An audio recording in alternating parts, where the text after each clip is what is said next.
the grand finals. Game number 1 between Gaming Gladiators and Team Vitality. By looking at Edith here, it's been a while since we saw it, especially against the CC, but moving on. Nicolette's so close. She has the level 4 available. She's going to go and do the damage to Vivian. Gets the first blood. Looking for Vivol as well. One hit! And Ashley will pick up the kill. That's 2 for GG. It just felt like Nicolette just knew they would get the kill anyway. Oh, Panda. Oh, okay. Oh, that was so close. Panda's the one doing it. Oh, Fumieko, that doesn't connect. Oh. Wait up! Oh! Nicolette goes back after using Shadow Kill. We're going to force the fight anyway. Vivian quite low. She has to get out. That's going to be a flicker burned. Again, the SOD won't land. The turtle is secured though. And Cindy now joining the fight. Going to force them back, trying to reinforce the team. Arya looking to jump in under the turret too. She gets tossed in the air with the onward. And she will fall, but it's still going to be a trade. And Ashley quite low herself. And Cindy gets a double. Looking for the triple. Forces the flicker out, but she'll get it over the wall anyway. Cindy comes in clutch for Team Vitality. They're gonna have to respect that Edith. But meanwhile, 1v1, Nicolette going for Shell. Might be able to get a solo kill for her, but flicker burn. And meanwhile, in the mid lane, they're gonna force Panda back. She's in trouble. Spear destruction will land, but she's not gonna follow through. She finally does join the team. Ashley, though, will go in with Wild Chart on Shell. Shell's in trouble. They're gonna be trading the gold laners 1-for-1 so far. Still very close. This fight for this Lord is gonna be not anyone's sure win, but they're gonna initiate the fight anyway. Nicolette on the backside, she will find Cindy! So she shuts down Cindy. Still GG all alive. Vivian has to flicker out. Under the turret she goes. Vivol to follow, and GG. This is a clear sign to start up the Lord. Can Team Vitality do anything to stop them? I don't think so, but the push down bot from Shell. She'll go for the base turret. Vivian trying to be a distraction. Shell, somebody has to deal with Shell, the minion, she's with them. Meanwhile, the base is gonna be worked on. She's working on the base and Arya's there. They have to clear out the minion, but she'll take it in her own hands and they take game 1 for Team Vitality. No one would have expected that game to end in that moment. Don't necessarily have that hero who you could just assign to really look for the pickup onto the backside, but Fumieko jumping in, they're gonna fight back. Heavy spin used to, into the traction pulse though. Ashley gonna be in trouble. She doesn't have the level 4. Panda goes down though. Meanwhile, still across the map, they're going for more. Vivian's quite low. Ashley can't hunt. Cindy just playing around the wall, and now Vivol joining the fight will swoop down and take the turtle. Team Vitality gets a whole lot that early on. The turret goes down up top, so they're going to be willing to trade an objective. Meanwhile, a full force of GG is going to start this turtle up. They're going to go for a traction pulse again. Heavy spin. Vivol's going to jump off, pops off the shadow kill, and Nicolette's gone. Turtle secured for Team Vitality. And now, GG on the run. Panda can't escape again as she falls. And Sayori and Ashley, no choice. They're left alone.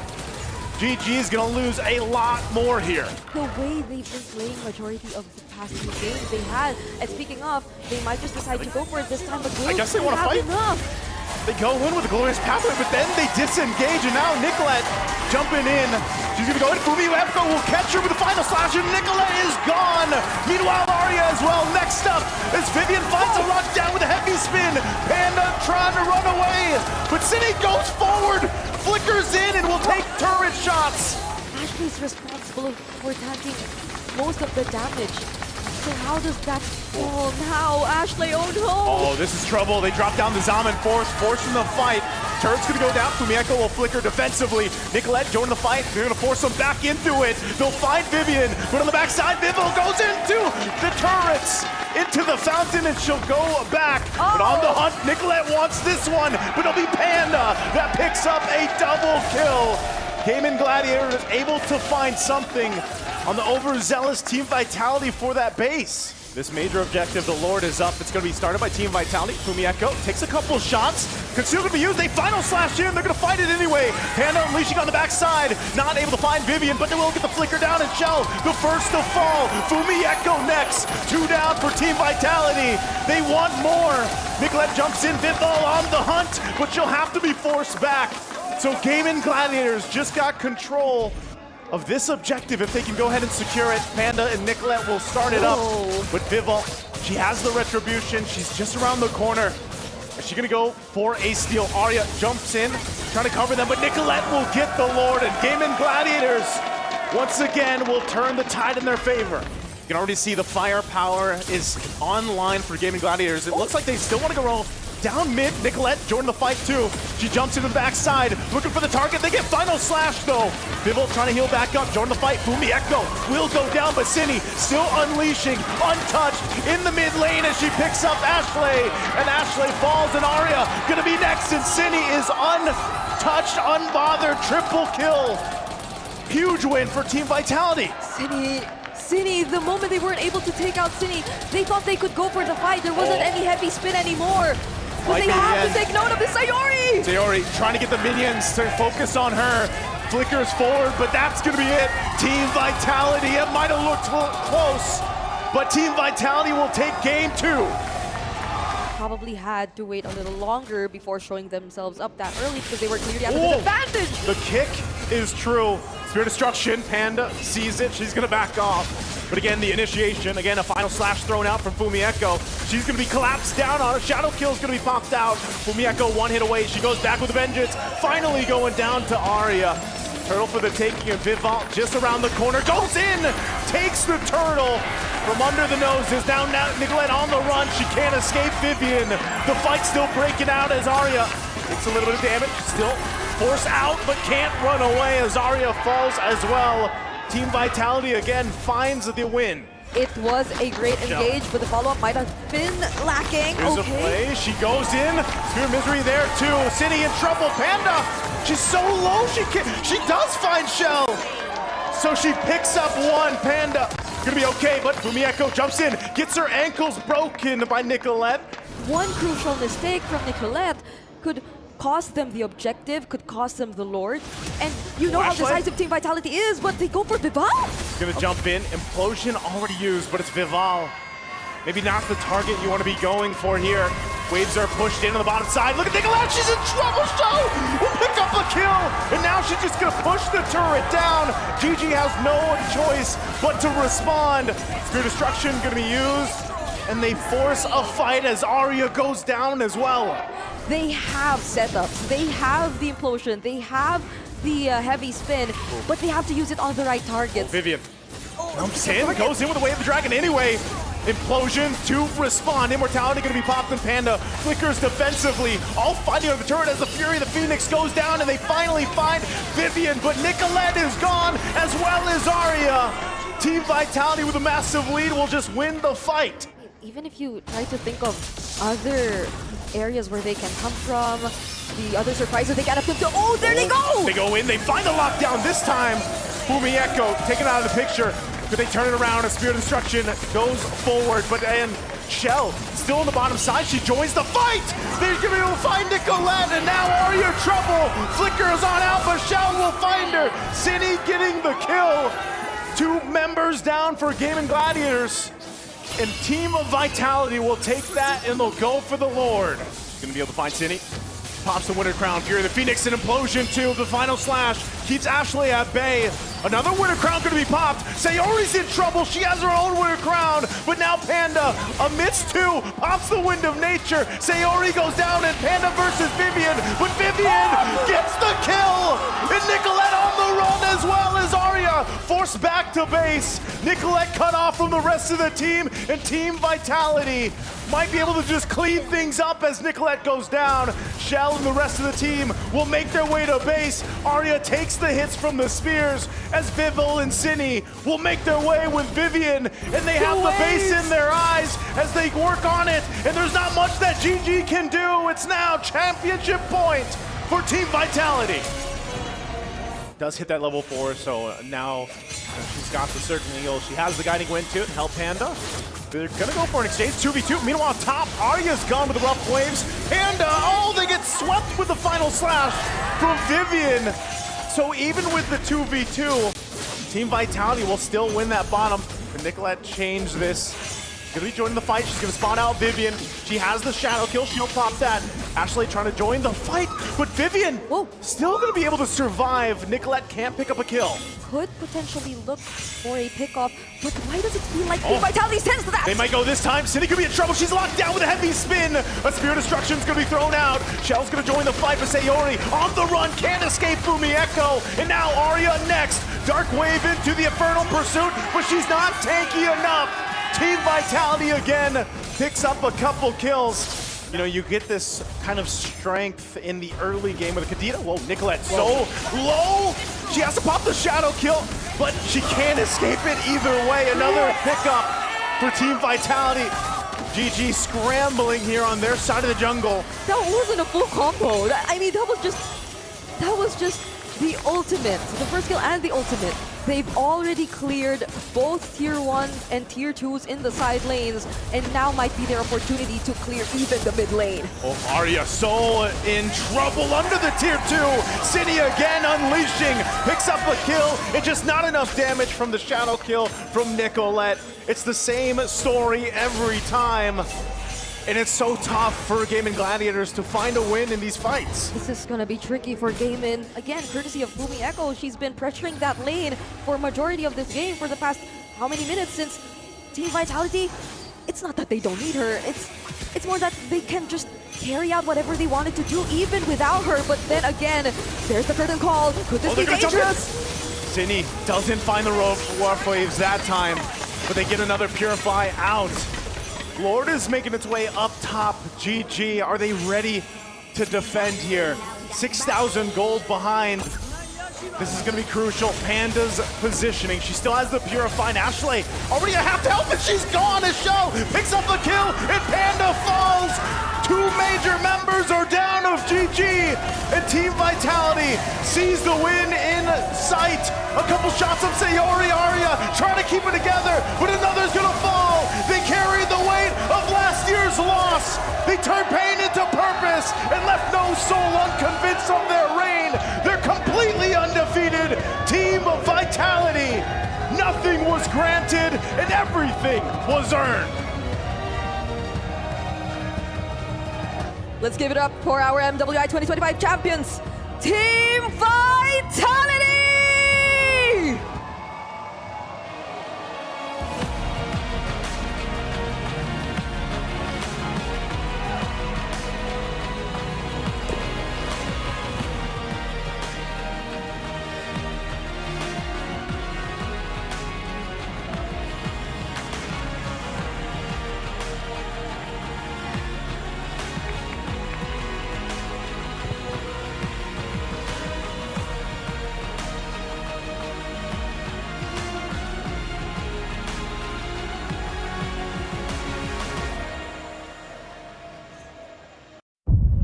C'est la vie.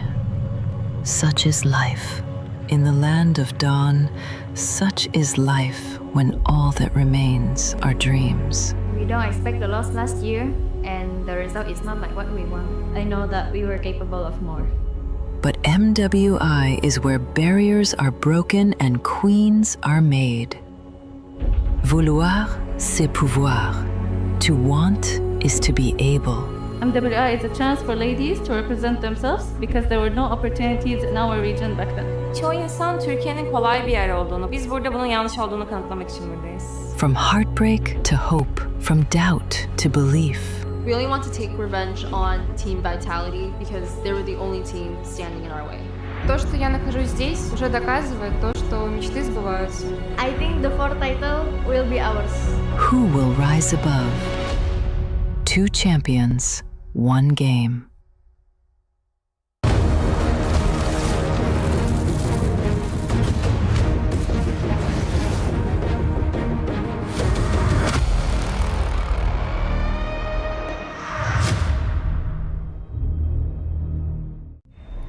$75 مليون، 25 لعبة، أكثر من 200 نادي، وبطل واحد بس. بطولة الأندية هي جوهر منافسات كأس العالم للرياضات الإلكترونية. على مدار 7 أسابيع ترسل الأندية لاعبيها للمشاركة في المنافسات. كل ترتيب وكل فوز وكل صعود إلى منصة التتويج يمنح النادي نقاط. في نهاية الأسابيع السبعة تجمع النقاط ويتوج النادي الذي يتصدر الترتيب ب$7 ملايين إلى جانب لقب أفضل نادي للرياضات الإلكترونية في العالم. الأمر ما يتعلق بأن تكون الأفضل في لعبة واحدة، بل بأن تكون الأفضل في جميع الألعاب. العمق، التنوع، الثبات تحت الضغط. كاس واحد، بطولة واحدة، مين بيحسم اللقب؟ شاهدوا التاريخ يكتب في باريس خلال كأس العالم للرياضات الإلكترونية 2026.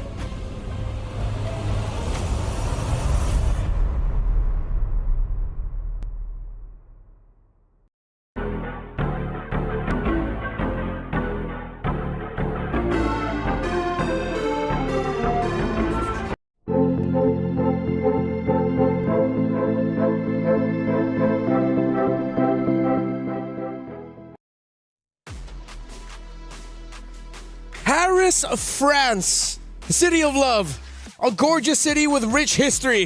Unfortunately for a lot of the women of MLBB, also the home ground of the world champion for women's MLBB team Vitality. Welcome to day number 1 of MWI. My name is Renmar, and no, this is not MPL Philippines, but you are joined by the We Bear Bros. It's Leo and Naisu. Gentlemen, how are we? Bonjour. Bonjour. What a dream come true to actually fly out all the way to Europe for, the third Esports World Cup, and to celebrate women's MLBB, to maybe crown the defending champions once more on home. So what? It's crazy. Definitely, we're going to have some action-packed days ahead of us. It's crazy to even be here. I think even for us, all talents, if we got settled in, I was here a little bit earlier than you guys. We had our wild cards over for MSC, but now you've got to share the beauty here, and now we get to see the beauty in the land of dawn for this MWI. Yes, women's MLBB has been on the up and up ever since, of course, MWI started. Now officially the Women's World Championship, now Women's International, no longer the Invitational if you're familiar with it. But yeah, a lot of stories. We've talked about Team Vitality, but there are so many familiar faces coming back, a lot of new faces coming in. So I'm really looking forward to seeing what MLBB has in store for us. Because remember, it's not just one champion we're crowning. We have MSC later on, but it is MWI. We are under EWC, the Esports World Cup, and the whole club championship theme. So a lot more to watch out for. First off, let's watch this.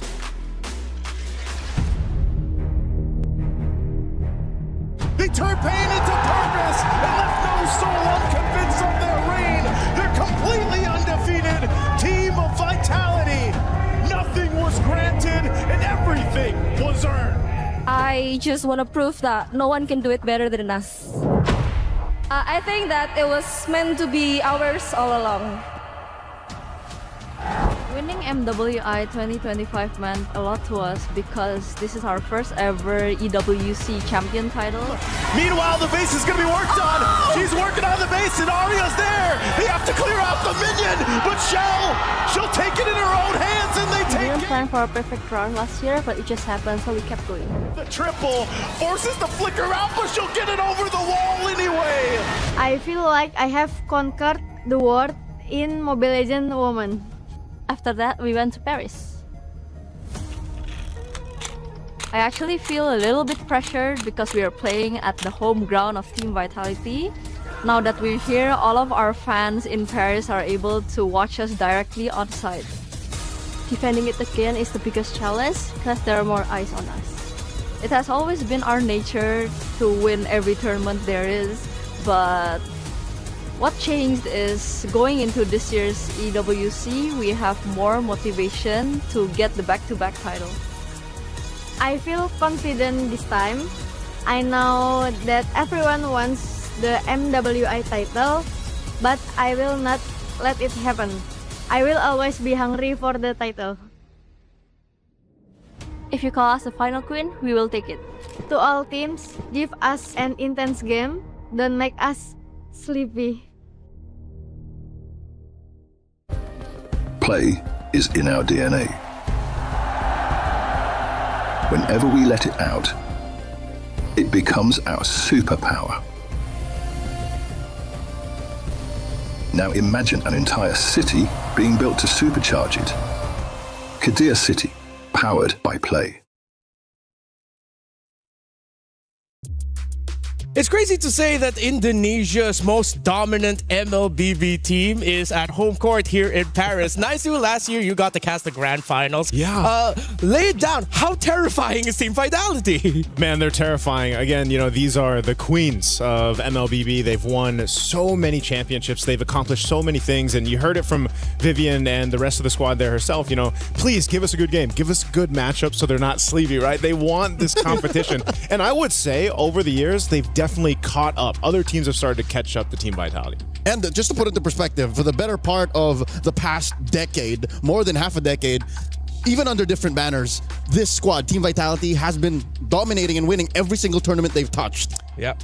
And they are the favorites to win $150,000 by the end of this all. It seems like the question for a lot of the people following the women's scene is who is going to be meeting Team Vitality in the grand finals? Because of course, remember at the very first EWC, it was a shocking result. Team Vitality then got swept by Smart Omega Empress, now fighting under the banner of Na'Vi. A lot of people are throwing in their names as a potential second best. But yeah, there's so many more teams to watch out for. By the way, we have a interesting format this time around. You have the breakout stage and then of course the knockout stage. The breakout stage, it's 2 groups of 8. You have the teams all split up, and then it's very similar to our MSC format. Long and short of it, you win 2 best of 3s, you move on to the next stage. You lose 2 best of 3s, you're out. C'est la vie. Yeah, it's quick. It happens really fast. And then, today we're going to be covering actually a multitude of games. We've got 2 streams going on over here on B Stream. We've got 4 matches ourselves. So, even after day 1 concludes, a lot of things kind of already fall into place day 1. Yeah, I'm pretty sure you have a lot more questions about our format. So we prepared a little video for you guys so that you could understand it a little bit more. MLBB Women's International returns to the Esports World Cup 2026 for its historic 3rd edition. And for the first time ever, the grueling battle heads to Paris. As the one and only all-female championship at EWC26, 15 teams emerge through qualifiers spanning over 60 regions. Only one team bypasses the chaos, Team Vitality, returning as the title defender with a direct invitation.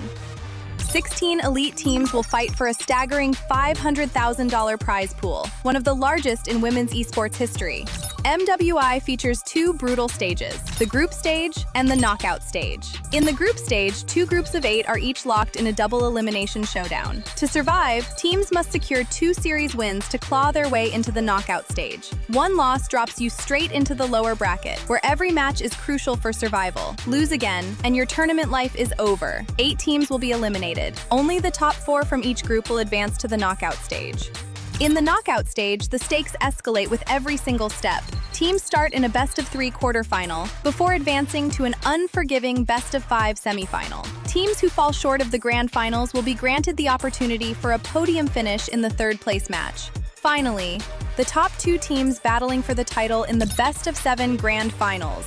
In this single elimination format, every match is do or die. On the world stage where dreams are shattered and history is made, a monumental $500,000 prize pool and crucial club championship points are on the line. But only one team will rise above. In the first of 2 MLBB championships at EWC, who will be crowned the queens of MLBB? 2 champions, 1 game. This is MWI at EWC 2026.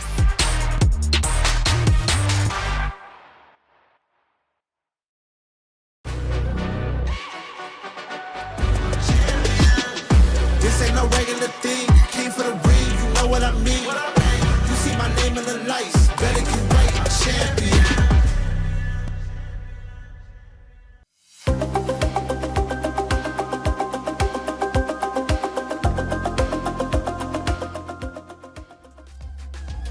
Three of the last 4 MWI titles have been won by the members that make up Team Vitality. Let's spend a little bit more time talking about them so that people understand why are we focusing so much on this team. Let's start with the roam. Vivian, arguably the best roamer in the women's scene in the entire MLBB landscape. And she's won apparently countless of titles in Indonesia if you consider like the grassroots tournament. Woman keeps winning. Yep. She is a stick of dynamite in a world of just ordnance. You know what I mean? Because the MLBB has just been on the rise for the past, half a decade. Yeah. you do that consistently enough, and you lead a squad through the difficult world of women's MLBB. That's what Vivian did. Yeah, she's named. We caught a name for her last. the year. mother of tanks. Mother of tanks, and there's a reason exactly for that. And she's phenomenal to watch, and she's going to definitely be a player to watch throughout this whole tournament, of course, and the rest of Team Vitality. Now, this is the group split, right? We've got Group A and B. All these 16 teams that have made it. 15 fought through their, the trenches, and that's the thing I think we have to point out too. A lot of our viewers out there for MWI didn't get a chance to catch up with everyone, on their road here to EWC in Paris, and they've all had crazy journeys leading up to this point. Yeah. It's hard to follow a world full of up-and-coming talents, and I think that's something that we didn't mention in the lead up to this discussion. It's 15 teams plus an invite, right? Yep. There's a lot of changes in the past year since Vitality's win in Riyadh. Yeah, there's going to be a lot of familiar names if you've been following the women's scene of MLBB all throughout the day. Some fighting now under different banners. But let's look at today's schedule. First, the top 2 matches you see, those are the ones featuring in Group A. You get Team Ray Young and Aurora Gaming and Virtus Pro versus Twisted Minds. That's where we're going to be seeing a little bit of an org switch up. We'll explain a little bit more about that later. Of course, Navi and Galaxy Phoenix, then Falcon Daisies against Team Falcons Mena. Different kinds of Falcons, by the way, something to note of. Is there a match that you're looking for specifically here first? Mine's definitely going to be match number 3. I want to see if Navi PH specifically can kind of make it work the way we saw them when you mentioned, was it 3 years ago, MWI? I know it's, we have 3 of those members now on Navi PH. It's a little bit of a mix-up, but that's been the case of a lot of the teams for MWI. They are, like you mentioned, Redmar, there's going to be some familiar faces, some org swaps happened here, but there's so much experience for these ladies. I think that's the big thing, especially the ones that have been on the international stage and what they can bring to some of the newer up-and-coming members of these teams. As for me, I'm all about the flight of the Falcon. Falcons? Yeah, Okay. It's the Burmese versus the Egyptian squad.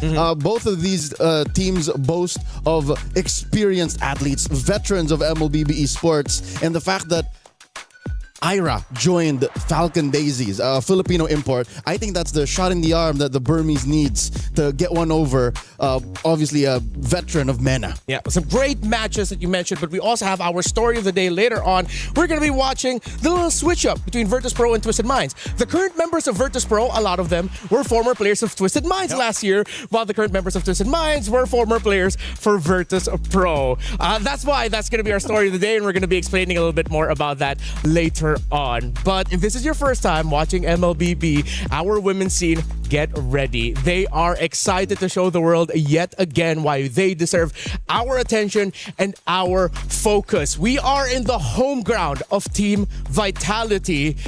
And now the question is, will they be able to defend their throne? A lot of people say yes, but the world looks tougher.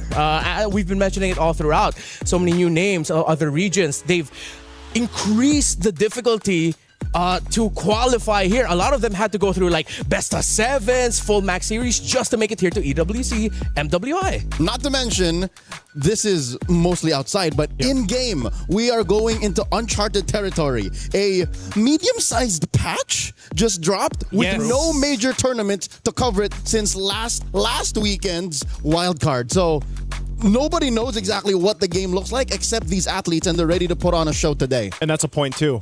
Like we saw last year in the previous MWIs, even what you saw in Wildcard could vary. It could be different, right, for MWI. There's their own meta for MWI and the ladies playing here. Yep, a quick flashback, a throwback to 2025. The bridge between the wildcard where Zetian and Yi Sun Shin was a thing. Wildcard, and then MWI, the ladies just like, nope, we're not doing that. We're not doing it. It carried over to the MSC.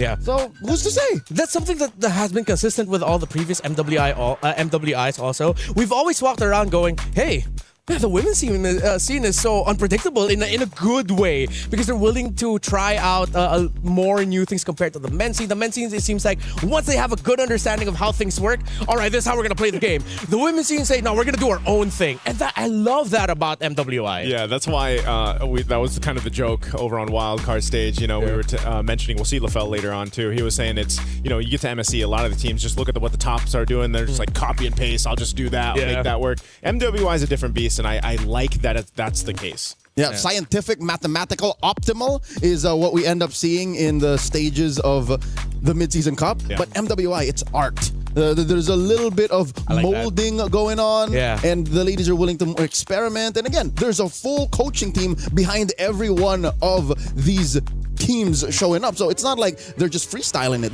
There is a rhyme and reason. Yeah, it's something that you could put up in the Louvre and appreciate. While the men's scene is a little bit more, I don't know, get studied at the University of Paris, maybe? Yeah, that's what we're going to go for now. But not to undermine any of the two ways to play the game. It's just that expect that the women's scene is a little bit more shocking for us in a great way. 2 champions, 1 game. Yeah. Champions, 1 game. Champions, 1 game. We might see some good picks here. Yeah. Speaking of picks, I think we can touch just a little bit on the patch environment that we've been talking about. Scarlet Embers. Scarlet Embers. In Wild Card, it was tankier. Now it seems like Assassins might be coming back. They tweaked the overtuned tank junglers. Is what happened. It's Fredrin. Baxia. Yeah. It was more of, on paper, in case you didn't want to like dig deep into the details, it was more of a calibration. Yeah. It's not a full-on switch up. So I expect that maybe if it comes down to it, if some of these ladies aren't ready to, jump back into the Lings, the Lancelots, the Hayabusas, then they're more likely to try out something that's tanky but not exactly full-on big 3, like I'd say a Bamond.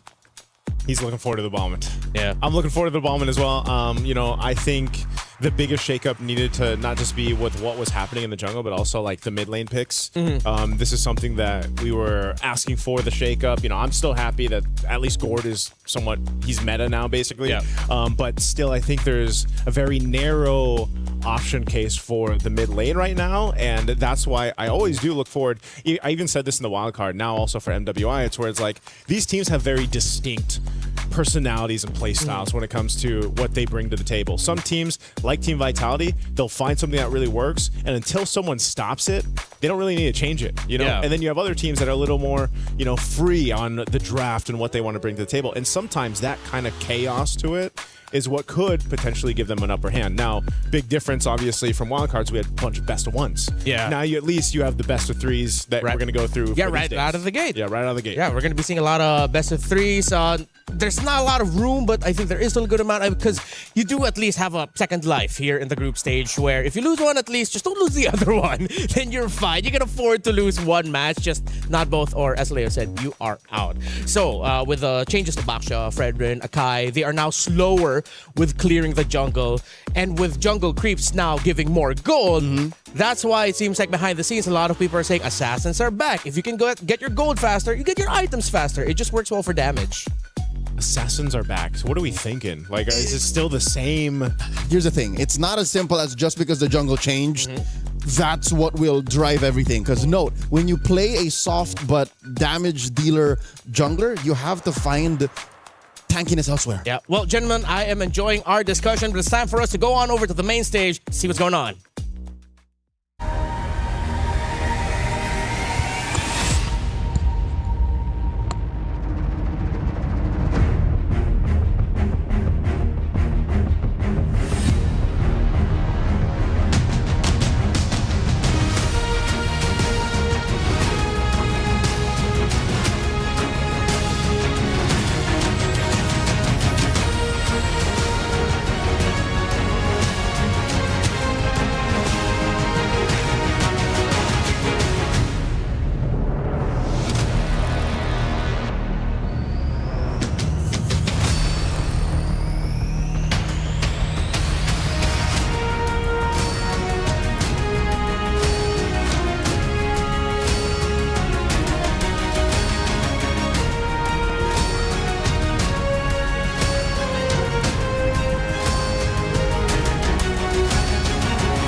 Legacies aren't inherited, they're built.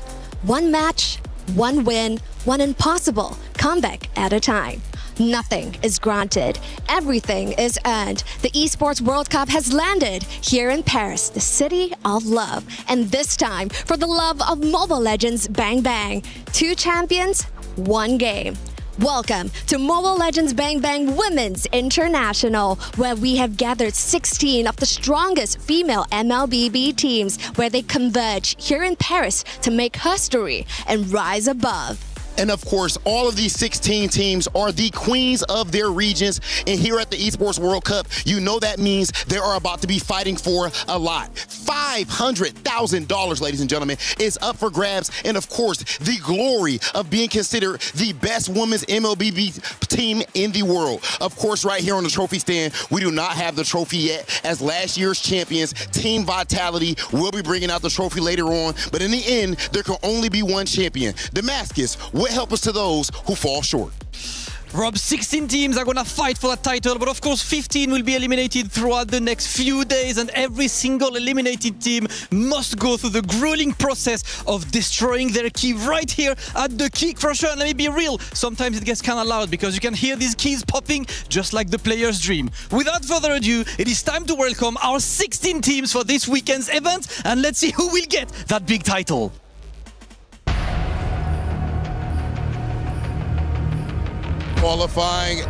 Qualifying out of Indonesia, Team Falcons.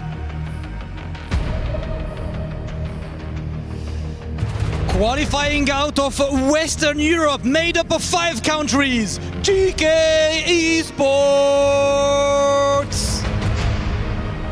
Qualifying out of North America, GG Esports. And joining all the way from Mongolia, Aurora Gaming.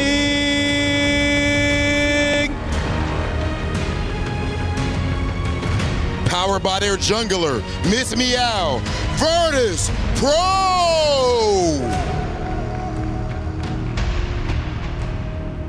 Last year's rookie come back with a lot of experience, all the way from Turkey, Foot Esports.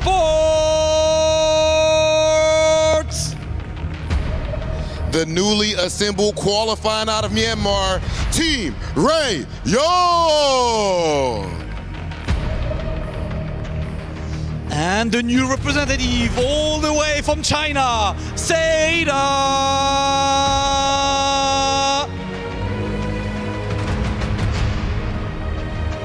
Qualifying out of Cambodia, Galaxy Phoenix.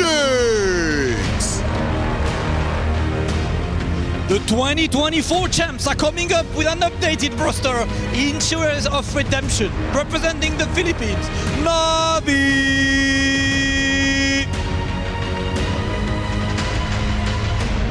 With the return of the Ice Queen, Galtech Cyber Team.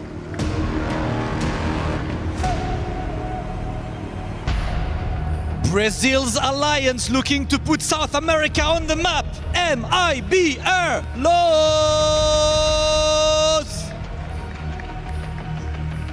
Qualifying from Myanmar, Falcon Daisies.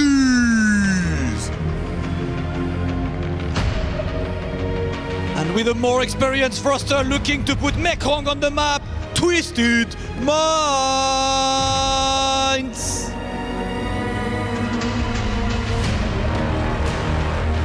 Sweeping the entire Africa qualifier. Put your hands together for Team Falcons MENA!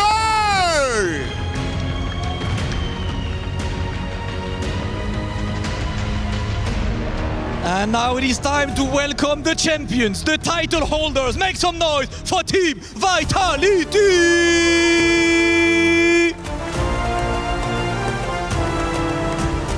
Last year, the defending queens didn't just win it back.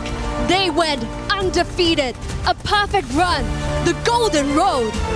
This year, the target is on their back, heavier than ever before. Every team came here to Paris for one reason and one reason only: to take the V-high down, and the crown from the Queen Bees. But here in Paris, this is the home ground of the organization. Pride is on the line. Today, the question isn't whether Team Vitality still belongs at the top, it's whether anyone in the room can actually do something about it. To break it down, let's find out from the studio. An introduction. The ladies have taken the stage. Things start to get serious. And the trophy has been placed in the center by on the stage. The women looking at them. That was a great intro. I love that intro. I got the goosies. I got the goosies. You got the goosies, Joseph? I got the goosies. You can't see them, but I got them. Yeah, I feel it in my veins. I think There you go. there we go. I think we should have like our own intro for us. And it's the We Bear Bros. Man, it's good to see the Baskets of Rob, of course, joining us here for MWI. So now that we've seen the ladies walked out, I think we can spend a little bit more time now talking about our very first match of the day, which is going to be Team Ray Young versus Aurora. So Team Ray Young coming in from Malaysia. Right. Of course, Aurora coming in from Mongolia. Also known as Aurora Avalanche. Also known as Aurora Avalanche. So starting things off with Team Ray Young, crazy road for them. They actually took down Navi MY on the way here. Yeah, I think that was a big surprise, for a lot of people that were tuning in to kind of the results from that. And I think there's also, you can say, for Team Ray Young, you kind of have an expectation. I think for a lot of people that have been following the ladies' journey up to this point, what they've been able to do, but also for Aurora, by the way, there's so many Auroras now, right? There's Auroras are everywhere. But they're a little more of a question mark, I feel like, for this matchup, right? Maybe the expectations haven't been set exactly just yet, but I hope for our opening match, at least here on Stream B, we get the full series, man. We get the full show, best of 3. Yeah, Joseph, you're not a stranger to Mongolia's meteoric rise. Yeah. They almost made it through. Just the region's performance here in the EWC has been something to watch out for, but they're going up against now Malaysia's powerhouse out of the women's division. Here you'll see the roster for Team Ray Young. I got my eyes on Chiboy and Quinn. It's a reunion.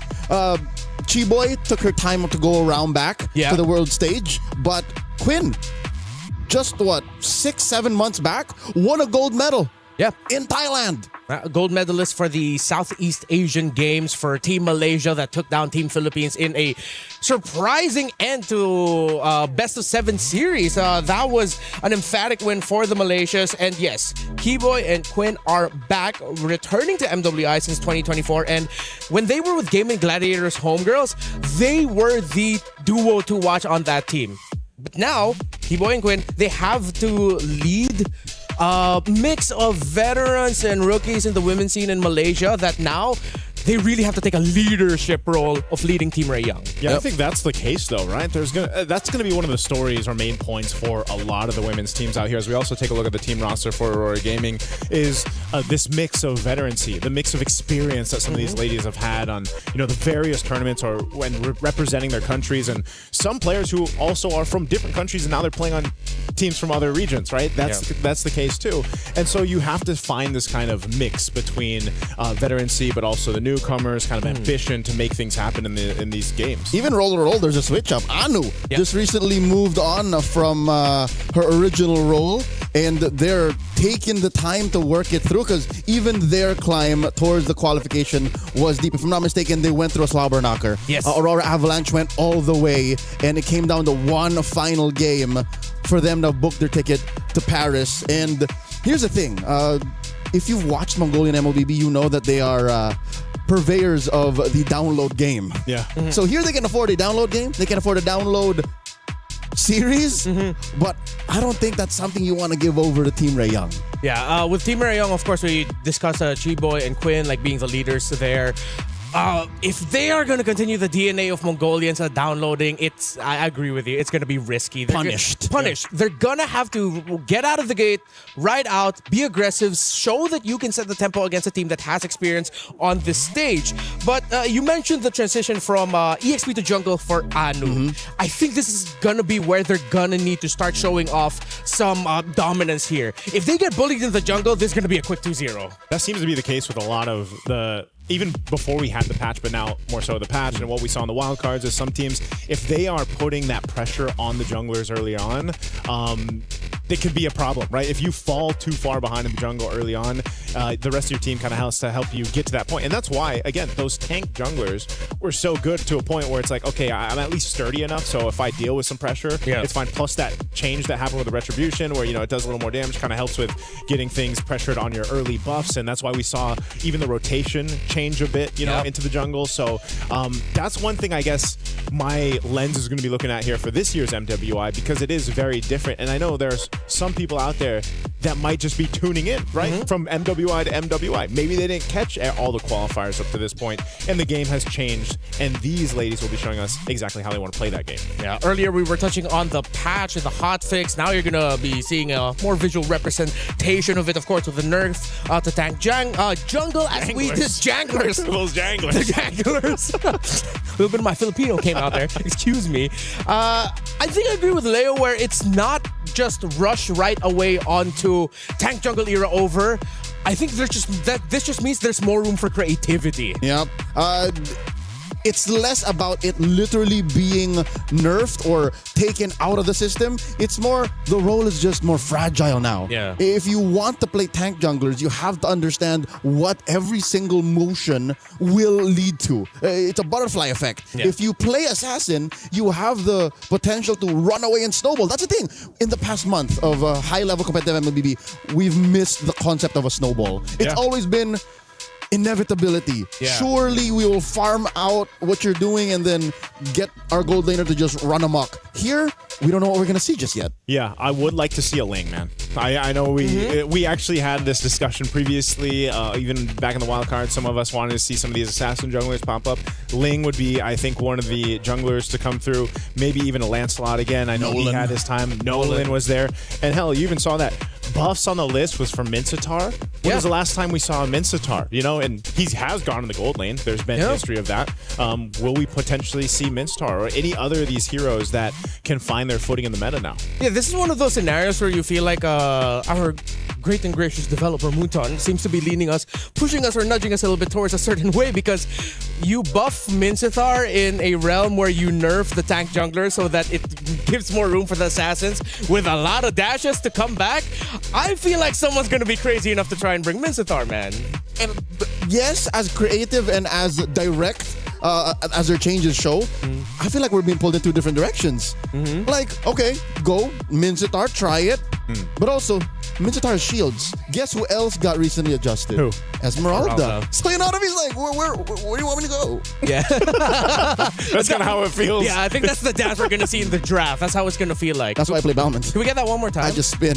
I can't spin. This is, gonna go. I'm physically incapable. You're not able to spin, yeah. But even then, like, Sweeping there's Cyclone. Sweeping Cyclone. Spin to win, man. You know? Hopefully we actually end up seeing that. Again, I think there's a case for... It's what won Falcon's main at the group stage. That's true. That's true. Almond of all man, that takes me back, and it feels like it was just yesterday. Gotta give Boyd a hug. Last week and a half, yeah. Yeah, well, it was like a week and a half or 2 weeks ago. A week and a half, 2 weeks ago. I lose track of time out here. Yeah. Time difference. You know, the sun stays up till like 10 p.m., by the way. That's true. So it is quite jarring. But speaking of time, in just a bit, we're going to be seeing the two teams going up against one another. Team Rayyoung and Aurora going up onto the stage. I think we can discuss the patch just a little bit more, because I want to get your feel for, like, give me a hero that a lot of people aren't expecting, but you feel like strongly in your soul, in your DNA, maybe. I don't know, that might come out. One hero. You want to try this? One hero, okay. We name it. Okay. Wait. At the same time? At the same time. One hero. Are you ready? Okay, wait. You have a hero in your head? All right, I do. Do you? Yes. All right. Un, deux, trois, Lucas.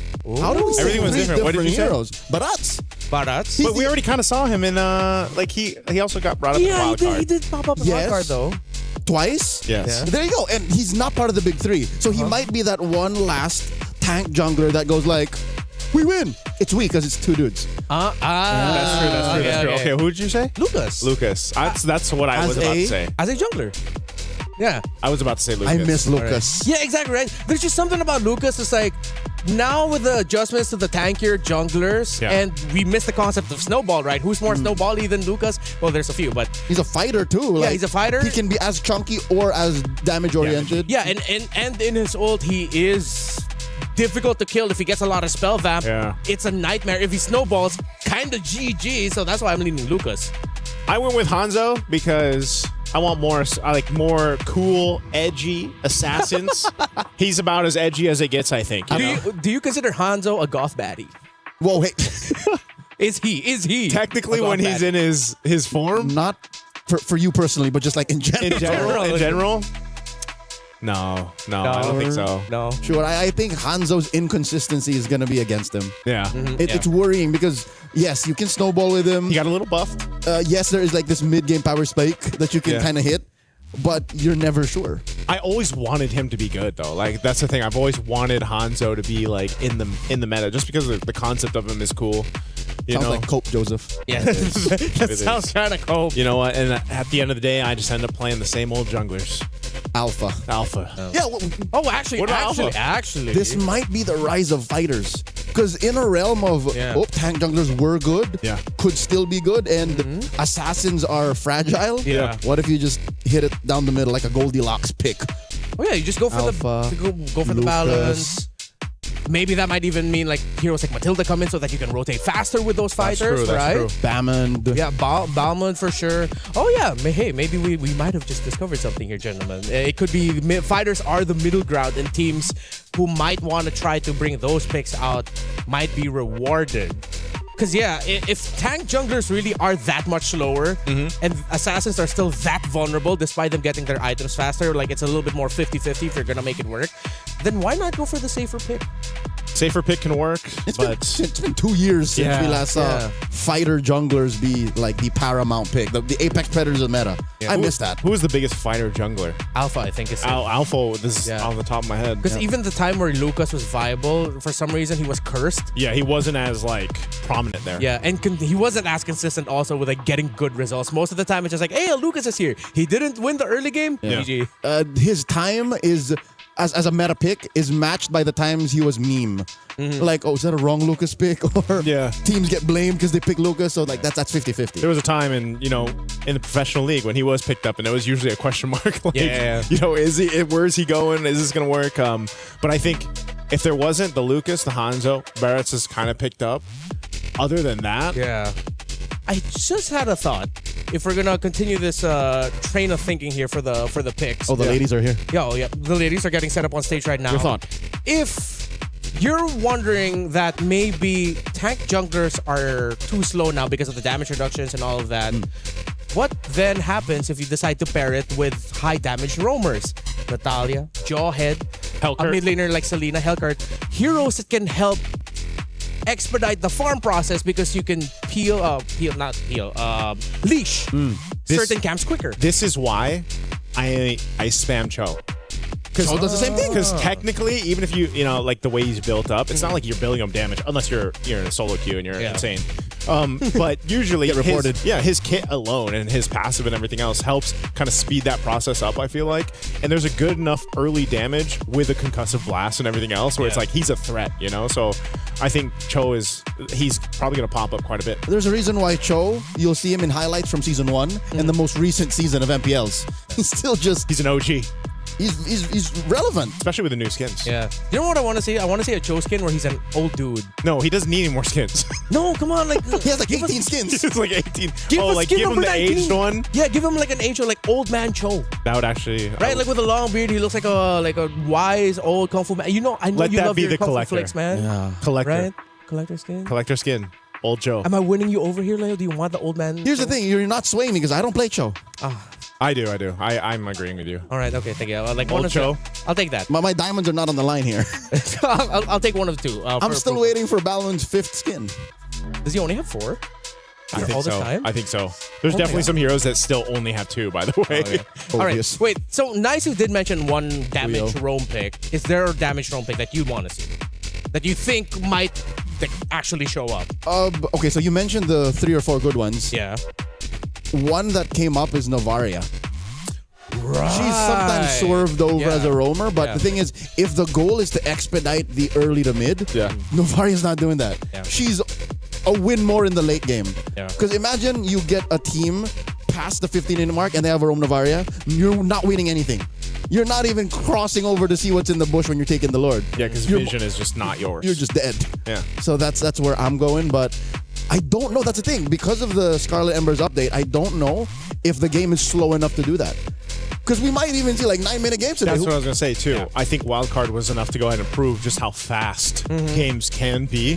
What was our longest then? I think it was 25-ish minutes. 27 or so. Yeah, and then the fastest was 9. Like 9 minutes. So, and the average was probably around 13, 14 still, around that level. So those are from, equally matched teams when it comes to skill. Yeah. Experience, but maybe that counts too. Maybe, and that can be something we consider here, because some teams, like again, Team Vitality, Na'Vi, Team Ray Young, they come from very developed scenes. Yeah. Compare that to up and comers.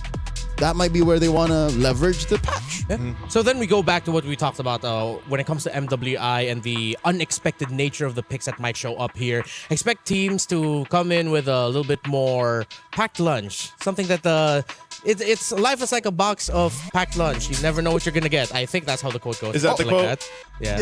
You take a bite of the croissant and you don't know what's in it. Yeah. It could have filling or not.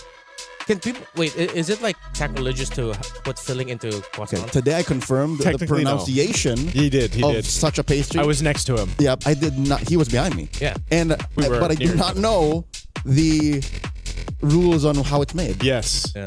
The rules on how it's made, and then you'd be surprised at how different. What is it? Pan au chocolat can be too. Yeah. What it's called in different areas. Chocolatine. Chocolatine. From the north and the south of France. Why is it, or how is it that when we start talking about food, suddenly, after waiting for so long, we finally are about to get into the draft? So thank you. I'm glad. I'm pretty sure Team Ray Young and Aurora are excited to go into this. What I'm looking forward to is for our questions to be answered. Are we going to get the utility? Are we going to get the assassins? Who are we going to get in terms of the picks? Or somewhere in between. Fighter. In between. Are we going to meet right there in the middle? Give us the fighters. You know what's funny? Because of all the adjustments, this means I think we might be seeing less Gord. You know There's what? something about with the more dangerous nature of the picks available. Hey. That it seems like, why would you want to pick Gord here? Live on the edge, man. That's that. If I know I've said this a couple times on our broadcast over at home. Athletic flicker. I know Brigida mentioned it on wildcards. Yeah. It came from the concept of being a vulnerable mage in the mid lane against the assassin meta and just being athletic enough to survive with a flicker. So as Gordman, go, no matter how dangerous it seems, just pick it. Just pick it. And at that time, when it was happening, I was always up against Lancelots. And then other players started doing that. And I was like, you know what? That's the athletic flicker, man. I'll just be better. Yeah. You know, because of during that fighter meta, I remember there was one pick that came up.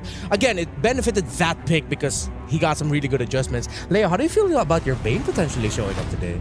Okay, I did not want to jinx it by putting the cope on air. Yeah, that's why I was wondering, how come he's not mentioning Bane yet? But here's the thing. I am self-aware. I know that Bane is a very specific kind of hero. And the fact that we don't even know where on the spectrum of assassins and the tank junglers we are is the reason why I'm not holding my breath. The reason why I'm not putting it out in the universe, manifesting the appearance of my one true love in the land of Don Bane. So, again, we don't know how fast games are. And Bane is almost useless in the first 4 minutes. He had his moment, though. That's true, yeah. He had his moment when he was built up magic. In the hands of, certain Khmer athletes or imported to the Cambodian region athletes, sure. But we've been doing this a while, man. I know not to ask for something that I know I'm not going to get. Hey, you know what? That was me for many, many seasons. And it slowly, surely happened. I think Leo's kind of switched camps, though, man. He's gone from the Bane over to now the Balmond, right? So, no, but here's the thing. How often do we see Balmond either? I think you average it every year.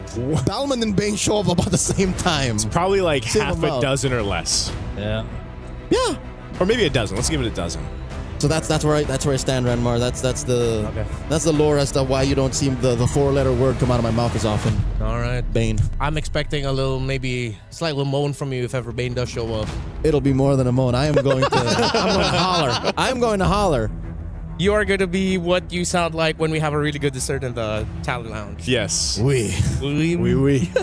All right. So I brought up the match that Aurora had in their qualifiers in the grand finals against Onyx Mongolia. As mentioned, they did go all the way best of 7. It seems like just going through their draft is just very reflective of the times because of the meta that we were in with the Leomord, Suyo. So it seems like when it comes to playing through the expected route, Aurora can do that. Yeah, this was about 2 months back. Yeah, 2 months back. And that was the meta for quite some time. So the question is, what kind of surprises do they have? They played an Akai Rome, and I think Akai Rome, maybe it's because I'm just biased towards it. I feel like there is a world wherein you could see Nika bring out a Akai Rome for the team. Akai Rome. Which makes sense because his nerf does not affect what Akai Rome wants. That's what I was thinking, And at the end of the day, what you want for is the heavy spin. It's like the pushback. Yeah, you're not going to be as annoying with your pokes, but you are still annoying in the big picture of team fights. That could work. I would love some of the shake-up, man, in the Rome, too, because in wildcards, at least for those that missed it, there's a whole lot of priority on Atlas. And I don't know if that's going to be the case here or if it's changed a bit, but one thing is, you need kind of that decision. Do we go with something that can set things up for, the rest of the team? I think that's why we've talked so much, too, about the jungle kind of meta and where that's going to be going, just because Rome is such a good pair in that decision-making. Yeah, you mentioned, we were talking about Cho earlier. I just remembered here, Chiboy, it's named, that is her IGN because she's a huge fan of Kiboy, the player from Onyx Indonesia. And Chiboy did show up with a Rome when she last played for MWI 2024. So, based off of the picks here for Nika and Aurora Storm, it seems like Nika wants to play a little bit more slower tempo, slower control, just play for the vision. While Chiboy, remembering from how she played back in 2024, she was in your face. She was going into the jungle, and this might actually be a really tough job for Nika in Aurora Gaming. And I think it would be to their best interest to use the mechanical advantages that they have from TAN, their Indonesian import. I do think that's the dynamic we're going to see. It's going to be Aurora. Again, I hate to say it, but going for the download game, just like see how much we can break through, see how much Ray Young is throwing out, and then Team Ray Young just stepping on it. Pedal to the metal, we'll win when we can, sub 15. Yeah, and this is the draft right here. This is what I was just going to highlight that point on Leo. I think it's great that you also have to highlight, this is Coach Ethan, right? He's familiar with us because... Former Lil Gun, former IHC. Yeah. And he He's brings a Mongolian creativity. icon. Exactly, and that's why that download strategy concept is so apparent. And maybe they take one game. You name the Mount Rushmore of Mongolian MLBB athletes, he's there. He's Ethan. He's Abe Lincoln. He is. He's the Mongolian He is. in MLBB. In MLBB. Specifically just in MLBB. That makes sense. Look at these Even the bands are different. Well, Even the bands are different. Gord. All right, Gord, Belleric, Marcel. I love that is a priority for Team Ray Young. This is just Southeast Asian efficiency. And the Jushin, at work. Despite Coach Frost at the charge here. So it seems like Team Ray Young, they understand how Aurora might want to play. We talked about Aurora playing the download slower control. You do that with heroes such as Marcel and Juicin. Yes, they can be aggressive and very in your face, but because of their sheer amount of crowd control abilities, they are great controllers. Both teams, it's clear that through the draft, they want to have a straight line to whatever win con or gameplay status they want to have, because is it just the metagame that we have? Like, Belleric is such an annoying frontliner. Yeah. And he does what Marcel does, but in a little safer way. Yeah, it's kind of... Wrath of the Dryad is so annoying. It is annoying. He's just not as like... Whoa, Harara being picked up. This is... That's a wildcard Mongolian thing. I was going to say, this is very Something's never Mongolian changed. here. The first one to make the Harara work actually was Ziatora. Yep. So they're going with a pick that a lot of people saw work successfully for the first time. Also going on the Mongolian Mount Rushmore of MLBB.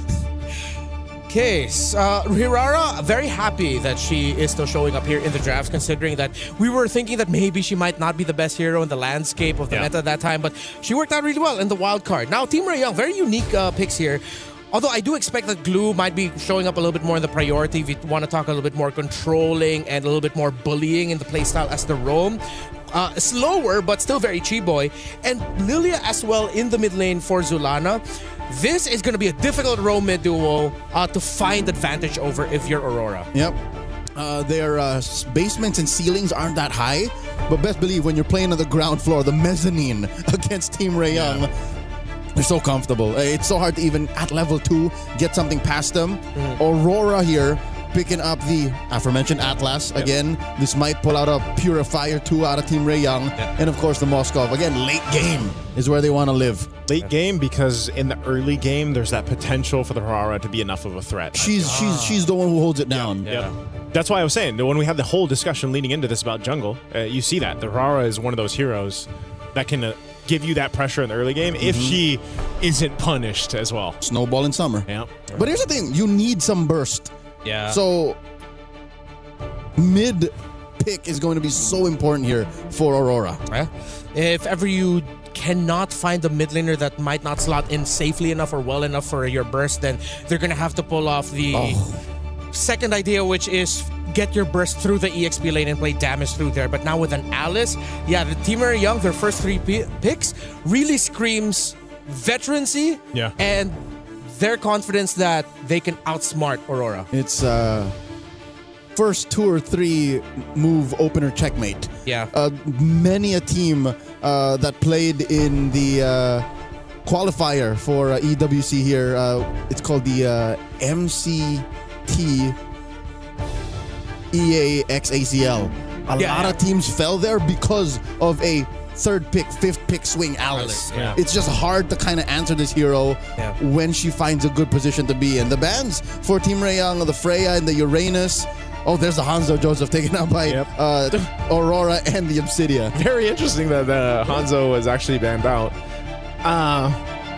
Even to an extent, the Obsidia. It's like one of those things where it's just, I guess they don't want to have to deal with too much pressure on the Harara also, right? Because you need to go ahead and secure that early jungle rotation. You need to be able to secure your buffs. You've got the, I would say maybe, I don't know if it's actually statistically the best burst early on because of the way her kit works, but it's surely one of the greatest things that you can have in the early game, not to mention the iframes that come with her kit, which is kind of finicky to deal with, and so they'll take their own iframes. Team Ray Young will go with a Lancelot. Honestly, very safe pick with the presence of the Atlas. You needed something that could disappear out of the map just real quick. Last 2 picks here for Aurora.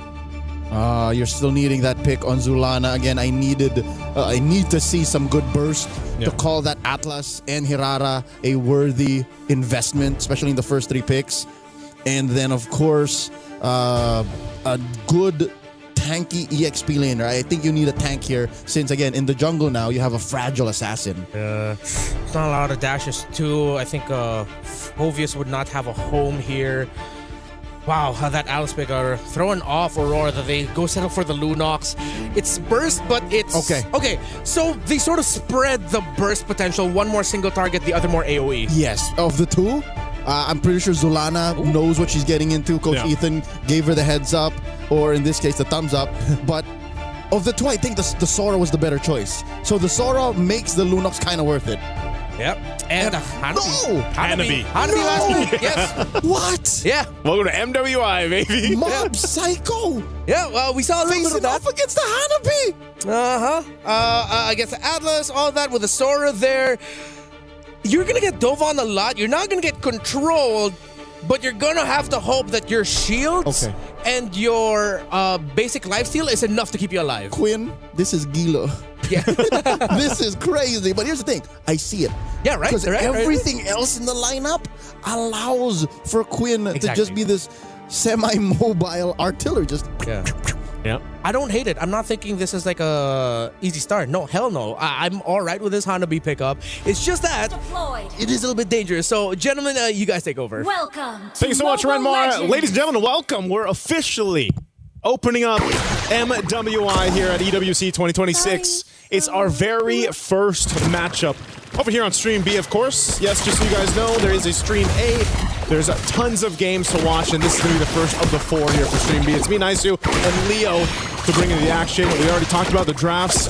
Let's take a look at the emblems here, too. While Nika is getting zoned down quite a bit on that Atlas. Same thing up here, up top, man. This is going to be a tough one, I feel like, for Sora. Whoa, Flicker used too. Luette. A little bit of nerves here from the XP laner of Aurora. So, again, that mid lane matchup. Chiboy now crossing over, checking in on that small cap, which is all the more important right now. Tan is going to take advantage. This is something that Nika alone can't fix. Whoa. In comes Chiboy. Miku throws out some glooms. Close call. Just because of that. Team Ray Young are up by about 200 gold. Yeah, that's one of the things, though, you have to watch out for. You know, it's some of those burning those early flickers. You're dealing with a lot of damage, too, just from Miku on the Lilia, right? There's a lot of damage packed into those glooms that work well. Anu is going to go ahead and try to get out of here. Should be able to escape again on this Harara. So they're fine. Right now, no one going down just yet, but there's a lot of pressure coming out towards Aurora Gaming's jungle. Yep, 10 seconds to the first turtle of the game. And Aurora have done well to stabilize, at least get some farm elsewhere after mid got bullied out of those small camps. I expect the gold lane to wait until that major power spike. Nika here dealing a lot of damage. She-Boy put down to a quarter. Turtle already spawned. A lot of poke back and forth. Turtles up. First objective of the game. Team Ray Young will be in position. Nora just on the wings. Go ahead and spawn out Luet. But they're going to fight for this positioning. They're going to go for this. And coming in, a lot of damage on the Miku. Miku, black shoes. Phantom execution. Nika's in trouble. Already the brilliance out of T-Boy is taken down. Luet gets a double. Nora falls as well. And just like that, the trade goes over to the Mongolian squad. They're going straight for the turtle. They should be able to secure this just fine. What a setup. What patience from Luet there. She really waited for that moment. Mind you, she didn't even need the flicker for that, right? She burned it earlier on, but now, hell, she's got 2 kills leading into this XP lane. So this is what I was talking about in the draft prior. Team Ray Young, their first 3 picks, the basement and the ceiling ain't so high. So they can't win big ticket trades. And Aurora played with that. Aurora said, okay, you want to risk it? Yeah. Let's go. And they did, and they won. I think that's why it was so big to see how much Team Ray Young was trying to see what they could get away with in the early. You know, poke here, poke there, pull off a little bit. If they burn some battle spells, that might be great, but they weren't able to convert. So then they were put into that fight, and you know, now you actually have to worry, because now that these level 4s and these ultimates are available on both sides, it's going to be even more difficult to approach the next turtle, because you have to worry about Nika setting you up with those fatal links. You know, and over here you've got that one purify for Miku. Yes, she's got black shoes too, but you're going to have to rely on a lot of finesse through these team fights against Aurora Gaming. Unfortunately, the map has flipped. Turtle spawns in the lower quarter now, closer to where maybe, just maybe, the relative quiet of the past 4 minutes has benefited Quinn enough. Because that's what they needed. They needed a little bit more of a reliable damage output that Team Ray Young could not find because, I don't know, Chiboy couldn't find the right mount, Miku wasn't putting down the right glooms, and Tan was spaced out. So looking at it now, it seems like it's Miku who we're looking at for Team Ray Young to deal more damage. She's up by about 100 gold. That's the only real reliable source of it this early on for them. Man, to be honest, I haven't seen a Hanabi in quite some time. It's been a minute. Other than my own little solo queue adventures, right? How long does a Hanabi actually take to get online these days? Second and a half item. Second and a half. So she just got Corrosive Scythe. So what, she needs... Does she go DHS? Yeah. Optimally, if they can find it at the 3rd turtle. Oh my lord, T-Boy forced the flicker back, and there it is, despair!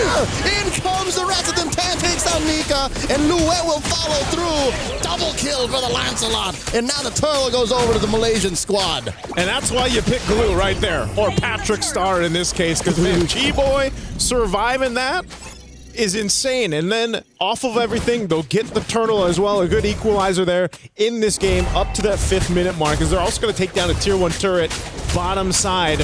So yeah, man, you mentioned it. That turtle over on that side, as we look at the replay here, this is, again, a great setup. Even that Throne of Ruin from Nora. And then Quinn was just able to go ahead and fire off. A great double kill secured there too for Tam. And the icing on the cake here, cherry on top, Team Ray Young denied the trade up top. Yeah. That could have been a push for Mob Psycho, but up goes Nora saying, nope, this is not free, not right now. That's what puts Team Ray Young up by 1,000 gold, and they might even get another push. Chiboy going 2v1. Nika and Zulana trying their best. In comes Nika, but Quinn will still get it, and a lot of damage on the Nika. Quinn takes her down as Nika builds the fleeting time. To be fair, we really haven't seen that many good Fatal Links just yet.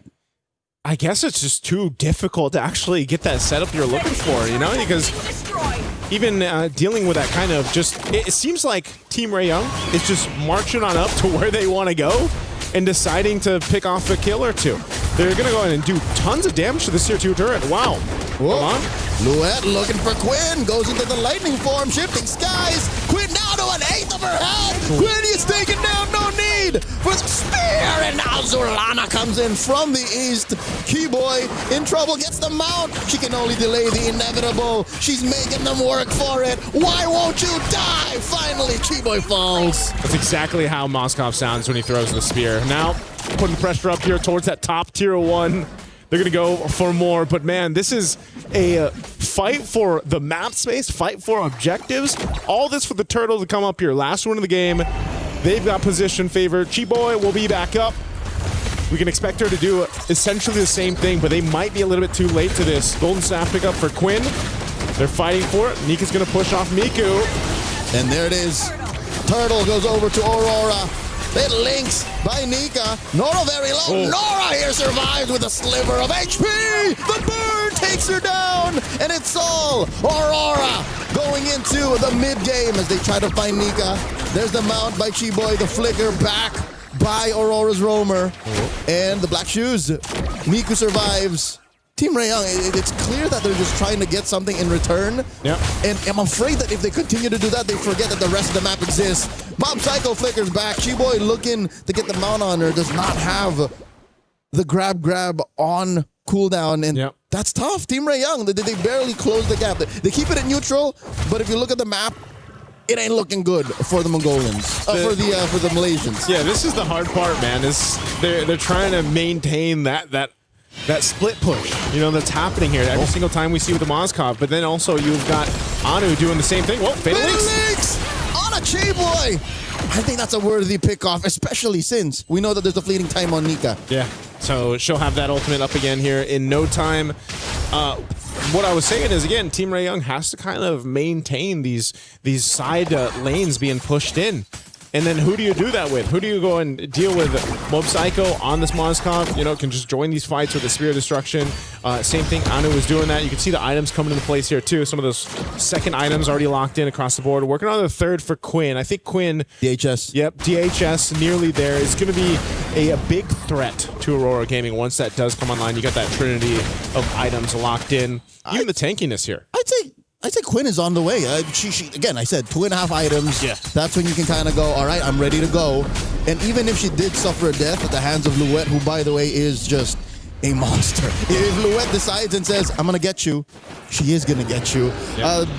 Team Ray Young, they just have to find a way to protect Quinn, and then they're all the better. Lord spawns, lower quarter. Nika looking to find out if she can pull one off, maybe a Force Aegis, maybe a Purify. Lord here at less than half health. Anu's been working on it for the past 10-15 seconds. And this is a better position for Team Ray Young. Aurora might have to telegraph the engagement. In comes the Throne of Ruin!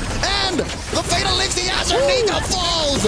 Chiboy traded out for her. Down goes Luen. Miku gets a double. Zulana goes down as well! Triple for the Lilia, and now Anu can do it is stealing Lord for Aurora. That was clutch from Anu. She got Tan low enough so that she had to get out of the Lord pit, and then Anu knew, I have an iframe to work with the kit here. I'll go in, get the Lord secured. What a clutch play from Aurora Gaming. Hirara's iframes are criminal. Yeah. They are nothing like the iframes we've known from the half-a-decade-old hero that is Lancelot. His iframes are like on DSL. This is fiber speed. This is fiber. 5G satellite internet iframes coming in from Hirara. I had to hold my breath. Wait, how's she doing this? I was like, wait, is she actually going to go back in? And then ends up making it work. All right, look at the damage coming in from Quinn. Fatal Links once more. Black shoes from Miku. Luet in trouble. Does shifting skies into the cloud forms. A little chunkier for this. And they will get the back off. Lord marching down bottom for Aurora. Okay, so luckily for Aurora Game, no one goes down there. They still have that Lord. It should charge into the turret. Does take out the tier 2 on the bottom side. So that's probably all they're going to be able to get off of that. I'm not sure if they'll continue to push down at the mid, tier 2, or top. Right now, Mob Psycho. All right, Tan, can't they do exactly? Whoa. Oh, my Lord, look at the damage out of Anu. That was a single sequence, Joseph. Oh, you don't follow that. Yeah, you don't need to. Mob Psycho, that's Psycho. Don't do it. You don't have to follow through with She's that. fine. She's fine. Like I was saying, though, off of that lore, they're going to get that one turret unless Anu continues to put pressure up there. But I'm sure that will be dealt with. You can see Nora rotating up there. So right now, Aurora Gaming in good position. Nothing's out of hand, though, for Team Ray Young as they look to go for Mob Psycho again, mid lane. And Quinn does find Luet. That's one natural predator that they're taking care of. Mob Psycho gets found out by 10. Zulana with the brilliance, not going to save her from Quinn's shurikens. And now, at least Nika and Anu will keep themselves scarce, but all right, the only thing that one could ask for as a fan of Team Ray Young is if this happened closer to Lord. Lord is still a minute out. Still a minute out. I think that showed us, Leo, that, again, the veterancy, the experience of Team Ray Young right there, knowing that, again, with their composition and what was available to them, they could convert kills. Oh! Look at the free hits coming out of Quinn! Nika gets taken down underneath tier 2. And that's what we're seeing it happen now. That power spike. The power spike for Quinn is there. What is that, her 4th item now? I believe she's definitely got the 3. She's got the Trinity locked in, but she's able to just go ahead and pop off in the back line. Where does she go? Malefic? Ooh. Gun. Malefic gun. Malefic Aurora for 10. I think she's going for the gun. Yeah, it's got to be the gun. It's what's necessary because Luet seems to be the only one who can really find her. A little extra range, and then you're just going to rely on your CC immunity when you got the shields up. So Lord will now come up here in a couple seconds. Team Ray Young in position as they wait for it. Or do I dare say maybe even a Wind of Nature? Possibly, whichever. If you go for the gun, that means you're going for the throat. If you go Wind of Nature, you're protecting the lead you have. Yeah. Let's see what they do here. Lord is up. Team Ray Young has position favor. You still have push up top from Mob Psycho. Chi-Boy leading up on that top side. Mob Psycho is actually just going to push that one in. So they're fighting for space, fighting for the map on the other side. Half health on this Lord. Team Ray Young. Tana at half health too. Here they go. And in comes a massive throne of ruin answered by Shifting Skies. Nora takes on Luet. 10 finally secures the Lord. Anu ain't going nowhere. A little too behind enemy lines. And 10 looks to take her out. Anu takes her down first. 2v1. Quinn is not going to risk it. Anu here. Can she get away? Do they know? 2 for 1 the trade, Miku. Oh, I think it's Anu who makes the first move, and she gets away with it. I can't believe Anu got away with it. She has so much damage packed into this Aurora. Chi-Boy's now so close. Split second. 1 second away from being able to go ahead and catch her. But ultimately, the Lord, the objective, went over to Team Ray Young. And it got a little dicey there for a second. Aurora Gaming, though, they should not have any issues defending this. Joseph, we missed a third option. Where there was the Rose Gold Dog. Rose Gold Dog. So I guess that's 2 ways to protect yourself from Zulana and from all the reliable damage output Aurora has. Down bottom though, Anu defending against 2. Quinn and Chi-Boy. SOD hits one of those glulings. Oh, easy recall down bot. Okay. They maintain the defense. Lord was worked on. Oh. Whoa. Okay. Flicker by Nika and Luet. Yeah. Better safe than sorry. Yeah, better safe than sorry. They've got plenty of time. A minute and a half for the Lord to come up. They keep their base turrets. I think that's the main assignment for Aurora Gaming that they do. But now Team Ray Young will go ahead and try to put some pressure on the jungle. They go take the purple or set up around there. Orange Buffalo secured though for Anu. Now, okay. Nika. That's the mount. Nora comes in, takes a lot of damage from the back line. And the Shifting Skies takes her trade, roll for EXP, and in comes the rest of them as they take out Luet. Make it a 2 for 1. Anu looking to burst down. The 4 pushing from Team Ray Young. Iframes. Disgusting how she gets away with how deep she can get. Mid lane inhibitor has fallen. Quinn doing her job here. Oh, how does Aurora get to Quinn now? That's a great question. Because right Luet now, has fallen 5 times. Yeah, it just seems like it's really difficult to pass that front line. They're just trying to clear the minions out at this point and maintain the base turrets. They already lost 1 in the mid. Lord's 40 seconds away. Aurora Gaming, they're still in a good position to say, hey, you know what? Let's go ahead and get this reset going and set up for the next objective dance, that Lord dance. But it's just, I don't know. I don't know what it's going to take here because you can't just rely on Anu to go and pull off what she did on the first Lord. You know what? For the past 15 minutes, the reason why we haven't really seen a dance, at best we've seen a shimmy. Yeah. Right? A little shimmy shuffle. shake. Yeah. Is because Aurora's lineup ain't made to dance. Yeah. Maybe Team Ray, they can kind of do that. They can like, all right, pull her out, pull her out, pull her out. Okay, we back off. Aurora, they just can say all in. Pick off or no. That's why Nika's been doing this. Fatal links. The answer. Oh my lord, 3-person hit on the throne of Rowan. Chiboy falls first. And they answer, trading out for Luet. And Nika might get away. Mob Psycho trying. Zulana gets into the back line. Takes down Nora. 2 for 1. The first win for Aurora in a while. Yeah, 2-for-1 trade. They're going to make their way quickly to this Lord. They want to see if they can potentially get something. Miku picks up a winner crown. Hasn't died at all. Doesn't have a Purify for this fight, though.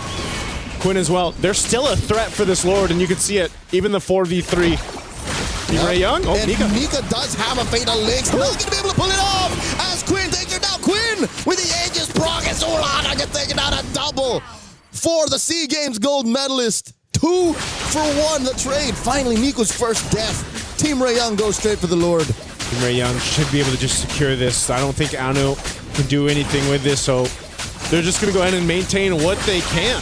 She could have tried. She could have tried. I wouldn't put it beyond her, but alas, when you're down like this, at 17 minutes, you don't want to risk it. Don't want to risk it. They held on to those 2 base turrets. They have been fighting, and like you said, Leo, it's been, you know, one of those instances where it's like, we have a Fatal Links, and that's about it. That's kind of what the fight process has been for Aurora Gaming. You know, it's been really tough for Nika. She's died 8 times, but she's been able to get, I don't feel like she's been able to just get one of those massive setups yet that we've seen with the Atlases throughout competitive play. Maybe in the defense, the base defense, that'll be the best case scenario for her to pull off. Yeah. Deep behind the inhibitors, you could use the extra firepower. Yeah. Because they're a 2-step team fighting team right now. The mount onto Anu, that's a rare sight. Rarely happens for Chiboy to find the Hirara like that. Anu using that kit to really clear quick. I think they gotta say goodbye to this bottom lane. Tan holding Nika down. Lord gets taken out with 1 more minion. Team Ray Young surprisingly aren't forcing it. Oh. That inhibitor stands. Yeah, stands for now. 1 HP, literally one hit away. Really good clear speed happening right now too for Aurora Gaming. So this isn't going to be a game-winning Lord push that we saw. Lord was already taken care of. Oh, whoa! Shifting skies out of Luet. SOD point blank range and Mob Psycho serves up a kill. Quinn finds Luet and Chiboy falls. Mob Psycho still throwing out those spears. And Nika looking for it. Zulana punishes Tan for staying a little too long behind enemy lines. Aurora and Team Ray Young, man, they are taking each other to the limit. This game 1 already approaching the 20-minute mark. This is, I guess, just the nature of this composition from Aurora Gaming. I mean, Luet with a setup of lifetime. She set this up in a choke point in the jungle. And Mob Psycho, she was unleashing here too, but she had to be careful because Quinn was right there, and that was an immortality from Chiboy. She didn't want to get caught any further. So right now, Aurora Gaming has shifted things a little bit in their favor. They're still trying to fight here in the mid lane, though. Nora here with a fake out. Flickers forward. Could have used the gleam. And, yep, no, she just gleamed in. That was a good threat, forcing Aurora back off. So where does this go for Aurora Gaming, man? I think as much as we've seen them defend, they've lost the base turrets. They're gone. They've been dealt with. Yeah, eventually everything just fell. Are they in a position to actually fight for the Lord here? That's the thing. Like you mentioned, it's been the shimmy. It hasn't been a dance. It hasn't been a full contest for the Lord. Joseph, just to answer your question, yes. You see how much firepower they have? Yeah. Especially if they find Team Ray Young lacking and just in the wrong positions. You have to respect Aurora. You look at this draft. Look at top. It's risky, but wait, Mob Psycho fighting it. Now Tan playing with the iframes as well. SOD, Chiboy blocks it. Tan! Risky business as Chiboy gets the mount protecting her jungler. What is this? What is this play? Oh, Mob Psycho. This is the riskiest type of split 4-in-1 I've ever seen. And the Lord goes over to Aurora. Anu again with the retribution to secure. But look at the Quinn! Quinn with the solo push and a couple of minions. Can Nika stop her? Team Ray Young take game 1. We thought the whole map was split and it was going a different way, but hey, Quinn and the rest of Team Ray Young had a plan, and my goodness, that plan ended up working. That was devious. That was veteran veteran Wiles that got Quinn across there. Man, what a decision there, too. I was just thinking, that's crazy. Momsaka was doing such a good job at keeping them contained up top. Tan was really low and so late. She rotated not in enough time, but they made the decision, and they were just like, you know what? Hey, send Quinn. Hey, the pick was Gila. It was crazy already. And the fact that they won that way is just a perfect bookend. Yeah, man, that was a great game one in this best of 3. 20, what did we end at? 20 almost plus, 20. 21, maybe almost 21. A little past. Yeah, that was just great game one. Team Ray Young showing, again, this experience, this veterancy that they do have through the course of MLBB, and it showed here in this one. That is a great way to start MWI 2026 here on Best Stream B.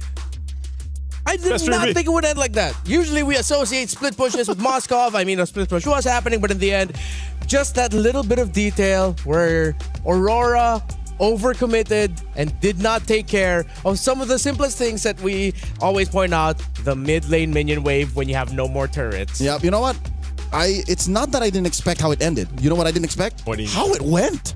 How close Team Aurora actually, Aurora Gaming actually kept Team Ray Young. Kept them honest, kept fighting. By all means, this doesn't feel like a download game to me. It looks like they played to really just win. This was a game that I feel like they were close to turning completely over. They had to catch up. They had to do the work, I feel like, and it was starting to be apparent, but at the same time, again, their base was dealt with. The base turrets were down. They couldn't keep that maintained. They weren't really able to, I feel like, compete in an objective fight, objective dance, and maybe that's the nature of their composition or just the way they executed it. And so, Team Ray Young was just able to go ahead and take that and continue to punish that kind of weak point, at least in game one. Yeah, two biggest learnings here. It seems like Anu is a student of the ZXaura dojo of Hirara. And the second one being that Sora and Lunox last 2 picks for Aurora, we were looking for that burst. In some moments, you were missing more AoE coming out of them, but I think just a pretty even spread between the Sora and the Fist coming out of the air and Zulana once you're able to Chaos Assault with Darkening up. It actually gave a lot of difficulty for the Alice and the Glue. It seems like a lot of the times, the Glue and the Alice were playing to the very last inch of their health bar to try and hold long enough for Quinn and Miku to deal damage. Which I think is a stroke of genius in the overall macro play of Aurora, because now we're watching the highlights, the replay. When you're in it, you don't really get to notice, but now in hindsight, I can appreciate how Miku, when she hits the Fatal Links, it's away from where Anu is. So Anu can take care of whatever's left where they started the initiation. Well, more MWI action coming towards your way. Aurora and Team Ray Young are going to be playing a second game. Will it go to the third? Let's see after this break. Play is in our DNA.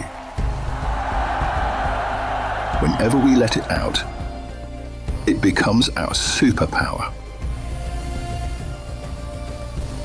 Now imagine an entire city being built to supercharge it. Kadir City, powered by Play. That was a quick little shimmy of a break. We were talking about shimmies earlier. It was just like that. It's a DJ table scratch. Really good, Joseph. That was really good. Yeah. Good job. How did that sound? Wooka wooka. There you go. That was something like that. Yeah, let's just say that was you. So, again, going back to the discussion where you were talking about how Aurora seemed to also capitalize on the things that maybe are slightly overlooked. This is where I remember now why I hate going up against Lunox. Her animation for the Chaos Assault, it's so hard to spot with everything getting thrown out. You don't realize that you're getting hit by a Lunox until you get the notification that Lunox took you down. Yeah, the burst is crazy. And also, if you have a little bit of color blindness like me and my friend LaFell over there, sometimes you miss it too. Do you guys have the same color blindness? Yes, we do. We have the very same. Is it on a spectrum? You wouldn't know. I'm sorry. Yeah, we have, but I just know we have the very same. We play on the same settings in MLBB. Oh. Yep. Yeah, there is. There is color blindness. So you can settings. tell your life bar from everyone else's. Oh, yes. All right. Use your accessibility options in game, by the way, for those who are wondering, like, Yeah, it is very helpful. What was also very helpful here for Aurora is usually when we talk about teams that keep going for fights, there are times where we go, why do you keep doing that? Here for Aurora, not a single time in my head did I go, why are you going for that? It seemed like there was a lot of the fights they were taking, it delivered something. Not always a good thing, but it delivered something that helped slow down Team Ray I Young. had one moment. That's it. Oh, well, no. In hindsight, for me, I would be molding and questioning why they wouldn't fight. Yeah. I would be like, no, keep doing it. Yeah. I had the one moment. It was when Anu went for the Lord. And then you're like, oh, I see why she went for the Lord and she stole the Lord from There you Ken. go. So you had the question, but eventually it makes sense. Yeah. You know? The one time I questioned it though is because right before the win, right before of all the splits, why would you do Moskov split, fight everyone else? Apparently, something tells me this is Team Ray Young one-upping Aurora. This is their veterancy coming to play. It's like, all right, let them think they can get away with a 4-1 Moskov. Yeah. And then Quinn, you do the thing. Yes. It's unfortunate too that the thing that Quinn decided to do is something that, despite all of the great things that Aurora got to show off in that game number 1, you overlook one of the most fundamental aspects of the game at the worst possible time. Which I hope people don't overlook the good things that Aurora got to do because of the one thing that they didn't do, which was take care of the mid lane minion wave. Yes. In hindsight, what Aurora was trying to do was going to eventually win them the game. But what Team Ray Young did then won them literally that moment. Yeah, it was one of those things though too where it's like I feel Aurora Gaming, it got to a point where it's like, okay, we can't take these fights to them. Like they wanted to do that, but they couldn't win them. So we might as well go for the game plan, which got them some of the base turrets and some of the space on the map, which was letting Mom Psycho push on that Moskov. She was going to win too. Yeah, she was going to win. She almost won that 2v1. And that could have, I don't know if she won that, if it would have really changed the course of things though either, because now she did use the Spear Destruction on Chi-Boy, and she wanted to reposition to get the kill on 10. Yeah, right? So what if, for some reason, she had used it towards the Lord? No, mathematically, she wouldn't have made it either way. Yeah. Because that means she would have had to make the call to go back to the Lord and then answer, do I take care of the Lord or do I take care of the inevitable push on Quinn? On Quinn. So you know what I mean? It's like, it's damn if you do, damn if you don't, double jeopardy, catch-22, red herring, all of the possible metaphors that could explain what happened here, but a win is a win. Yep. Team Ray Young gets the win here in game number 1. So let's see if they'll be able to continue that into a sweep, or will the surprising start here for Aurora actually allow them to deliver a game number 3 against Team Ray Young. Overall, the team that seems like has some more experience in the big picture of it all against them. For Aurora, gonna have to ask you guys this. Is it just me, or if you blocked out the names, I could have sworn maybe I'm also just watching one of the men's teams in Mongolia. It was a very Mongolian playstyle, and I mean that in the best way possible. Taking risk when you least expect it, because you know that it's going to deliver a result that either slows down the game for the opponents or rushes the game for you. There were just unfortunately some moments where Team Ray Young won more, but that was a very Mongolian game, and I appreciate that so much. I like their play style. Yeah. I think like that's the same thing I was saying, you know, back in Wildcard. I think we have seen it. Like we've seen them on the international stages, whether it was the men's teams and now here for the ladies teams. And this play style, whether it's download or not, it's very distinct to Mongolia. It's very, I feel like they've embraced that play style. It's a little chaotic, you know, it's a little hectic, but they somehow usually end up making it work. And in this case, yeah, watching them play, watching even, again, Harara, there's not many teams yet, I feel like, that we've seen make this hero work so well. Not the way they do. Not the way they do. It seems to fit this kind of concept of the way they move around the map, the jungle, the objectives even, that they're such a big threat. And you could see some of that pressure or some of that kind of quick response that Team Ray Young was dealing with Anu. The way she was utilizing the iframes even is what we were really highlighting through that game 1. I had to dust off my jaw as it dropped after the sequence. Like, how did you do that? Like, how is that even possible? Because I've played my hand full of Hararas in rank, both on my team and the opposing. None of them do it like that. So Anu, again, despite the role switch, knows the mechanical limits of this hero. So yeah, I think we're all on the same page, gentlemen. The fact that this seems like a very Mongolian coded team, given that they are from Mongolia. It's not like it's something new. It's just that we're talking about it and we're complimenting it because that's how we want to see them. Yeah. So I wish they don't change anything. Same. Hopefully they don't overthink and they start playing slower. I hope they just keep going for it. I hope they just play faster. Yeah. It worked out well for them. So from talking about and mentioning Anu, a former EXP laner now turned jungler, let's actually look at the EXP laners. Luet and Nora, I think, delivered most of the excitement from this game with how they were just so gung-ho and fearless with setting up with the Sora and the Alice respectively. Okay. Despite Aurora losing, I think Luet put on a better show than Nora. Yeah. Because Nora was a, sort of ruined machine. But Luet did, everything. All right, we're going to be discussing the EXP players just a little bit more, and of course the other players as well. We're just going to go on a really quick, short break. We were there. For every click, every clutch, every respawn. We were there for the years of grind. And we're here. Now. The proud founding partner of EWC. Powering the biggest event in gaming. Shoulder to shoulder with the world's best. Making history. Greatness deserves a stage. Lenovo Legion. Reach your impossible.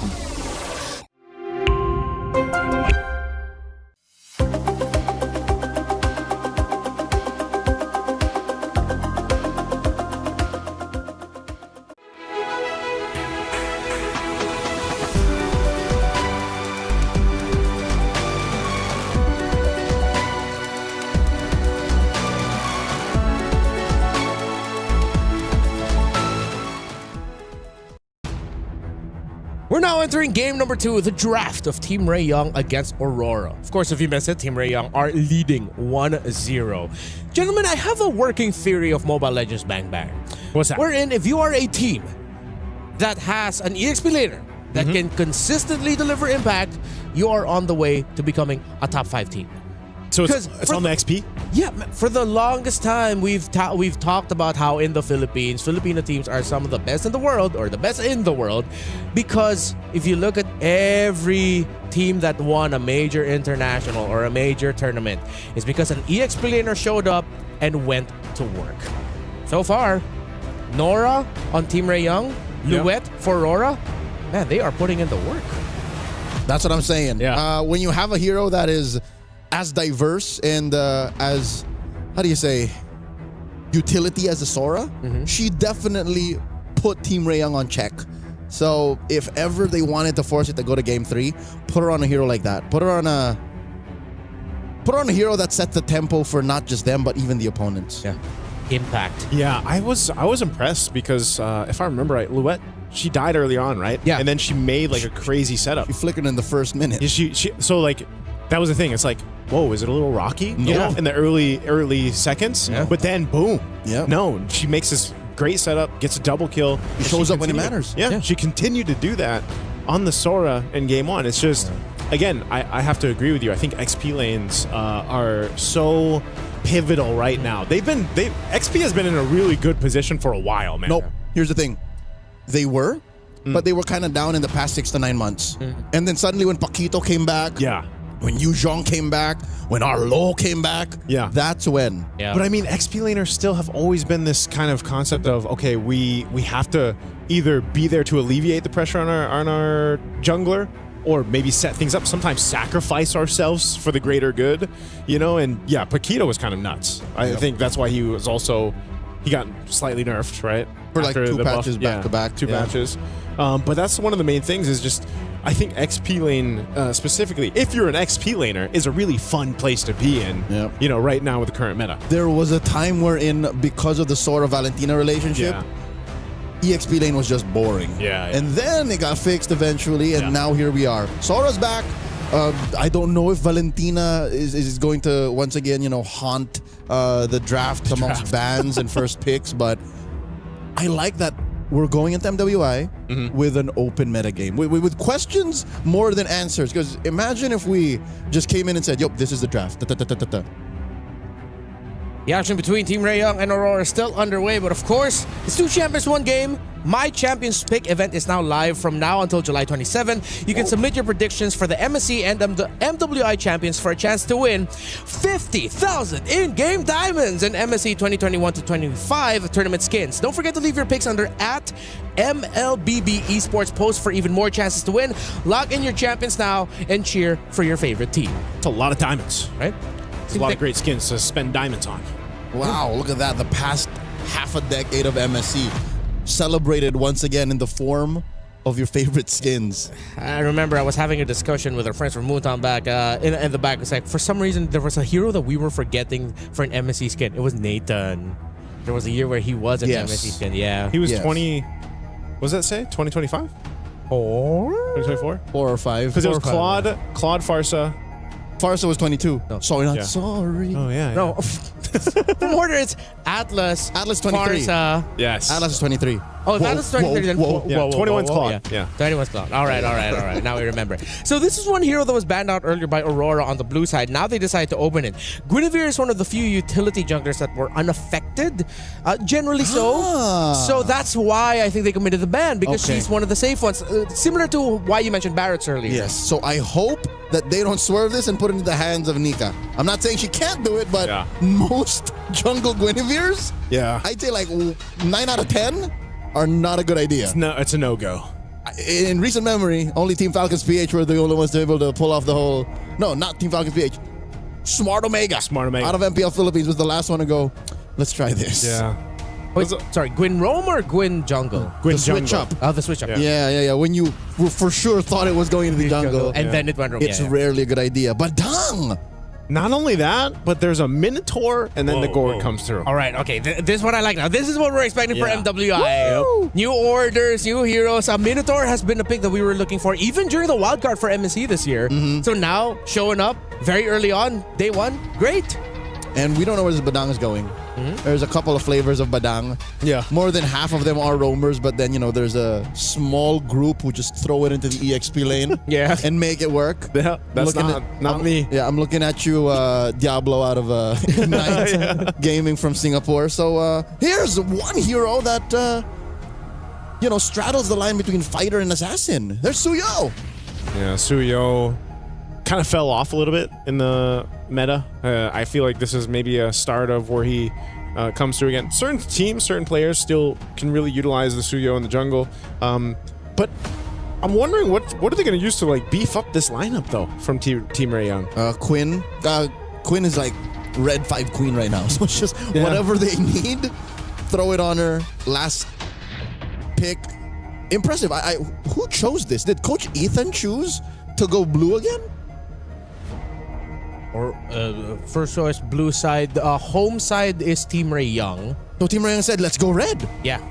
Wow. So they have the choice to just stay here. This has got to be the MO for Quinn then.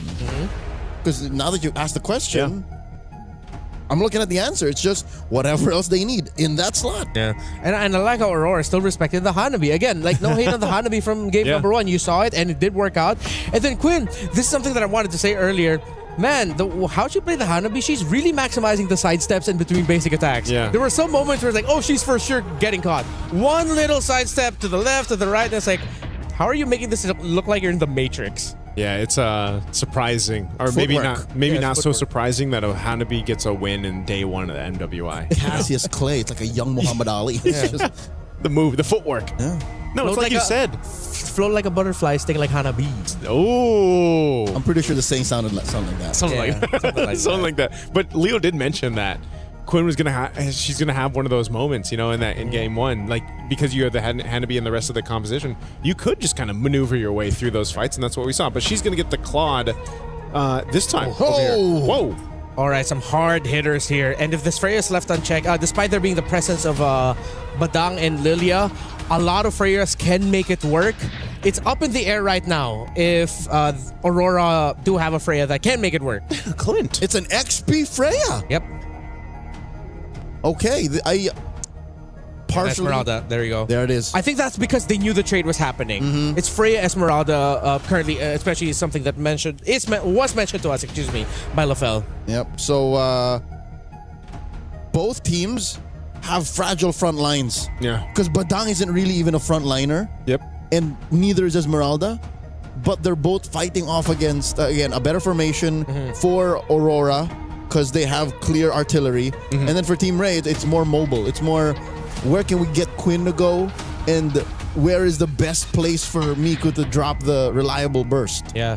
Weirdly enough, I feel like this is going to be XP dependent again. Luet and Nora really need to find their timing, because if you look at the other pieces, it's like really up in the air. If you're the Claude, you go in at the wrong time, you're going to get blasted by damage. Yep. But then if the EXP laners can go in and find their entries at the right time, whoever can live longer and deal more damage between the Freya and Esmeralda, the winner there will determine the winner of the game. What do you guys think? Well, we're going to find out here as we jump into this game at 2. We'll see if we get the extended series or not. Have Team Ray Young pushed with Quinn's Hanabi in game 1 to end it. We'll see if Aurora Gaming can bring it back, make things happen. Whoa, a lot of early aggression on Zulana. They're feeling the pressure. Man, that combo is deadly. Ooh, again, that's the Lilia and the Badang's damage output just being put on display here under the first minute. Luet and Nora, at least this is maybe one place on the map that Aurora can actually call the shots. Despite the Freya making shields and the Esmeralda taking it away, the damage output this early on from Luet is unmatched. Yeah, she, I believe, she did get the Purify out too from Nora. So Nora will want to be careful here. Look at this. And that's with the 15% damage reduction from the shield of the turret. Yeah, that's tough. That's why you have this response from Team Ray Young.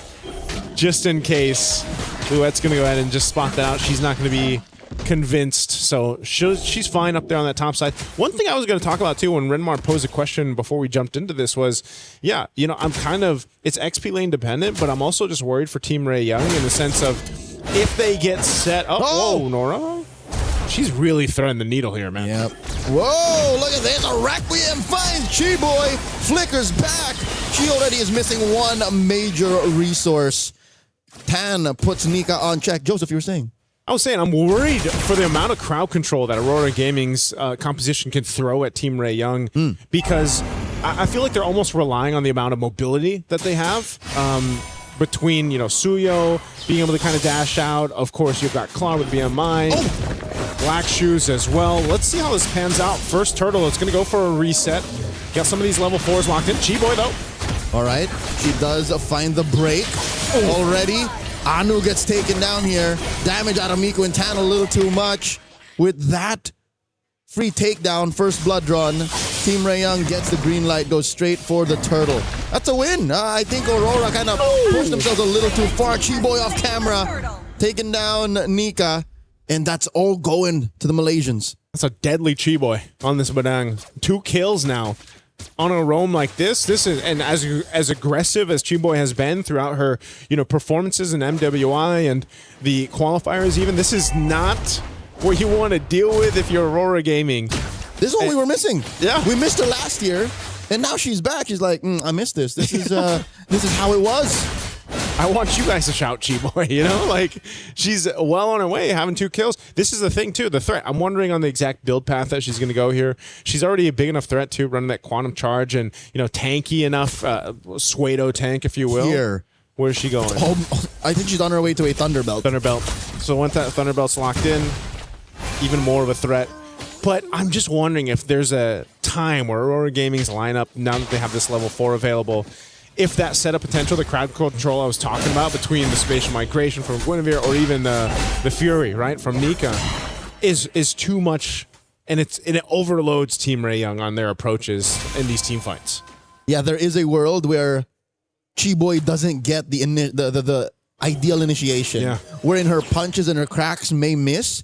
So we're looking for that. How is Aurora going to find that position? 4 minutes in, about half a minute before the turtle spawns. Nora here, about to face off against 3. Purify. Gets that Purify in, forcing out the Requiem out of Anu. Tan and Miku to the rescue. Impressive how she's able to cross over scot-free. Quinn coming in, blazing duet. Forced the flicker back. Chi-Boy, there you go, does eventually miss with the crack. Backs off. They're just going to back up. Nora's still here. Miku as well. They're going to wait for this. This turtle's coming up here in about 5 seconds, so we'll see how Aurora wants to respond to this. They've essentially got everything they need. It's just Mob Psycho has to be careful. She doesn't have a flicker, so she's going to rely on it. Minnow and Fury knocks up 2. Massive combo plus the Requiem takes down Tan. Chi-Boy backs off with the flicker. Luet gets pushed back, and now Team Rayon are trying to repair the situation. Turtle number 2 goes over to Aurora. Nora gets blocked off the exit. Louette still on her tail. Anu here going 1v1 against Miku. Still jumps in, dashes back out. Aurora happy with the win, slicing that lead in half. And Leo, that's exactly what I was talking about. You know, that kind of combination, that synergy of what we just saw with the Minotaur plus the Guinevere Trampoline. Yeah, you're in a fun house. You know, if you're Team Rayon, the Aurora fun house. Yeah, that's exactly where you find yourself. Oh, bottom side though. Chiboy comes in with a crack. Nika in trouble. There's the gush. Chiboy gets punished, and that's a free pickoff for Aurora. There you go.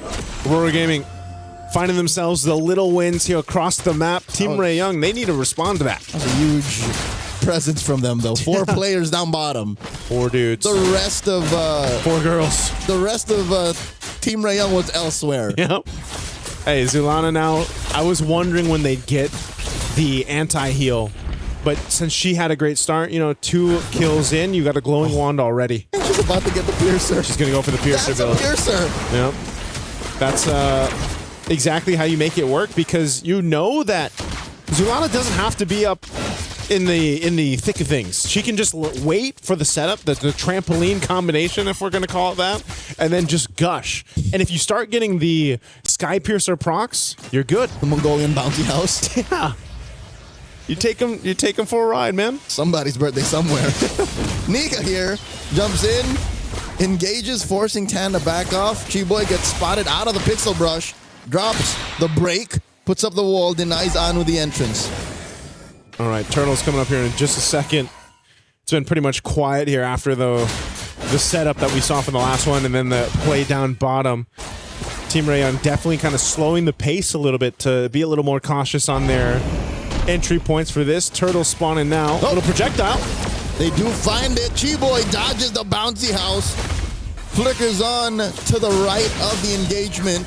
Does not have that, but instead will buy her team some time and space. Advantageous for Team Rayon. Nika one-on-one with Miku. They score the turtle. Final one of the game. Turret almost gets taken down by Mob Psycho as Nora dances around 2, pushing him back. Man, Nora is just a menace with the amount of shields that she can get here, and you know, they pretty much bullied Aurora Gaming off of that turtle contest, and they really couldn't do much about it. So they have to rely right now on scaling for Aurora Gaming, and it almost seems like the perfect setup is what they need. Oh my lord, Chiboy finds Louette, forces a vengeance, and a defensive use of the Valkyrie Descent while pushing that top lane inhibitor. That's what I felt like. It's just, it feels like they're just bullying Mob Psycho though. Mob Psycho. Nora walks in on her. Miku here looking to drop some damage. And there's no one Fury. No one home. Ooh. It's a 3v2. And Miku barely gets away. Big stun coming through, but just not enough damage to get the kill there on Miku. She did have to pop the Purify Black Shoes, so a lot expended. There's the Sky Piercer now for Zulana. So she's online. She's ready to go. A hit away on this tier 2 on the bottom side. And this is something, again, crowd control favors Aurora Gaming with this. Chiboy's got to be a bit more careful on her initiations, and I think that's why, too, you're just waiting for Quinn to hit that power spike. A little more discerning. Yeah. I think Nika would be more than happy. Oh my lord, they catch her! Some tenderized beef served up by Team Rayon. Again, 30 seconds off. She will be there in time. This is space and time for Team Rayon to actually repair the map. That was discerning, right? They're going to hold on, try to hold on to this tier 1 turret. They do just that. Tan making her way up here, too. Mom Psycho, this has been her memo from game 1 now to game 2. Go ahead and just continue to be a menace on the opposite side of the map of everyone else. Now, eventually, this Clint will be online. She's going to be pumping out damage. She's going to be able to go ahead and hit from a range, but that's the thing. You know, Louette's the one. She's got to go in with this Valkyrie Descent, the Vengeance too, off of the combination. Now we'll see it in play for this Lord here. I think you're saying what Aurora's already thinking. She has to show up at 0-0-1. She hasn't really been able to threaten Team Rayon with what usually Freyas have been doing for the past 6 months. Yeah. Nora here, pushing her back. That's a good amount of shield she wants to steal. All 5 members of Aurora near the pit. Purple getting secured first by Tan. Team Rayon has everything in the kit that they need. Nora's given the information, and once again, they're going to push off Aurora Gaming from this Lord. Oh, Minoan Fury already. Anu looking for it. Finds the Requiem in 10. Second guesses her entry. Luet takes down Miku. In comes the rest of them. Quinn with a blazing duet gets knocked up, backed off. I'm pretty sure there was a couple more seconds left in that BD. And just like that, the dance has turned into Operation Push. Aurora back. Zulana gets taken down. 1-for-1, the eventual trade by Team Ray Young. Man, look at all the battle spells and ultimates and everything else that was used by Team Ray Young, but hell, was it worth it? They get a kill on Zulana. They push back Aurora Gaming. They won't be able to full commit to the Lord, but still, that's what they've been doing throughout the game. They've been pushing and pulling in these team fights against Aurora Gaming. A Lord delayed is better than a Lord stolen. So that is what Team Ray Young is telling themselves right now with about 1,000 gold up and the rest of the map looking relatively red. I'm pretty sure they want to push mid in more. I'm pretty sure they want to take care of that big fat wave up top. That's why they sent Quinn there. That's why neither team are fully committing to the Lord just yet. This is not as free as one might think. Okay, now it's Aurora Gaming getting into position, but look at Chiboy's positioning here. They might try to make a sneaky play after they take this tier 2. It looks like they're going to make that call. Aurora Gaming has to respond to this. They don't want to get cut off in a bad position too. So another Minoan Fury! Miku, despite the black shoes, she was waiting for the Purify to come off of cooldown. Quinn, AOT stacks off of that mid-wave. Chiboy with a conceal. Who's she gonna find? Finds Luen Nika. Pixel brushing control. Lord with the knockup. Finds that crack.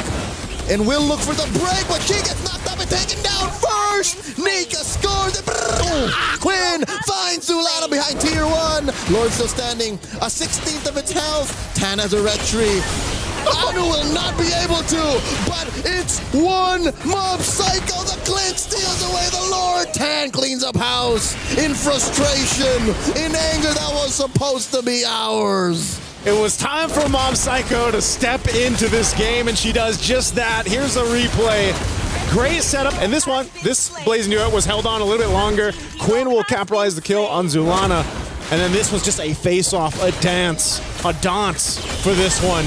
But Mob Psycho ends up securing the Lord. Highway robbery at point blank range. Who'd have thought it would be the sheriff who will commit the drive-by? Hey, they made it happen. They've brought some momentum in their favor. They've just got to deal with this. The Lord is actually going to be worked on really quickly. Oh, no. Uh-oh. Nora jumping in. Another Mongolian bouncy house served up. Plus the gush. But T-Boy will be able to back up. In comes Dan. Another massive blazing duet by Quinn. Able to BD on out of there before it's too late. Nora dancing around them. And they're jumping by Tan. This is risky business. 4 members of Aurora will not allow for this. Team Ray Young, take care of the Lord.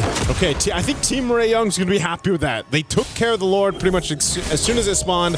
They held on. They're going to clear out these waves. There is a big push up top, though, on that tier 2 turret. But Tan will be there just in time to keep this up.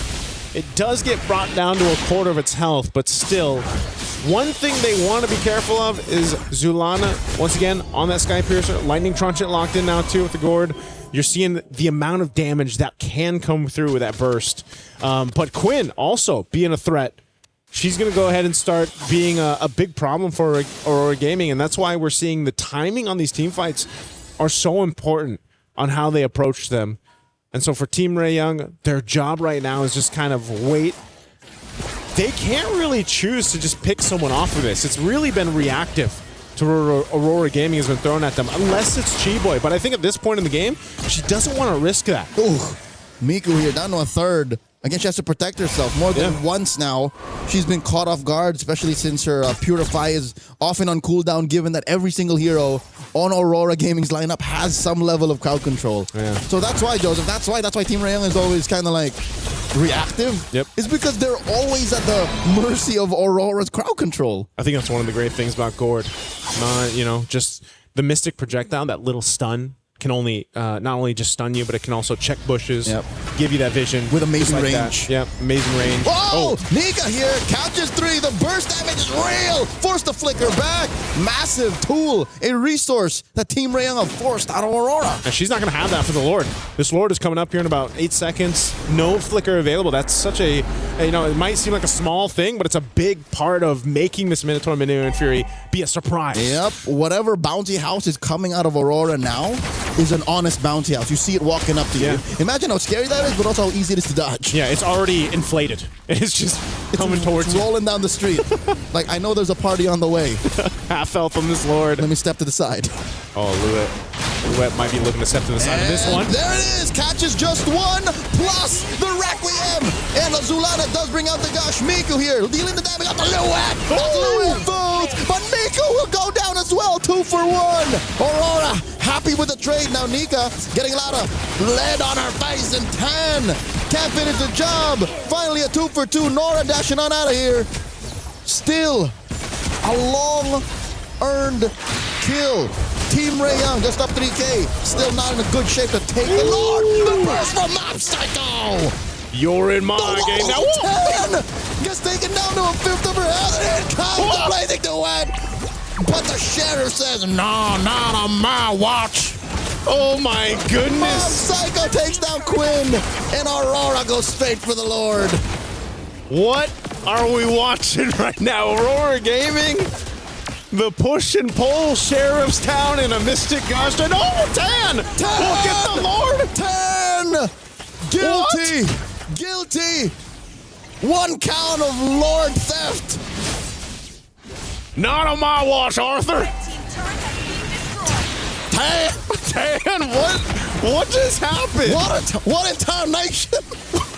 Tan Nation just happened. How did she just walk to the Lord and get it? Joseph, where's this coming from? Where's that coming from? All right. Aurora, fortunately, is in a position to defend. The map still belongs to them, and it's up to Team Ray Young to punish them. Look at the damage the Mystic Field deals, Joseph. Oh, yeah. Don't mind the gush, man. The field. Oh, no. That's projection. That's projection. We're thinking. Oh, my Lord! Chiboy finds a crack fight. Mob Psycho serves up a kill to Miku. And now Nora dancing around Louet, Nika, and Zulana pushing him back. Miku. Black shoes. Black shoes. Close call. Chiboy holding on to that immortality. Quinn cleaning up house. Tier 2 goes down. Bottom lane. Chubby Wave pushing in. Team Ray Young are in the base. Oh, they don't want to over push us though. There's the Mystic Gush on Miku. And another blazing duet. Puts Zulana 6 feet under. And now Chiboy gonna have her immortality pop. Not unless she has something to say about it. Tier 3 falls first. Man, Team Ray Young, they fought for these base turrets off a Lord that was pretty much cleared out from Zulana. They're gonna go for the mid turret as well. Oh, that's it. They're already in the base and they're calling it theirs. This crack and break on Nika, forcing a defensive flicker. They gotta retreat. Team Ray Young, they're approaching the inevitable. They found Aurora lacking. They put him into a corner. Yeah, they got all their base turrets again. Just like we saw in game 1. Now Aurora Gaming, they've got to kind of shift the focus. They've had a whole lot of control around objectives. Well, Team Ray Young, you know, might have taken them some time, but they barreled through that. And once again, we're approaching the 20-minute mark into this game. By the time we get to this Lord dance, it's going to be up to that point. So now, for Aurora Gaming, they've got to make their own adjustments. Oh, whoa, they're going for Louet to actually expend an ultimate for this, and now Aurora Gaming wants to fight. And there's the Requiem plus the Gush, and in comes the backline blazing duet from Quinn. Zulana falls. Big knock up a 10 looking to clean up house. Louet takes down Chiboy. Down goes Louet. 10 gets her. 2 for 1 now Nika. Quinn flailing away. Double kill for the Suyo. And now Mob Psycho goes down. Only pops in immortality. And now they're on the base. All up to Anu to defend. I don't think she can do this. It's too tall an order. Requiem to delay the inevitable. Down goes 10. Anu gets her immortality pop. Still a couple of minions there. It's a wipeout. Team Ray Young sweeps Aurora. Team Ray Young, they fought in game 2 for that one, but they end up getting it here. Man, what a fight they had to go through for this. Joseph, you chose the right words. It's a fight. It's a fight. They had to fight through it, man. My goodness. What a clutch game in the last kind of seconds there for that Lord, too. That was close to another 20-minute slobber knot. What in Tan Nation, man? Again. When you think they didn't have a chance. That looked all but a Lord wearing Aurora's colors. Like, I could have sworn that was it. Oh. I almost thought we were going to game 3 on that one. But Team Ray Young, I don't know. It's the mix of the veterancy plus just the ability for them to adjust on the fly. Yeah, that and their willingness to kind of try things, to see how far they can take whatever strats they brought in for the game's draft. Renmar, were you entertained? I was entertained. That was some of the craziest last 5 minutes I've seen. The push and pull, the back and forth, team fight to team fight. Holy expletive, man. There is a word that if I was casting, I might have screamed out if I did that with what Tan did, that I can only translate to Tan Mother. A little bit of a moment of vulnerability. That's why we decided to go Western. Yeah, we had to, because there's only to remove ourselves from our actual instinctual responses. Tan Mother. For the Filipinos out there, y'all know what I'm talking. But if you've ever played in a Southeast Asian server or a game with Filipinos involved, y'all know what I was thinking. Tan, oh my goodness. But it wasn't just Tan and what she did, stealing that Lord. Gotta give the flowers as well to Aurora. No. This game number 2 felt a lot like game number 1, where it was like a lot of the determining turnaround sequences came through the big team fights either before or during the objective. Yeah. And it was happening consistently. There were also some similar beats to what Team Ray Young were doing. We're in, this one team fight didn't go our way, or we won this team fight. What's next? We go to the nearest turret, break that down, and then that's the first tier turret that we're going to take down. And then on the other side, that's what Aurora's also staking. Okay, so we go for the trade. These two remind me of each other way too much. Like, sometimes you could cover up the name and I could say, that's actually Team Ray Young. No, it's Aurora. I want to see more of this match. Unfortunately, it's a sweep win for Team Ray Young. Congratulations. I think the only other way you could say that they're not similar is in finishing power. Yeah. I think Team Ray Young just see the bigger picture at the end of the day a little clearer. Yes. And that's why they got away with the sweep. And that's probably where the experience, comes through for these ladies here from Team Ray Young. I mean, we saw this in a lot of their decision-making when it comes to the team fights. Again, even give it up to Nora. You see her going 1v4. Bouncing between that is Tan as she finds her entry points.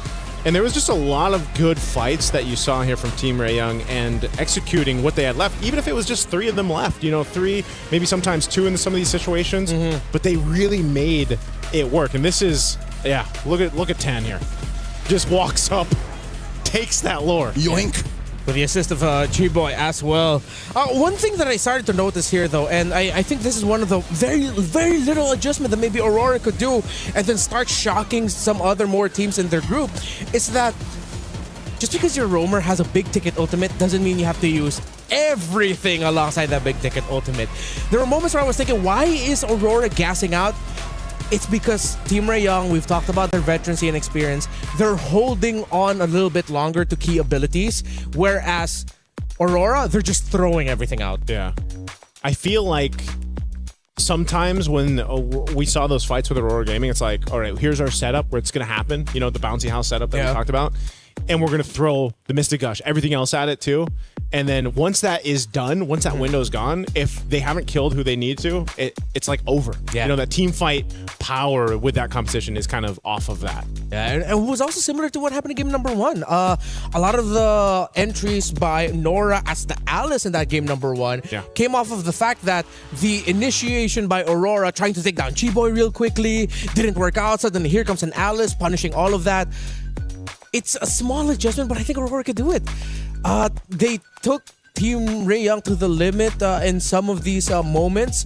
Although overall, Team Ray Young did have a better control of the map. But I feel like these two are soulmates, man. Team Ray Young and Aurora, they're like MLBB soulmates. It's not over just yet. There is a world where Team Ray Young and Aurora meet once again in the knockouts.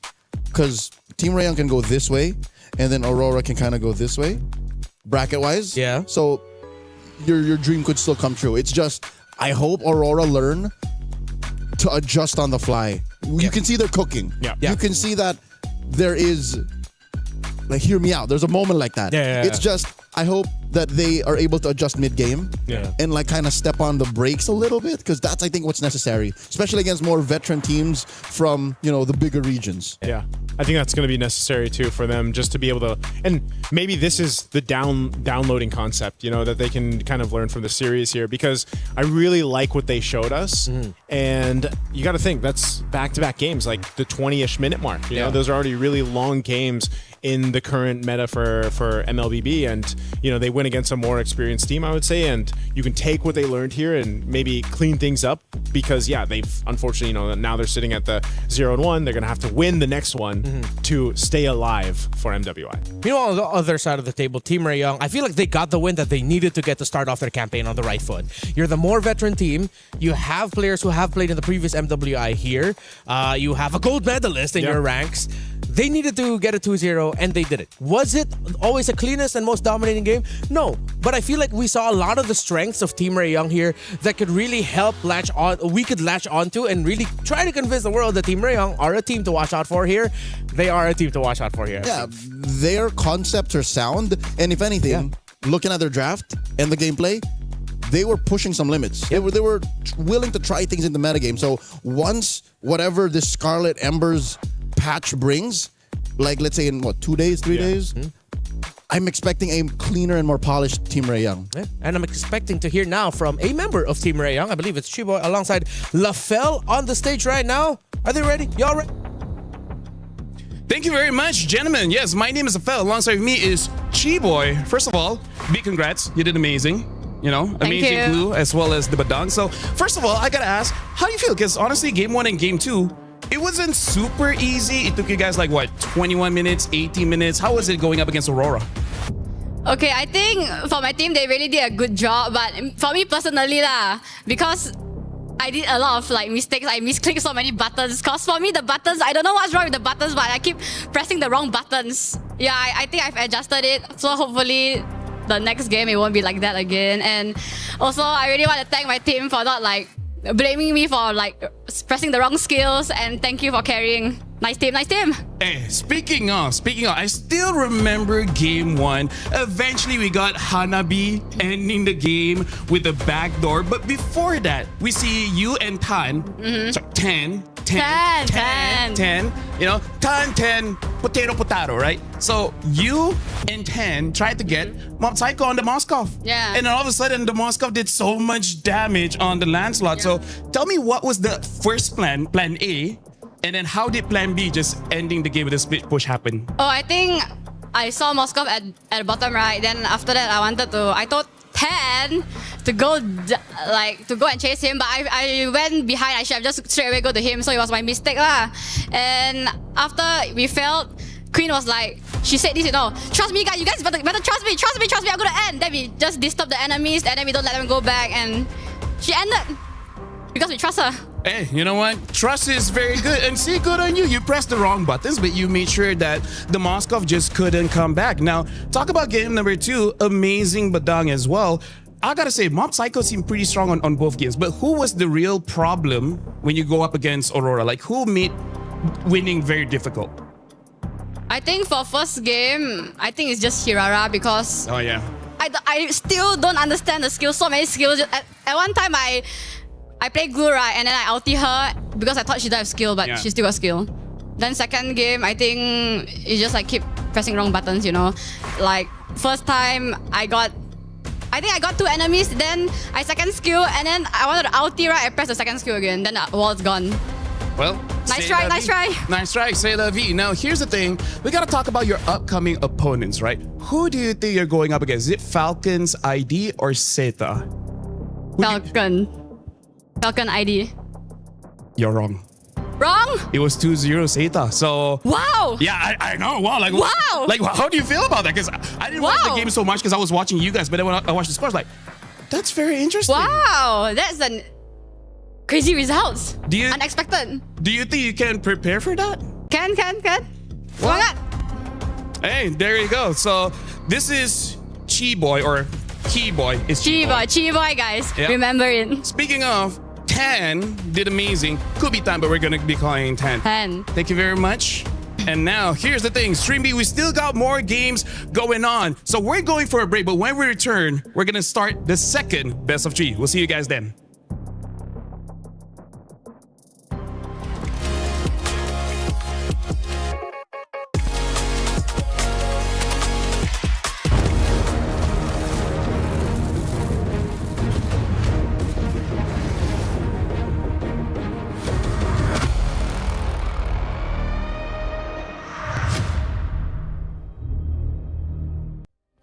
Play is in our DNA. Whenever we let it out, it becomes our superpower. Now imagine an entire city being built to supercharge it. Kadir City, powered by Play. We were there. For every click, every clutch, every respawn. We were there for the years of grind, and we're here. Now, the proud founding partner of EWC, powering the biggest event in gaming, shoulder to shoulder with the world's best, making history. Greatness deserves a stage. Lenovo Legion, reach your impossible.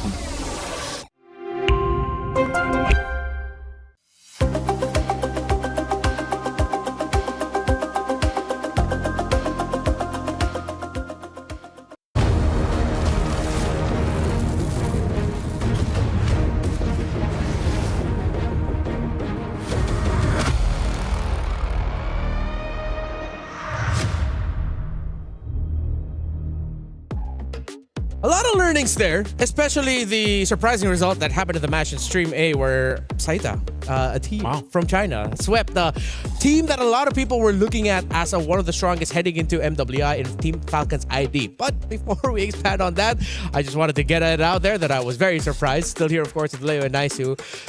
Let's share a little bit more about our thoughts with what happened with the previous one in Team Rayong versus Aurora. I think heading into this, we all had a similar feeling that maybe Team Rayong are the favorites. Yeah. Would you say so? Yeah. Yeah, for that matchup. Yeah, for I that put him in matchup, top yeah. 4. Yeah.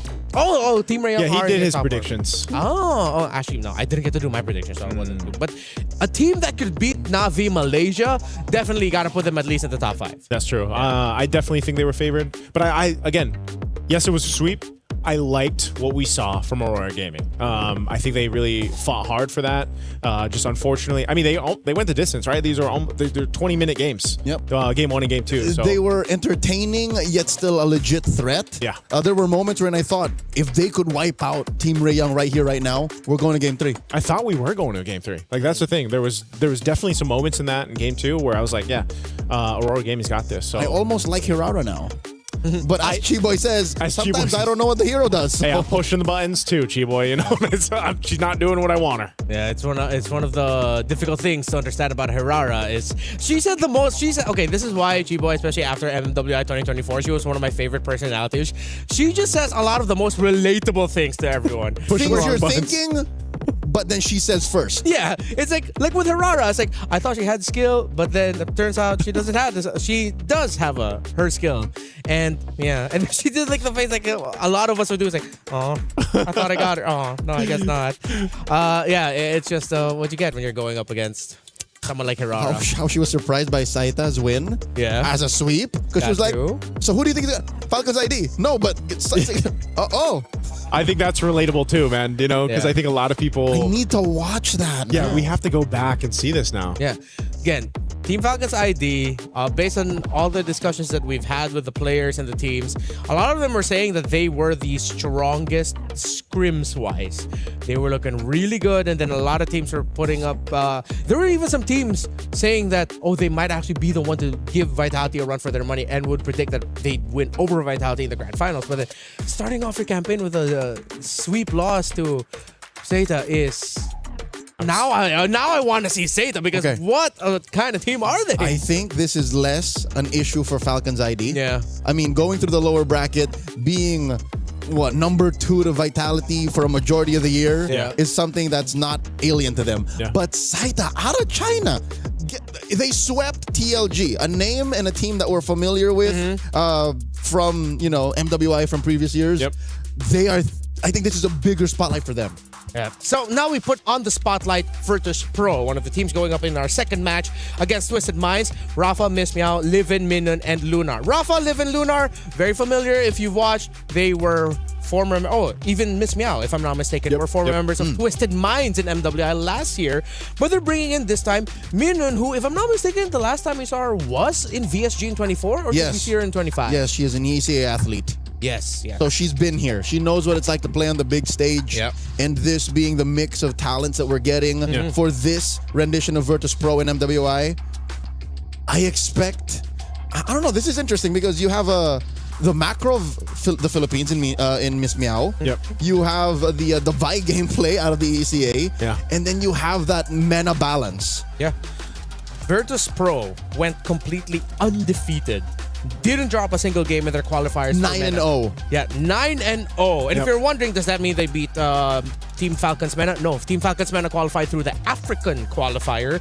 Of course, a team out of Egypt, while Virtus Pro went through the MENA qualifier. So I'm excited to see Virtus Pro here because if they could go undefeated and if I'm not mistaken, the women's scene in MENA was inspired a lot by what Team Falcons has done globally. Yeah. It is competitive there. And then they swept it. That's wild. That's why I think I think this is the surprise of MWI. Like by the time we get to the end of it, the surprise is how impressive and how much has changed in improvement wise for some of the dark horses, some of the regions we're maybe not expecting, here for MWI. You know what the surprise is? The fact that they were able to make an all-star team under a banner that just got reformed. Yeah. You're able to get Maylane, Chin Chow, and then a majority of last year's Virtus Pro under this year's Twisted Minds. Yeah.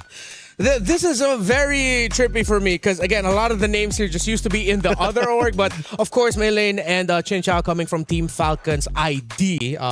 Falcons Vega, I believe is the name that they're called. But yeah, Team Falcons ID.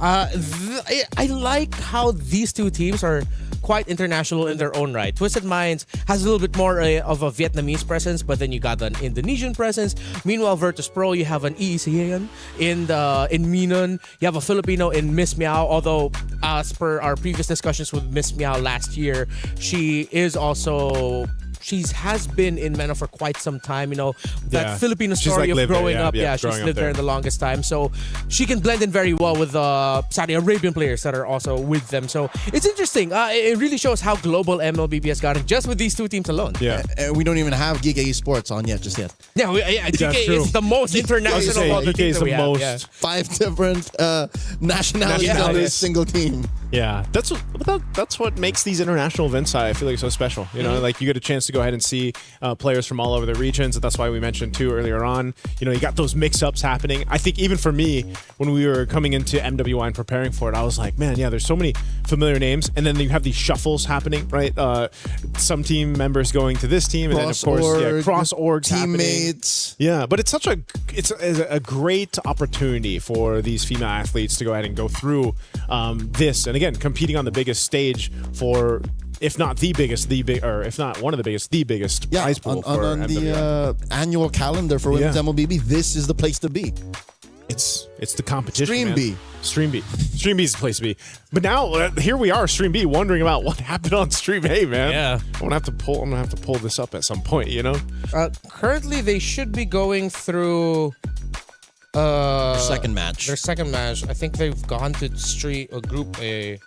Oh no, we already did Group A or another Group A matchup. I think it's AB, right? Yes, AB. Yeah. Yeah, we'll see. It's like they got their own lives there. Well, eventually, over on here, I think we'll also give you guys updates. Yeah. You do not have the issue of wondering like we do. Dual screen. You can just changing tabs. I wish we could do that here, man. I hope we could. Yeah, that's something that we can suggest. Like, allow us to just quickly peek. Actually, I realize I should have that power too. I do have this. So. You do have yes. My bad. It should have been me. You have the technology. Yeah. Eventually, we'll all have that technology. Yeah. I'm not going to do that now. I'll set that up later. But all right, let's look at some specific matchups. For Virtus Pro and Lunar, I believe it was last year's MWI that there were some moments I remember Lunar. Her name did pop up.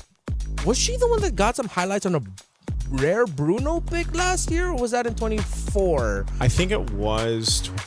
I think I recall 25. 25, right? Like, I remember Lunar Bruno. That's just something. there's an association there in my brain. Yeah, Lunar, Livin, and Rafa. Yeah, they have the experience. Like they've each had like those moments. Yeah. In previous MWIs, I feel like for them, and I think that's why those three alone, and then of course the mix that we talked about. Like you have so much potential for different highlights for the team, but also I hope that doesn't be the case where it's like the synergy is missing. You know what I mean? Like maybe it's lacking. Maybe they haven't had enough time to prep. Because I think at this point too, what we've already seen is like you can get really surprised here with the competition in MWI, not just from the drafts alone. Like think about the two drafts we went through. That was, even the bands are very different already from what we saw a couple weeks ago in the wild card. Now, not to mention chemistry. And the chemistry, yeah. The main skeleton of both squads, despite them changing teams, like just literally switching up, could mean that they're capable of pulling off weird strats that a team that literally was formed a month ago could not.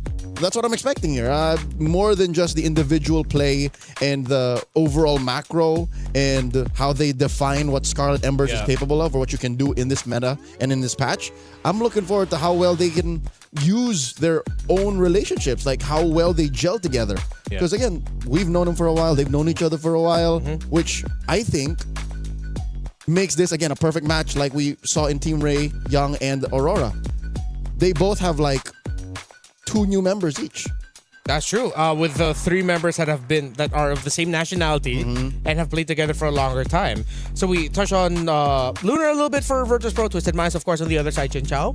For a lot of Indonesians, a legendary player in her own right, as her name's always been up there, alongside, of course, her sister Funi, against the Vitality ladies. Here's the thing.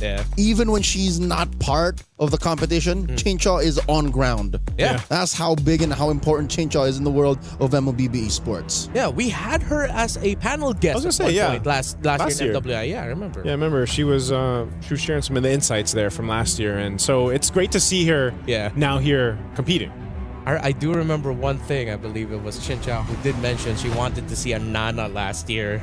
Yeah. Was it you that asked the question on the I asked the question, and then Eterna was there also, and then she said Nana. I remember us in the cast room being like, "Whoa, Nana!" Yeah. You know what? Behind the scenes, what her reaction was when she said Nana, Funi looked towards her sister, gave her that little sibling shoulder, little elbow bump, and just said, "Why? What are you saying?" Yeah. Hey, Meanwhile, Chinchao was like, "I don't know. You know what? I wanted to say something. No, I give Nana." When they ask you that question, all is free. Yeah, that's true. It's like what you asked us earlier. What do we want to see? It's not like, it's just a personal wish list. Yeah, sure. You know what? Okay, let's do that. So let's see if Nana will show up. if it does pop up, you already know, right? Yeah. But I think draft-wise too, maybe even after today, man, we won't be able to tell 100% where the like MWI meta's going. Speaking of MWI, of course, don't forget we still have our event going on, the My Champions Pick event. July 27 is when it's gonna go out. So you only have you have a lot of time, but it does start July 25. I was gonna say, you got about 2 weeks. Yeah, you got 2 weeks. Prepare all your predictions. Get a chance to win 50K in diamonds and the MSC 21 to 25 skins. And don't forget to leave your picks under at MLBB Esports post for even more chances to win. So look for that post related to the My Champions Pick event. Log in your champions now and cheer for your favorite teams. Man, I'm having a look here too. I think I have almost all of them except what a flex. Yeah, whoa. one. You go through the airports without going through the long immigration lines. You have all the skins. Where's it going, Joseph? I'm not a world collector like you guys, okay? Sorry, he's a world collector. Regardless, says the guy that's a world collector. Yeah. Where's it going? I'm just saying, Why did MSC you look skins. at me and suddenly think, oh, Renmar can't be a world collector, it's just Leo. I am a world collector! Oh, so you're both world collectors and you're talking about me having all the skins. No, you're talking about you having you brought that up. That wasn't us. You're the ones who just went, I think I have all of these. So you know what skins. that means? If I were to win those 10,000 diamonds, because again, that's 10,000 for 5 winners. Yeah. I would not have to use it on the MSC skin. And the point is, you have even more diamonds than you already have? Maybe I can catch up to the world collector like you guys. Okay, that's a pretty good take, yeah. That's where it's going. I don't think I got a counter to that. They encounter that. I'll see you in the immigration lines. Oh, wait. Oh, wait. We don't have to. You don't have to, at least. In just a bit, we're going to be starting up Twisted Minds here against Virtus Pro.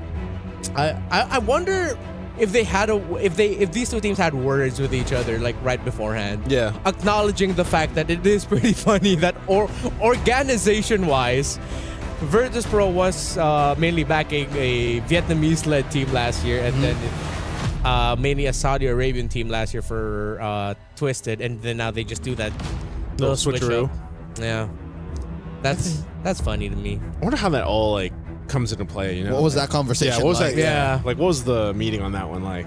Did they do the Spider-Man meme of just like pointing at one another, or the Matrix trading meme? Yeah, like which pill you want? Speaking of, I as we look at the roster here for Twisted Minds, I suddenly remember Melee and her performance in MWI 2024 under Team Falcon's Vega ID. She is very comfortable with the Assassins. She is at home with heroes such as the Hayabusa, the Lance. She loves the Assassin Even more maybe than Vival. Yes.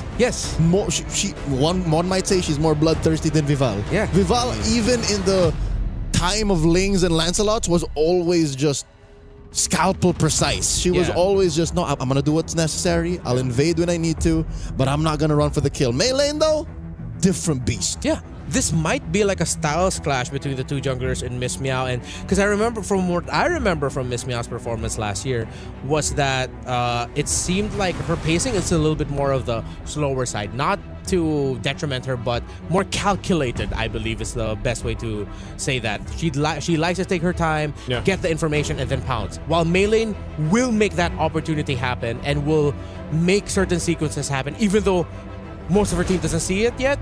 She's the one who's gonna go for the jump. Yeah, I mean this in the sweetest ways, but she hasn't taken that brawl server tendency out of her just yet, which makes for great games. And again, if you can get away with it and you can snowball out of control, it's by all means. Yeah, I think that's going to be one of the things to look at is, again, if you've been following some of these individual players or, because they've been on different teams, different organizations, you want to see that kind of that growth, right, that they've had over the years, over the seasons. I mean, someone too that I think of over here for Twisted Minds is Sa. Like, Sa has been playing for how many years? Oh yes, Lilies.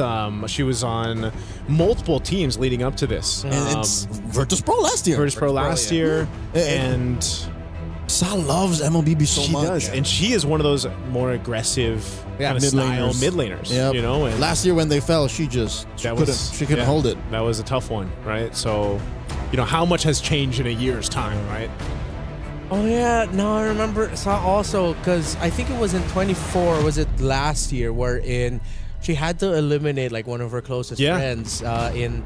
What's the name of jungler from Cambodia in CFU? They fought it on. Was it last MWI or 2024? I think it was last year. That was like one of our biggest stories. That was one of the story headlines. Yeah. One of the few female athletes out of Cambodia that actually has played in MPLKH. Yeah, and has a win, if I'm not mistaken. I think she has a win under there. Oh, I'm gonna have to remind myself again of her name of that. So was it Fa? Because Sa and Fa? No. There was another one. Here we go. I will remember it. Okay. Yeah, I was thinking it was Fa because they were Sa and Fa, but I could be wrong. But again, jumping into this draft, let's go and see what will happen here. Dude, it seems like Atlas still definitely has a presence in the meta. He keeps getting banned out. He's not a bad pick. So as much as we want to veer away from the Atlases of the world, he's here to stay. You know what? You're not going to see his MSC skin right now. But yeah, it makes sense. And I think that's going to be the case even when we get to MSC, man. Real quick, before we analyze this, I just remembered. Yeah.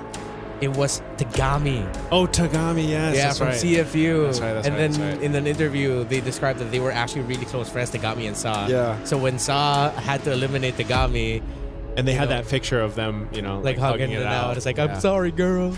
But nature of competition. Yeah, I was going to say, nature of competition, man. Yeah. Draft. All right, let's go back into this. Freya, Marcel. Okay, so instead of being the ones to pick up a Marcel Open for them, they want to force out a different ban. It forces out the Paquito. I think Twisted Minds are setting up for a trade in pick 2 and 3. I just cannot see it right now. Maybe one of them's like eyeing out the the possibility of a glue getting picked up early on, maybe? Right now, Oh, hey! Matilda. One of the heroes that we did mention earlier. Yeah.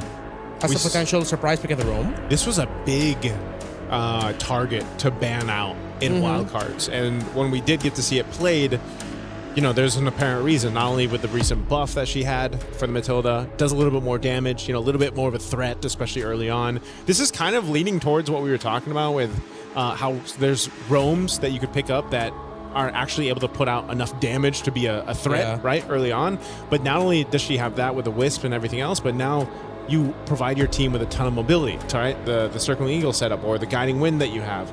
So I don't know if we'll actually see a Fredrin come into play here, because now you have an Akai and a Gord being picked up for Virtus Pro. And Leo mentioned Barretts earlier. I think you just go ahead and lock in a Matilda and Barretts at the same time. You just have to time your Deathness Welcome really well so that Akai's heavy spin just becomes nothing. But if you time it before the heavy spin, Akai can heavy spin, and then he's out of the belly of Barretts. Meanwhile, the Gord into Matilda, is that a risky thing? Would you want to go up against a Matilda that could potentially bring someone to dive you? Again, I think it's one of those things where it's just like you're just hoping that you're quick enough to avoid. There's the Barretts, like you mentioned. You're quick enough to avoid a lot of the setup potential. Your main job, and that we've been seeing with a lot of the Gord play right now, is just, again, information. The Mystic Projectile, that first skill. Obviously your ultimate, the Mystic Gush, is such a threat when it's laid down. And yeah, you could run into a problem with, you're playing against a Matilda, man. She's going to be kind of literally circling over you, and it could potentially be a problem for your Gord. But again, I think your job here is just, let me just be a glass cannon kind of concept. Okay, they close it out with a Moskov. If Twisted Minds play fast, and if they want to be really honest with this draft, which so far they are, they showed up the Matilda, we saw the Barretts come in, they picked up the carry so that they don't have to go up against it. I think they just lean in on the predictability of it, pick up an EXP laner that rotates hella fast, clears minion wave fast, so that you're constantly adding pressure to the map. Just play through raw speed, allow the Barretts to be the slower one, and maybe pick up a mid laner that could deliver the same thing. Fast rotations, fast clear, and then just constantly be playing hit and run. But if you play too much into that idea, they might be susceptible to suddenly like a Hilda or a Cho Roam showing up that just deals way too much damage. At that point, too, you're just matching, the fire for fire. Especially in the early game with the roamers here. So I think we'll see what the last couple bans will be out as they come through here, but you got a good mix of just the Matilda utility, the Barretts that Leo mentioned earlier on, and covering a lot of your crowd control and durability issues on both sides right now. Remember, one thing that we learned also from wildcards is that Matilda, her pokes are really annoying. You don't think of it as much, but they're actually quite disturbing. We've seen maybe 1 or 2 Matilda kills. Yes. So it's real. It's not something that we're just saying for the sake of, oh, cool, Matilda's back. It's just, it happens. And again, when you have the Barretts, which, we spent a good amount of time talking about in the pre-show, it's going to help. Are we locked in saying that this Akai is jungle? Or are we open to, maybe the swerve? Swerving it. This is Miss Meow. Like it might go into the roam instead. Yeah, I think there's a world where that happens. Could be. I think it depends on what they'll show up here. If they show their EXP laner and it is someone tanky, then I think you just put Akai in the jungle, then your roam can be a little bit more nimble damage. But if they show their roamer, then yeah, for sure you already know it's going to the jungle. I think I'm okay with them leaving the option of Akai as a flex. Yeah, you want to leave it to the last moment. Yeah. So commit to the bit, show it in... Okay, never mind. No. Okay. It's for sure going to the jungle now. They go for the God Thought. Maybe committing to the bit might have been a little too expensive, so confirm this is likely a jungle Akai. So he's not actually dead. Okay. Ganakacha 2 was one of the picks that was kind of slept on during wildcard. It didn't pop up, I think, maybe once or twice. We kind of shifted things from the revitalized roam dance between two teams when that's brought up. So this is very tanky on both sides. I feel like we're going to be buckled in for a longer game for this game 1. I think Twisted Minds needs more ranged pokes to pair alongside that Matilda. Will they go for range? Oh, they go for the Lapu Lapu. And hey, Kagura. Hey, okay, Twisted Minds really showing us some more picks here. I mean, it's been a while since I've said or thought that Kagura would be a good pick, but I'm not going to say it's a bad pick, but I think I have to stick with my consistency with the theme of Kagura this year, 2026. It's that feeling. Yeah, it's that feeling. It's nice to see, though, because that's what I was saying. The mid lane is so narrow right now. Yeah. You know? At least we have someone trying new things. Yeah. I can't remember the last time Kagura was a legit like prio pick. Yeah, like a threat too. I remember more times when she was actually banned because of balancing issues. Oh. Despite the creativity of the Barris and Matilda, I think I might have to lean towards Virtus Pro here. With it being a little bit more with what we understand to work. Guinevere EXP lane for Rafa. Is that how heavy Kagura is right now? Maybe. That's what it looks like. Yeah. Because they needed a bit more setup also. They needed another hero to... Because Kagura has that built-in Purify, so... Interesting choices. Interesting choices by these two. Sound off wherever you're watching. Who do you think between the two more interesting drafts would be able to win this? Is it Virtus Pro or Twisted Minds? I'm going to hand you off now to Nice and Leo. Here we go, and welcome to the second match here for Stream B. Once again, there's 2 streams going on simultaneously right now, so you guys are joining us here for this one. It's game 1 of this best of 3. We'll find out who moves forward. This is an interesting draft, to say the least, just because, you know, it's quite different from the chaotic compositions we saw set up in our first match. We are going to take a little bit of breather so we can talk about this a little bit longer here for this one. Even looking at the emblems. Anything standing out here? No, it's pretty much standard. I love how both gold laners just picked up Master Assassin. Yeah. Like, we're going to fight. I think they want to fight in that gold lane early on, man. They don't want... And they don't expect rotations from anyone else. Yeah. So, I'm glad that both came... You know how it's like a game of rock, paper, scissors? Yeah. It's like, we both basically pick scissors. So we both just go for it. Yeah, and then it allows you to go again. Yeah. Because what if I went for the Master Assassin and then you went completely elsewhere? What if you decided to risk it and went for something like a mystery shop? Mystery shop. Right? It's like you greed out. Or again, you play a little more conservative and play Tenacity or something. Yeah. So at least now we know that that's going to be a dead lane. It's a full mechanical matchup. In mid... Okay, let me play devil's advocate. You and Renmar were a little more skeptical. I just mentioned the facts about Kagura. What if there's a reason why Sa picked this up? What if this is something that, you know, they've been practicing for months now? That's what I'm saying. It could just be one of those picks, right? One of those comfort or a Saw thing. Yeah, it's like maybe this is her favorite hero. Like this is one of those comfort picks, incredibly in her favor. But also, not only that, I just think maybe you're just playing around the fact that even the Matilda does enough poke now. You know, I mean, even better now, and you can set things up, whether that's with the burst that comes with the Kagura or utilizing that circling eagle to set things up for your team. That and Twisted Minds, their lineups look so tightly packed. You know, when you look at something and I like the way that's built. Yeah. I like when you put all of these together, especially with Chincha on the carry. Like, that's the icing on the cake. Yeah, Chincha, she's going to be able to shred through that tanky front line that we're going to see here from Virtus Pro. Again, the play here, this is what we were talking about. I guess we're seeing a preview of that in the gold lane. And they're going to poke back and forth. Turtle will be up here in a second. And so Twisted has control of this area. Daisy, level 4. On her Lapu Lapu. Still trying to get there for the Guinevere over here for Virtus Pro. Minion's going to go ahead and charge in, but they might be a little bit off for this fight here. Okay, in comes Miss Meow Daisy with the bravest fighter, the flicker to re-engage, finds Livin. First blood drawn by Twisted Minds, and Melee, despite the heavy spin, gets the turtle. Free kill and major objective Sa with the flicker forward, pushing deep enough to threaten Grand Theft Orange. Twisted Minds just a second away from being called guilty.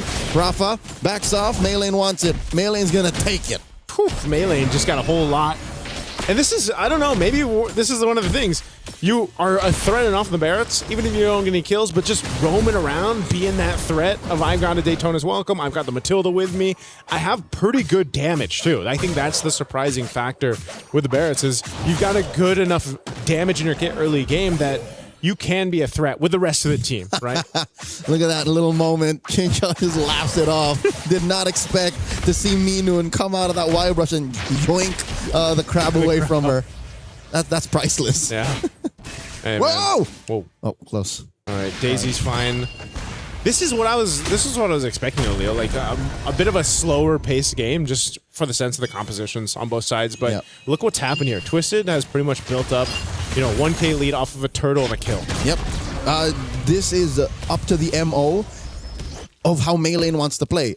Sure, you're looking at Chincha as the main core, but the first 8 to 9 minutes, it's on Maylane.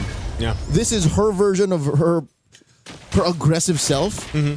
In this new Twisted Mind V and Shell. I think I'm okay with it too. This Barrett's coming back into, I wouldn't say the forefront of the meta just yet, but like it's popped up now a few times.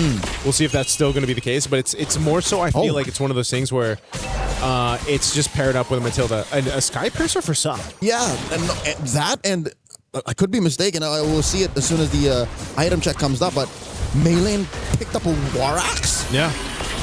Huh. What do Barretts usually go, right? Brute force, more tanky items, but this just means she wants to put the pedal to the metal. She's stepping on it. That's what I was thinking. Whoa, Flicker already used by Livin. Saw a little too deep, gets pulled back. Livin pops the gush, cancels it just as quickly. Daisy against 3. Rafa goes down. Saw finds her. Maylane secures the turtle. The Revitalize will not keep them up long enough. That's popped by Minun, saves them. Now Minun versus Sa. Sa backs off, and it looks like they're going to continue to starve Virtus Pro. These Grizzlies, these white Grizzlies are hungry. Daisy was hungry, man. She just jumped in and kept Virtus Pro busy for how long? She jumped in without a flicker. That was all just her kit. That was just the bravest fighter, man. She knew what she had to do, and that bought so much space for Virtus Pro off that. They're actually going to get a tier 1 turret down bot too. And again, just playing the map, playing to their strengths. Maybe that's also why the War Axe. These polar bears are on thin ice. Yeah. After every major objective, sure they got a trade, but it's now 2,000, Joseph. It's 2,000 and a half. Yeah, that's a lot at this point in the game. Sa, she'll be just fine. That's what the Kagura does really well. Gets out of situations just like that. It's a free cleanse. Yeah. You're relatively mobile. You can burst if you want to. Sa might be onto something. Again, I want to see if this Kagura picks up more. I want that flexibility in the mid lane, man. I'm sure at some point in the day we'll see the Eve picked up. Whoa. Look at Minun. Oh, look at Minun. Comes in, just crosses over. Just says hi. Yep. Knows you're not going to be able to catch. It's a dangerous position, though. What if she did that and hung out there in time for the turtle? That's true. Now, maybe Twisted Mind's going to pick up on that. But that's the thing, too. She has a Purify. Cal's going to be fine, I guess. Look at this. Just forcing Miss Meow back. The rest of the VP out of the turtle pit. I mean, they still have plenty of time for this to come up. I think one of the missing components here, Leo, is for Livin's positioning on the gourd. It's exactly what I was worried about in the draft. Which is made all the more worse by the fact that Virtus Pro does not have a traditional front to back. Yeah. Their formation is wherever Miss Meow can take it, where Minun lands a solid taunt and AOG, where Rafa can find the full combo. And this is an XP lane win. I don't expect it to build full tank. Livin here, down to a 10th of her health, very low. AOG defensively. They find her, but the Revitalize keeps Livin alive. Miss Meow pushes back Twisted Minds. They save their skin, taking Cow on the way out. I am so surprised Livin lived there. Like, she survived, and I think Cow's just like, I want to go for this. This is my moment. And she got stopped in her tracks. Revitalized diff. Yeah. They pressed the winds too quickly. Yep. And they couldn't close the gap, deal the damage when it was necessary. Yeah. You see that too. Minun picked up an early. I feel like this is an early Guardian Helm to deal with some of that kind of burst, and that she's just going to be in the whim of it. Yeah, the damage is a little too spread out. Twisted Minds, if I could say, oh, wait, Look at this. Full combo on Sa. Didn't even get the cleanse. Oh, I guess she did hold that brush a little too boldly. But I was saying, as the Gatot, I get why. Because look, physical, magic, true. It's a little too spread out. So she's just like, what if I just get HP? Yeah. Might be the best case scenario too. Again, it's it looks like Virtus.pro, they are gonna have to slowly crawl back into this game. You're talking about a 3,000 lead up to this point. It might not be anything too big in the grand scheme of things, but right now, at least leading into that first Lord, it is gonna make a difference here for Twisted Minds. Gush thrown out. Livin just isn't there yet to be able to go ahead and actually pump out this damage on the Barretts, for example. But maybe if she's able to go ahead and catch someone else out, that's again one of the hard things to do, is because you have a Matilda across from you, the mobility aspect of Twisted's lineup is just that much better, right? Whereas Virtus.pro, on the other hand, they're either going to try to surprise someone with a Guinevere, maybe eventually Lunar can land that spear that's going to change the course of a team fight, but that's going to happen later than now, you know, for this first Lord. And I think later to now is the major problem for Virtus.pro, is because if we don't find the formation that we need to be able to get the most out of that Gush later, what do we do now? Yeah. Same question for that Moskov. Same question for Rafa's Guinevere. Because Twisted Minds, they're living in the now. They're going for the Lord here. Less than half health. Daisy and Chincha putting up quite a wall. Cow in the back line. Interesting how this Matilda is being positioned. Rafa comes in. AOG moves them all out. Quick, heavy spin. Throwing it out. Miss Meow. Didn't even need the retribution. In comes the rest of them. Luna presses it. Finds some. Minun very low. Melee. Dropping that missile expert. Gets knocked up by the Requiem. Miss Meow finds her. Now Daisy. Onto Lunar. 2 for none. Free Lord. Virtus.pro. Where'd that come from? Twisted Minds got twisted up there for that Lord. They were really, really low HP for melee on to try to go ahead and secure the Lord, and then it came down to some retributions that didn't end up happening the way they needed, so Virtus.pro end up with a big shift here. Look at this replay, right? They go great, kind of zone out, but Miss Meow ends up getting this Lord, and then they're out of the firepower. Saw's gone too after she used the ultimate, and then things just fell apart. They weren't really in the fighting position they needed to, and then Chinchao, of course, she just had to disengage from that because everybody had already started to die around her. Okay, we may have just seen worst case scenario for Twisted Minds. Yeah. When you have the one-on-one situations down lock, but the rest of your team, especially the cores, aren't in a position, that's it. Great pull out by Cow, saving Chincha. And this is scarier. Think that Chincha doesn't have a Purify. Yeah. What's Twisted Minds play? Like, how do they regain the map? How do they, you know, find the potential snowball that they were already working with in the first 5 minutes? I think this is where you have to start to go ahead and lean towards Chincha, man. You know, once she's got the items, the itemization that she needs, where she's got the Trinity. Oh, they're going to break into a fight. Here we go, Livin, putting it all on Melee. Lunar very low, massive Requiem once again. Minun gets found out by Chincha. And Melee just walks it off like it's nothing with about 2 HP. Cow and Chincha want to finish off Miss Meow. Miss Meow going through walls here. Dashing on through underneath tier 2. She's fine. Oh, yeah, heals back up. Good enough. But this is exactly what I was saying, man. I think, you know, if you're Twisted, you have to lean towards Chincha. She has Trinity. I'm not sure if she's going to go into next Malefic Gun. Yeah, I think. Fourth item. Yeah, I think the gun. Yep. Brute Force was picked up too for melee, so defensiveness is there. She already got Oracle. What I was expecting. So it's War Axe, Brute Force Oracle. I would have done it. Brute Force Oracle War Axe. Yeah. But again, it's a new metagame. Barats is a upcoming hero that we might see more often now. I'm impressed though by, again, how Virtus.pro got away with that Lord. I want to see them take advantage. I want to see them, you know, push the tempo here. I'm wondering too for now at this point in the game, once we get a little bit further, how valuable the Kog'Row pick will be, because we've already seen it in a couple team fights where it's like Umbrella's thrown out, Yin Yang Overturn is used, and then once that burst is gone, if no one dies, like Livin has survived for the majority of them. Then what are you able to do, right? Now, yes, you can use the ultimate once again. Once you collect the umbrella and everything else, you do some decent amount of damage, you know, with the first skill throwing it around, but it's just not the same, for example, as what other traditional mid laners can bring to the table, and I think that's why the Kog'Row, for example, hasn't been picked up many times. successfully even. I hear what you're trying to say, Joseph. I'm thinking, if I'm putting 2 and 2 together, you want Sa on Live and Watch. Yeah, I think that might be the best thing to do. Gonna make sure there's Daytona's welcome. Circling Eagle answered back, and there you go, Livin cancels the gosh, and heavy spin by Miss Meow, but look at all the damage dropped by Twisted. Daisy finds Livin, Sa finds sweet revenge on Miss Meow. 2 free kills over to Twisted Minds as they work on the Lord. You see what happened there? Oh, hold on. Lunar actually chasing. Oh, point blank SOD. Will Lunar get punished? Minun might actually be the one that gets taken down. Lunar presses the SOD right before it gets expired. Oh, Chinshaw takes down Minun. Gets a double. Rafa falls as well. This is no bueno for Virtus Pro. Lunar, the only survivor. Yeah. Expect this map to turn blue. Oh, they're going to push into this base turret. They can't quite end it. Livin's going to be up, so she could just go ahead and clear out this minion wave, but talk about a setup. Oh! Chinshaw will get out. This is great job, too. I know we probably won't get a peek at it now for the instant replay. I felt that. But Daisy did an amazing job. We asked, should Saw be on Livin duty? Well, it was Daisy in that last interchange. And she stuck right to Livin to make sure that that gush uptime was pretty much canceled. And it makes sense. It's just much easier for Daisy to run through the old-fashioned way rather than Sa go flank. Yeah. And all Sa did there was really deal the damage that would have been set up by the initial crowd control. First, Minun here gets taken down. A second too late on Livin's gush.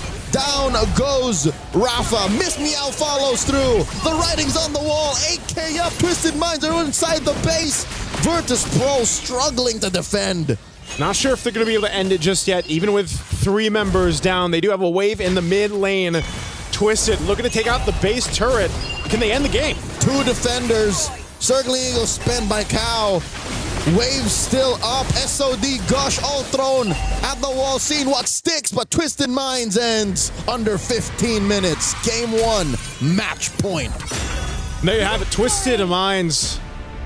Took them a little bit, I feel like, to come online in that one with the composition that they brought. But hey, they made this composition built off utility, built off speed, and built off an interesting, unique pick in the Kagura in the hands of Sa in the mid lane. And it all came together here. And this also allowed Chinshaw to just kind of have free reign on the carry. I'm managing my expectations. I'm about 70% there. Again, I cannot deny the fact that Sa got a dub with said Kagura. Yeah. But maybe given how tight mid is, you have to slip through the cracks. You have to have your own little flavor, and this is hers. Yeah, this was I don't know, Renmar. What do you think? Were you surprised, especially with the Kagura pick here? Well, yeah, the Kagura pick to me was just we were talking about it. Gideon, Lafell, and I, we were just all looking at the Kagura pick. It's like, wow, you guys really leaned in towards honesty for this draft. Yeah. But hey, it seems like honesty is the best policy. The Matilda first pick, showing it up right away with the Barretts and the carry. Clearly, they made the choice and they rushed the carry because they know that if it was the Gordon carry together in the mid to the late game, then that Barretts would not have a good time being able to hold the front. I think what we saw here was Twisted Minds, like John Wick-esque focus and sheer will of just, we want to play this lineup and make it work. And they made it work. The Barretts and the Matilda together somehow just could not allow VP to play comfortable at any point in the game. Yeah, this was it was a mix of also and in this game, not just the Barretts, the Matilda, and like we said, Sa, but I think Daisy did a great job here. Oh, yes. On just playing, whether it was live in duty or if she had to peel sometimes, but especially towards the end, when it became that Mystic Gush was a threat, Daisy had to be the one to go and lock down and make things happen here. Which kind of works, because given how deep you already went, and halfway through getting to live in duty, yeah, you would have used the majority of your damage reduction to even survive and threaten killing the Gord. So it's just perfect. I'd say if we had an MVP here, I would personally give it to Daisy. To Daisy? Yeah. Yeah. On the Lapu-Lapu. Yeah. Well, I mean, if you do look at the Romid trio of Twisted Minds, they need an enabler. That was one of the things that we suggested. Well, to be fair, we suggested fast rotations. But that's in another way, you could look at that as an enabler pick. And Lapu-Lapu does that. I thought personally that we'd see a little bit more of a match that highlights individual skill.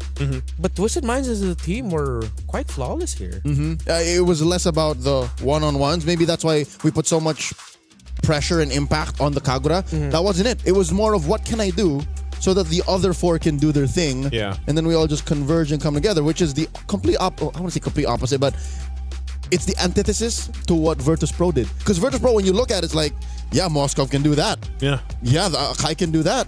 Yeah, the, so-and-so. But that's not what they needed. It was so hard to pick him off one by one. It was not working. Yeah, and I feel like that yin yang overturn, that window that I was concerned about from Saw ended up being enough. Like there was enough damage throughput, enough. I don't know how many stacks she had on the Skypiercer, but I know she was enough of a threat to actually keep some of the important people at bay from Virtus If Pro. I were to just eyeball it, she didn't have many. One or two, maybe. Yeah, it was more the threat of, again, the Lapu-Lapu, more the threat of just the Barat sitting in front of you, and why is it not dying? And of course, Chinchong. This is going to be a difficult spot right now for the Virtus Pro, where they are going to be looking at this like, what do we do? How do we deal with this? They're honest with their picks. It's surprising, and we're going to have to think about something new here, a new strategy. Let's see if Virtus Pro can deliver that to Forza game number 3. Speaking of new, there is a brand new interactive effect for Rhino Day now available. Check it out and join the celebration. It's Happy Rhino. Have they finally made it official? Happy Rhino Day is the day we all turn epic again. Is that what you call it? Yeah. Is that what you call it? I've always called it just Rhino Day. Where is that from? Because it's the Rhino logo, of the Epic symbol of the Epic is Rhino. So now they've made it official. It's Happy Rhino Day. Happy Rhino Day. I'm happy about that. What is Legend a lion? Yes. Legend is a lion. And then Mythic is a dragon. Yes. Mythical and Immortal is just Glory and Immortal are just variations of a dragon. Of said dragon. That just becomes more and more blue crazy. and then gold dragons. Yeah. I'm gonna have to go check those out. Yeah. I love interactive emotes. Yeah. My personally, my emote is our big old bee friend from the Philippines. It's just funny. Oh yeah. The little jingle going. Yeah. No, I'm still on the Get Ow. Okay. Me too. And Patrick. What I love about Get Ow is it's a regional exclusive. Yes, it's a regional exclusive. I'm wreaking havoc as a Balman in the EU server, and I'm killing everybody's like. And they're like, "What is this emote?" And the Patrick. For those of y'all who are unaware, it's a cultural phenomenon in the early 2000s. It's a Filipino girl group. Yes, I think every region has a region exclusive. Plenty for sure. Yeah, there's a lot. Plenty of like It's region just exclusive ours is pretty wild. Yeah, that's true. Yeah, if you've missed that episode of MPL Philippines, Go I back. feel sad for you. Go back. It's probably out clipped. there. It's out there. It was I believe it was like an Onyx Aurora match day. Yeah. And then in the middle of it, we just go for 12 minutes. We just celebrate. It's SVG. ladies and gentlemen, it's the international rivalry, and it's this what's taking over. Yeah. Get out. Oh man. I just realized how this table is so Filipino right now. Hey, I mean, I love you guys, but I think even like we need some Malaysian Here's the here. thing. Hey, we'll have a We didn't choose Malaysian this. here in a bit. We didn't choose this. It just happened. It just happened. Can we just remind the world that we do have a Malaysian? Lafel, can you just show up right here and wave? Just to remind the people that this isn't like an all It's not Filipino just- stream. Yes. It is still the Women's International. And we got There Lafel. it Yeah. is. He'll be joining us later, and he is doing interviews. The fourth Weebay bro. Yes. Yeah. He is that's true. He is the fourth Weebear bro. Ever since This whole time. He's a part of the crew. Yes. He is. He's a whole party. What kind of bear would he be? You know what? We'll think about that question of what kind of bear Lafel is while we go on a really quick short break.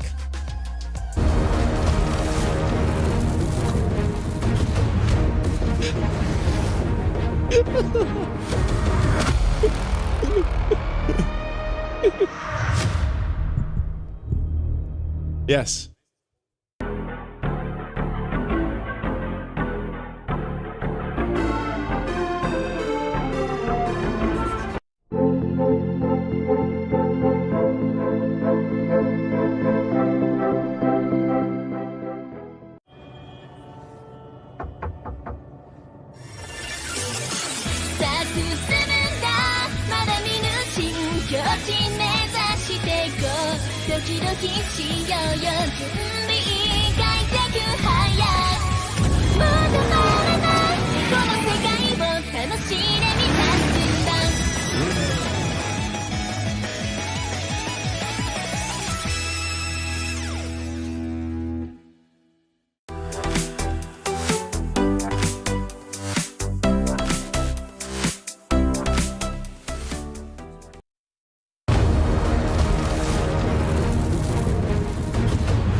All right, we are back. Still waiting for the draft for game number 2 to start between Virtus Pro and Twisted Minds. Both teams are now back on stage, and you're still here. It's us, We Bread Bros, Leo, Naisu, what's that? Renmar is my name.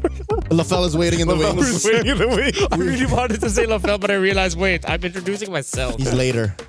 Who am I again? You're Renmar. Speaking of identity here, it's unfortunate that because of the dominant nature of Twisted Minds in game number 1, we really didn't get to see enough of the identity of what being Virtus Pro right now really means. Yeah. There's a pick that I want to go back to, and we had reactions towards it. You think that Guinevere XP was too much? It was too much that it was like too little in the game, in the grand scheme of things. The fact that where it ended up in was neither here nor there for when we warned them about it. It's like, remember how when Guinevere comes out, you're like, oh, that better be jungle. Yeah. And then, whoop, got swerved over, showed up with an Akai. What is this? And then it ends up in the EXP. So, yeah, this might have been a situation of, you kind of overcooked. Yeah. The overcook, I think they were also left with the lesser of all the gold lane options. Moskov is great, and clearly Virtus Pro, it seems like at one point they shifted towards, let's just build a strong front for the Gord and the Moskov. But because you're up against a Matilda Barretts, it's hard to play that Gord into that. There were some moments, but clearly you're playing all in for the Moskov. That's why. Yeah, most of the Gorge's gushes were always like halfway through. Yeah. And that's what we talked about in the first few picks of the draft. We were like, this is like, because your first question, Renmar, was, did you want to pick the Gord into this? Like the Matilda? And then the Barretts came up. Yeah. And then even more so, I was like, oh, yeah, this is not going to be a fun time. And it wasn't even just that. They actually had a lot of tools from Twisted Mind to deal with canceling out that gush early on. So then if you actually cancel out that gush, then what do you mainly have? The Mystic Projectile to get some information and stuns off. Yeah, 5 out of 10 Gords experience Limp Gush, and it's not a good time. Yeah, that's not a good time. Get that checked. Especially in the draft. That's how you get that checked. Check that you have a solid front line. Check that if you're going to get doved in, you're ready with that athletic flicker. Yep. Got to keep the flow going. There's many ways to address it. It's not over just yet, so that's why I'm hoping that Virtus Pro get their wits about them and just double check, make sure that if you do want to Gord, you're ready for it, On the screen right now, I see Melee having a very animated conversation with her coach Nasduk of Twisted Minds. Of course, on the other side for Virtus Pro is coach Bulat, if I'm not mistaken. I hope I pronounced that right. There you see Virtus Pro. Again, it's like I'm trying to put myself in the shoes of Virtus Pro, but then because of how they lost and what they lost to in game 1, it's like, do you throw drafting fundamentals out the window? Yeah. This is the equivalent of having a tummy ache but not knowing exactly what's wrong. Yeah. So it's like what to take. Yeah. It's better that you know what's wrong and then you adjust to that. Here, I'm not even sure where to begin. Yeah. It's one of those things where you can't even really take that game 1 and like, there's not too much that we got to see from Virtus Pro, basically. Yeah. Just because of the nature of the composition. And I think that's why, too, are we going to see a shifting of sides? Because home team is Virtus Pro, yeah? Twisted Minds won from blue. Yeah. So does that mean Virtus Pro goes blue? Because I know usually they put the home team on the left side, like stage-wise. Yeah. So Virtus Pro should be home team, right? We'll see if they end up changing sides here or is it different here? Do we do things differently here? Actually, I should have checked that. That's on me, John. That's a great question. Yeah, I should have checked that before we started. I think it's the same as wild card, so I think... How was it? I think it was the same for wild card. So whichever team home picks game 1. Yeah, home picks game 1. So should be similar. We'll see. Okay, Virtus Pro is going red. Okay, so that means in the wake of this new metagame, teams just want to have that reactive shot. So they're once again, no, that means Twisted Minds chose to go blue. No, I'm looking at it weird. Yeah, no, right. So Virtus Pro chose to go red this time. Yep. And then Twisted Minds chose to go blue in game 1. Yeah. Partly, I am getting confused because I'm still thinking Lunar, Livin, Rafa are Twisted Minds. Yeah. It's cool. It's all good. Looking at the bans, Hirara and Paquito. So Virtus Pro are taking out some power picks. But then because you take out power picks, I feel like you're leaning into Twisted Minds showing up more unique takes. However, I will say this. I think if Twisted Minds try to lean into the Matilda Barretts thing again, it's not going to work out this time. Virtus Pro would be ready because they know now that if they see Matilda gets first pick, then you have to pick the carry early. Oh, do they ban it out then? Like, is there a ban potential for a Matilda? Or I feel like it's an overthink if they do. For me personally. Yeah. I think that's what they're doing, is trying to consider, because it could just very well be that. Or in that case, if Matilda is blue side priority for Twisted, because that's going to be a Khalid ban, then you just pick differently on your swing. So here's my working theory. Given these 3 bans, Virtus Pro might have just thrown everything out the window. Yeah. This might have just been them saying, let's just hard reset. Whatever happened in game 1, forget about it. Yeah. Let's go to plan B. Oh, wow. Don't tell me they're really just going to lean into it again. Wow, Twisted Minds. The Matilda team. Yeah. Who would have thought? Out of all the teams, like, it would be them. Here we were talking about Melee and her being really good at the Assassins. Suddenly she shows up with the Barretts in game number 1 and does a tremendous job at it. Great targeting with the Tetanus Welcome. So Virtus Pro now, alarms are blaring. Yeah. They're going to Barats again. They're going to Barats again. I think So you don't pick Gord on the swing right now. Don't pick Gord, and I wouldn't be mad if they just rush carry here. But they have to take away maybe an E? Oh, okay. Okay, that's a way to play with range, and there's the carry rush. Good response, because this is why I would say the nature of the bans went. You know, they wanted some of this response because they had a hunch that maybe that Matilda is just going to be picked up again. So they got 2 great power picks. If it's not the Barretts, I might see my wish list here. I might say Lucas. It's the Barretts. Oh, dang it. I'm not mad. I'm not disappointed. I'm just sad. Okay. oh, and that's how they checkmate them, because that's why I was thinking they'd pair the Eve with the carry. Yep. Because, oh, man. Now, Virtus Pro again has to play to Twisted Minds rules. Yep. These 2 picks on red 1 and 2, are just answered by a singular mid hero. Get in there. I don't know. That's why I was saying we would see the Eve eventually, and then we saw it Eventually? Here. Yeah. Eventually. Eve, hey, I like that. You like that? Yeah. All right. Don't ask me that question in that tone of voice, please. Here's a Barats. Oh, here's a box here to answer the Barats. A victim of the Scarlet Ember's nerf. Yeah.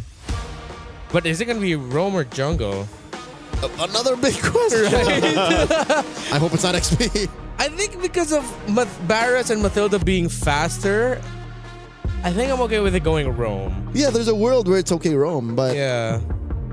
But why? Just enough of a flex pick right now currently. So Moskov taken out. Would Chincho play Clint? I see it. It's just missing in the damage profile, no? Yeah. Like burst. If they want burst, I wonder if they're willing to stack just like a field of magic damage and just go like Harith Eve. Just play for big team fights. But then your XP lane has to be like a Terizla, which they have on Matilda, and that's good.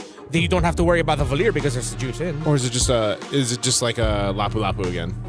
Actually, well, yeah. I mean, with how good Daisy was. Daisy, yeah. Just continue that vibe. That spans that Granger. We might see that. Okay, again, you're looking for burst. Granger provides that, if that's the train of thought we're going with to build up the Kandra. That lineup. So that's a couple of pick-off heroes. Yeah. That's the answer to the Matilda, so that you take away the Matilda or the Eve. And then you lose a combo. Yeah, you lose a combo and you lose a big piece. Okay. Red 4, the pick for Virtus Pro now. They are still lacking an XP laner and what seems to be a roamer. I'm thinking maybe Alice or Yuzong, the EXP.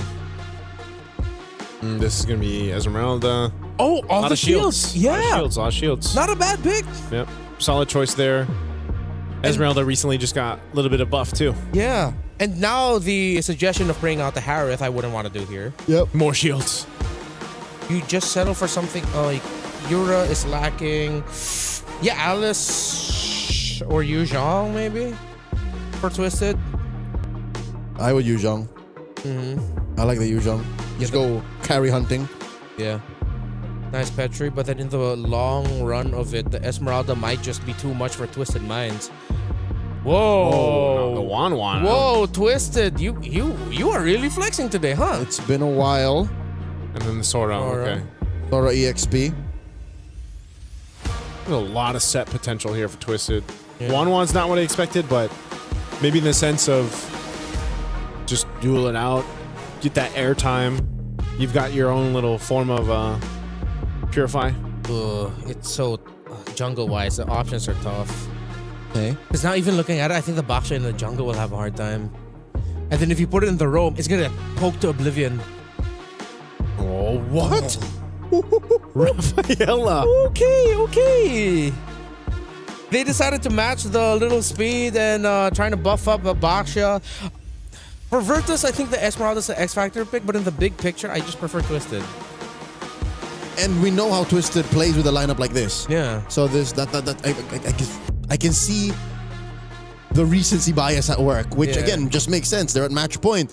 For Virtus Pro though, it's so honest that the response to that Eve, the response to the 1-1, okay, let's deny the real world. We're gonna have to cross the threshold, but it's fine. Deny the crossbow of Tang. Let's just get on out of here. I don't think they have enough burst to stop the 1-1 before it flies up. Yeah.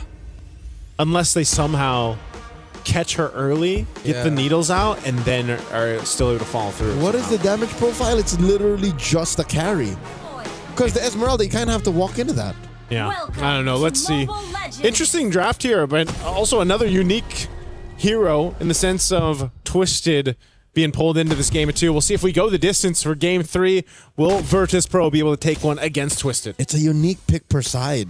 Per side. The Rafaela, it's been a while. The 1-1, again, for a year or two in recent history, was #1 ban. Like, you just got to get rid of the 1-1. That's how bad it was.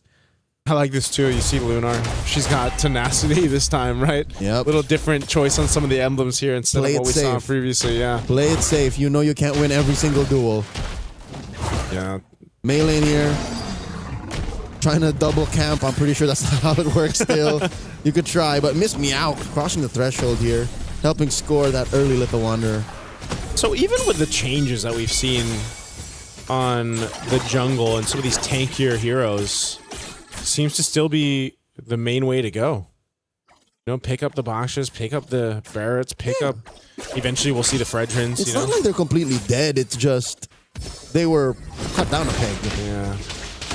I don't know. Maybe they're going to be cut down a little bit more. Are you thinking they can still get nerfed? Yeah, I don't know. It's just, it's such a weird thing to be back into this basically tanky meta in the jungle. I mean, there's still room. There's still room for flexibility. We saw that already in the wild cards.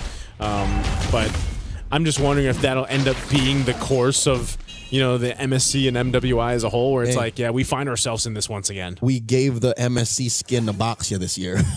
So it's part of the plan. Yeah, it's Moonton's at work. We see the grand plan now. Turtle spawns in the upper quarter. It's clear that for Virtus Pro, it's no problem for them to quickly rotate. Again, you have a Baksha, you have the Rafaela.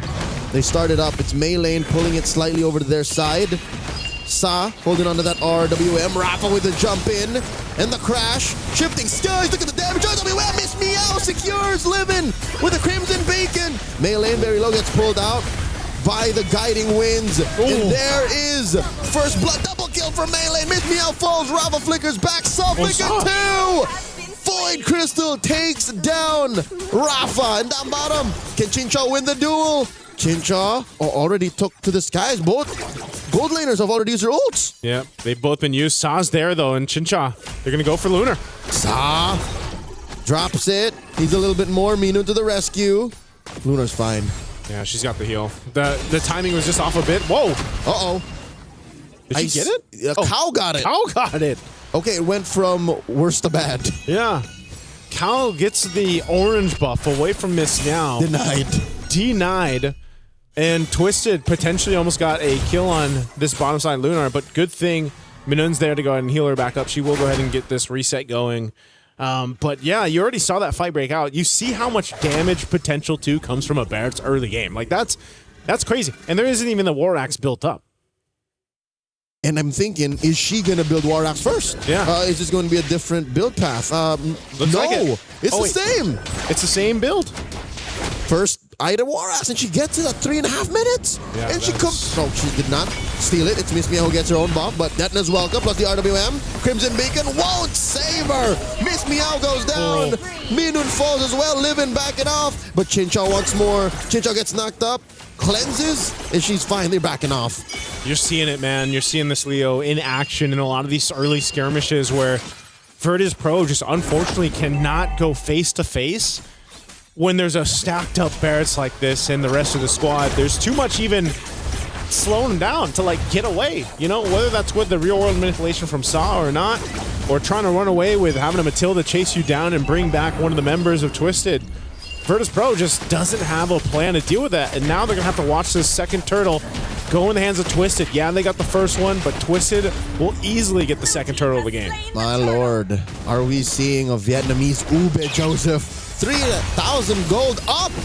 Shifting Skies by Daisy flickers on out, forcing a puissance from Miss Meow. Minun doesn't know what to do. She popped her ult just to push back Twisted Minds.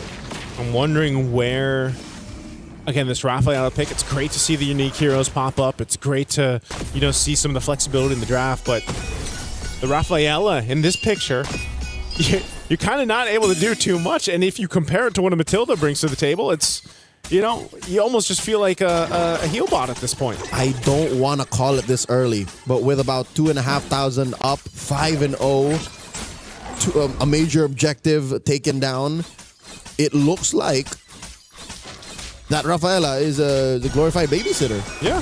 Nothing is quite like the love and care of the actual parents. So yeah, that's why I'm saying, you know, this is one of those instances where you're just like, just heal me. Just heal me. That's because I mean, eventually, you know, you've got the rest of her kit too that can help, but it's a while until you get there, and not dying and winning are not the same thing. Yeah, exactly. So that's why Twisted is continuing to take down the space, take down the map. These turrets are easily for them to take down because Virtus Pro just can't fight this. Shifting Skies into the RWM. Minun gets taken down. Daisy, the alley-oop from Sa. Just like that. Under this turret. Oh, the charge up. Detna's welcome, finds one, it's living. Get in my belly. Throws it over, scores the kill. Take it to the skies, it's Chincha. No one down just yet. Does push Miss Meow back. Rafa gets it. Knocked up and taken down just like that. 2 for 1.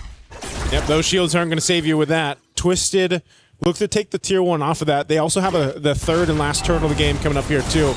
It's like they want to try to get the turret, but they don't. They're pushed off to it. Virtus Pro will hold on to it, but they're going to have to say goodbye to the last turtle. So Twisted now up nearly 4,000 gold. Should be about that mark after that turtle. There it is. They are in a big lead. So where Virtus Pro, to get back into this game, to stay in the series, they have to turn around a lot here. And I think a part of this is letting Lunar get to the itemization she needs. Rafa is a threat. Like, there's a part of her that is still a threat because, again, she can really utilize taking these shields over from Twisted. But if you don't have the firepower to kind of capitalize on that front line of yours, then you're exactly what we're seeing, where you just kind of have to watch your turrets be taken down and wait for that opening. And that's the problem. They have to work on their cardio. They got to get their striking down. Yeah. Their grapple game ain't there just yet. So which do they address first? I don't know, man. Do they take care of the map so that they can farm, or do they farm up so that they can eventually fight on the map? Shifting Skies, buying time here, looking for the engage. Miss Meow rolls out to the side. Big push up top. They left that chubby wave. See, it's things like this. Is like, as VP, what do? Do you focus on getting the farm on Lunar? Yeah. Or do you, like, not care about what Twisted Minds is doing? This is one of those things, it's like having a to-do list, but only having an hour left in the day, you know, and you still got like 5 check boxes to mark off here, so. Hey, 5 is generous. This looks like it's more than 5. It's probably 6. Maybe a little bit more. I think it's a dozen things. It's a dozen things that they gotta do. And like some of them are dependent on other folks. Yeah. Circling Eagle here. Chincha joins up, looking to take to the skies, unlock that crossbow of Tang. Cow flickers back. And there's a Detona's welcome, plus a shifting skies. Sa gets a kill on Minun. Miss Meow might be up next. Miss Meow pops the Puissance, but not enough damage reduction to save her there. And now they're gonna munch on her purple buff. Twisted Minds are taking Virtus Pro's lunch money. Yeah, they're looking to take the shield down too. They've got a wave up there pushing, and it's only a few members left of VP. Holy Defense, that shield's gonna pop now on the bottom side. And just, again, we're seeing this. This is the result of being up almost 7,000, well now 7,000 gold. You know, that's a good chunk of change to deal with in terms of fighting power or being able to survive what Twisted is throwing on them. And Twisted doesn't even have to do anything fancy. It's just kind of brute forcing their way to collapse down on Virtus Pro's lineup. So Lord is secured, big take there. Virtus Pro is going to find themselves with their backs against the wall here while Twisted continues to punch down these tier 2 turrets up top and mid in the next. Again, at this point, you're taking a look at the itemization from Virtus Pro and they just aren't there. Not the trinity we're looking for from Lunar to be effective yet. Ooh, on the carry. Look at this. A select build from Melee on that Barat. She actually builds the Pauldrons. Yeah. So she's saving herself from the damage on Lunar, maybe? Oh, another Deadlands welcome! RWM underneath, Live-In won't survive! A pickoff underneath an inhibitor! Yeah, that's how you know it's a really dire situation to be in. Almost 10,000 now up to this point. Twisted has just kind of picked and chosen what they wanted to go ahead and take from VP. And now as the Holy Defense will pop in the mid, this slow push from the Lord down bottom.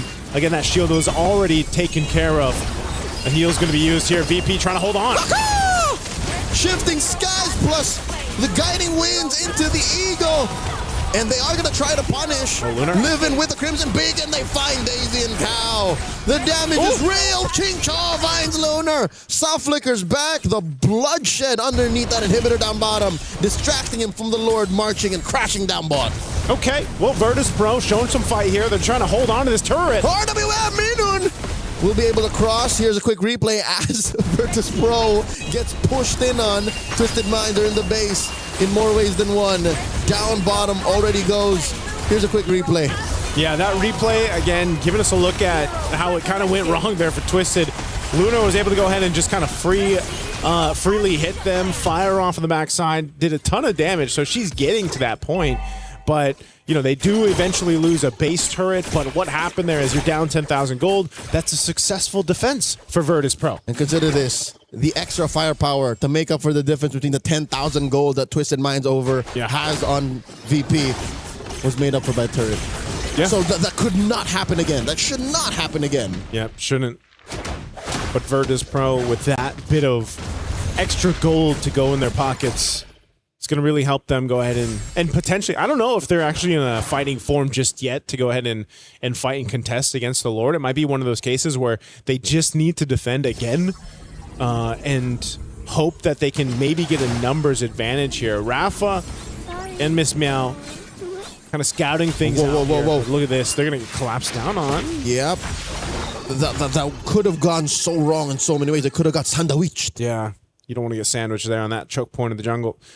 Little look here at the animation before this Lord comes up in about 10. This is what I was saying. You're tanky. You're decently tanky on Rafa. Miss Meow too, trying to get to that point. Even for the Rafaela, man, the most interesting pick on this side for Virtus Pro. Blasting the Oasis and Enchanted Talisman. They're going to force a fight. They find Chinshaw. She's in trouble. Gets taken down by Rafa. The RWM able to help him recover. And they do get on out of there. Lunar finds Daisy. 2 free kills. Make it 3 as Melee falls in the hands of Live-In. All Virtus Pro. There's the Virtus Pro we wanted to see in game 1. And now off of that fight from a base defense to this to punish Twisted. They've got themselves the Lord. Virtus Pro, they're going to go ahead and push it down mid a little bit further while Twisted tries to defend. They did not respect the damage output out of Virtus Pro. Chinchao put herself literally in the middle of 3 members. All Virtus Pro. And as soon as that happened, that's a non-starter. Not the position you want to be in there. Chinchao, she's going to have to make the adjustment for the next one. Oh, they're actually going to be quite aggressive towards Miss Meow. Good backup here from Live-In. Virtus Pro, man. Gotten themselves now pretty much 8,000-ish gold off of the deficit we saw them defend against towards the base. They have a Lord with them up top. Not evolved just yet. We're just nearing that 14-minute mark into this game. Whoa! They force Daisy onto the lightning form. Helps her dash on out. RWM, look at the positioning, the angle that it's at. And now the Dent is welcome. Get in my belly into the wall. Miss me out, fall. Serving up a kill to Cow. All right, a pick off to recover from here would be great. The flicker coming through. Sign Cow right in your face. Circling Eagle knocks up Livin. In comes Miss Meow. The Rafaela revive is working wonders as Cow barely gets away. No clap back out of Twisted Minds just yet. They're not ready. Oh, man. Now, the healing for the Rafaela, I think, is really starting to play a part in some of these fights, man. They go for this engage, and then when they think they've got the upper hand, whoa, Daytona's welcome on the defense. Oh, no, Chincho gets caught again! The speed from Virtus Pro playing a huge point to this lineup here. Joseph, it's more than just the healing. I'll tell you what it is. Imagine every hero is like Faramis. It's the free revive. They were allowed to make the mistake, and then they were allowed to go again. Go again. Virtus Pro has been going again now for a while. In this game, the last maybe 5 minutes or so. Dude, they lost the lead. Twisted Minds. Oh, talk From about about it. 10K? Yeah, 10K. Down to not even one. Essentially gone at this point. Mingwen picking up the wings, too. Just more speed, more healing.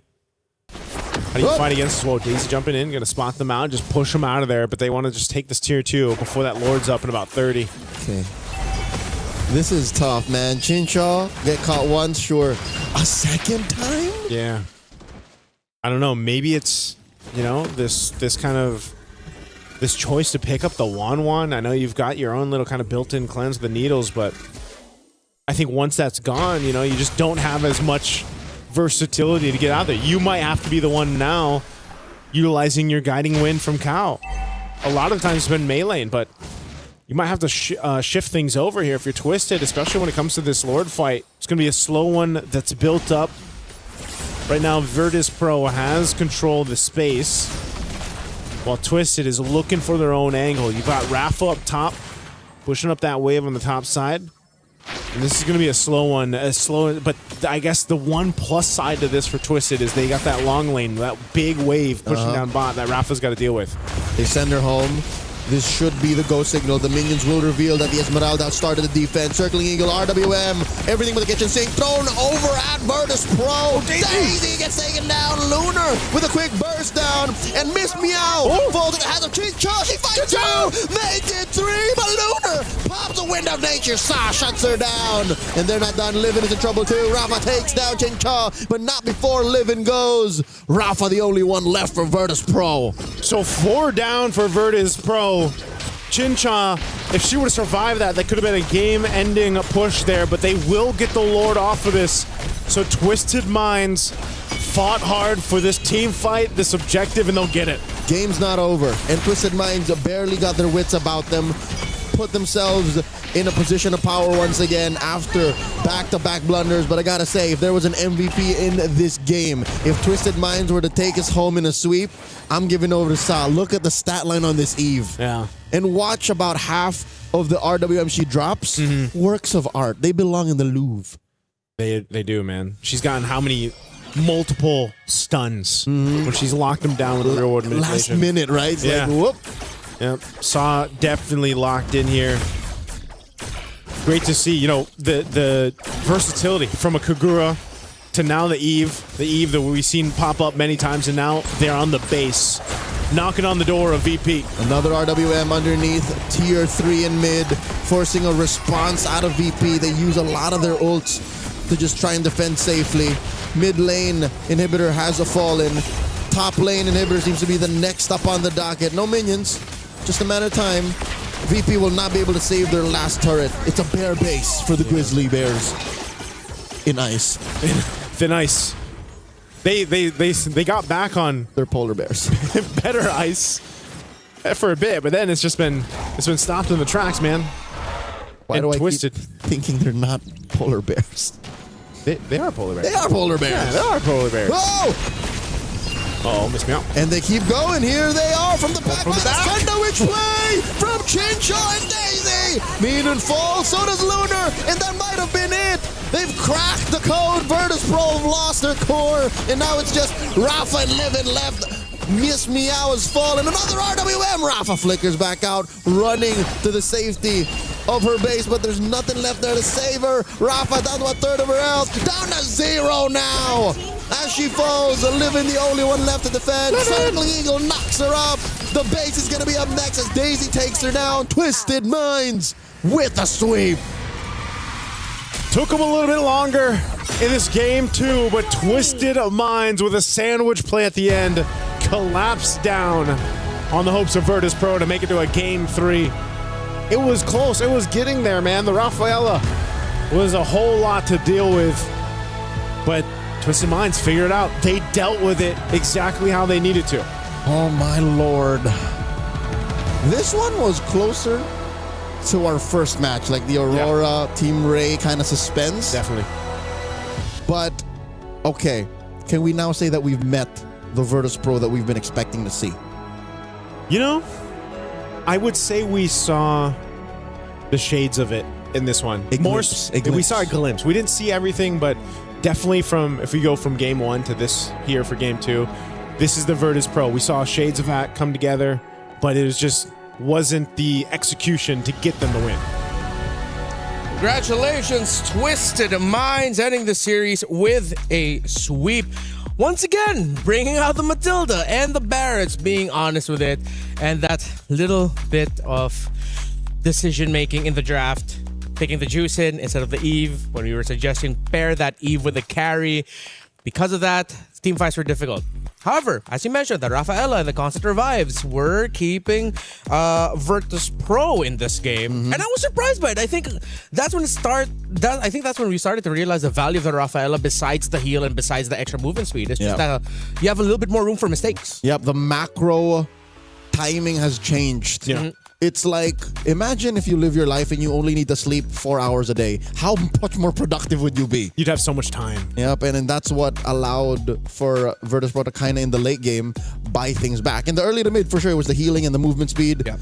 But as soon as Miss Meow died and then they revived her, it's like, whoa. Yeah. I think not only that, too, but like you called out, Chincha was picked out of position a couple times, but also I think that was just the nature of also being on a 1-1, for example. You only have so much, you literally have like one tool to get out. And I think, we saw the shift of guiding winds being used by Melee, and then eventually it was also Chincha or like the rest of the squad to kind of make use of that, because Virtus Pro was really good at utilizing their own speed potential to try to collapse on Twisted. But there was a quick answer, and once that positioning from Chinchar was fixed, you saw how much of a threat. It's been a while since we saw that, man. The crossbow of Tang changed with like tides of some of these fights, and you're taking down 2-3 health bars with that one ultimate. Not as deadly as I remember Crossbow of Tang being. Of course, there's been a lot of adjustments to Crossbow of Tang over the past few patches.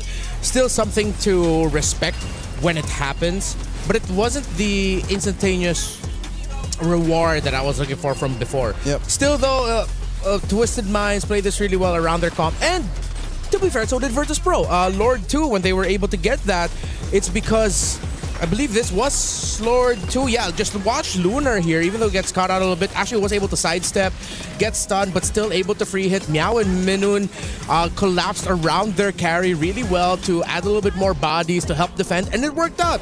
They were able to get the Lord of that after that.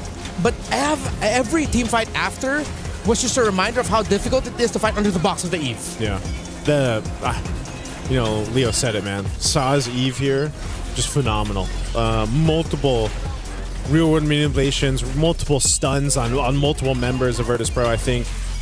It's such a contrasting game from seeing a Kagura and then an Eve in the hands of Saw here for this one. The Eve in Saw's hands is like a paintbrush and an artist, it's just she does beautiful things with it. I'd say the last couple of real world manipulations I don't play many Eves, so whenever I see something like that, it's like, it's art. Yeah, the slight little adjustments. And now this begs a question for every team wanting to go up against Twisted Minds. Are they an Ube team? Are they ultimate bonding experience with how they've packed Matilda and Barretts? Because these are drafts and ideas from how many years back?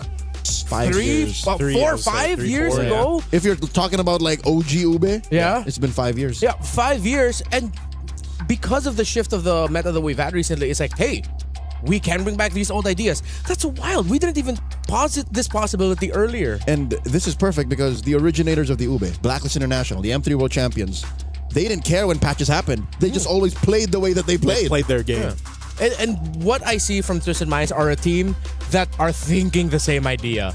Let's just play our game. Whatever we prepared, our idea of how to play this current meta game, let's go with it.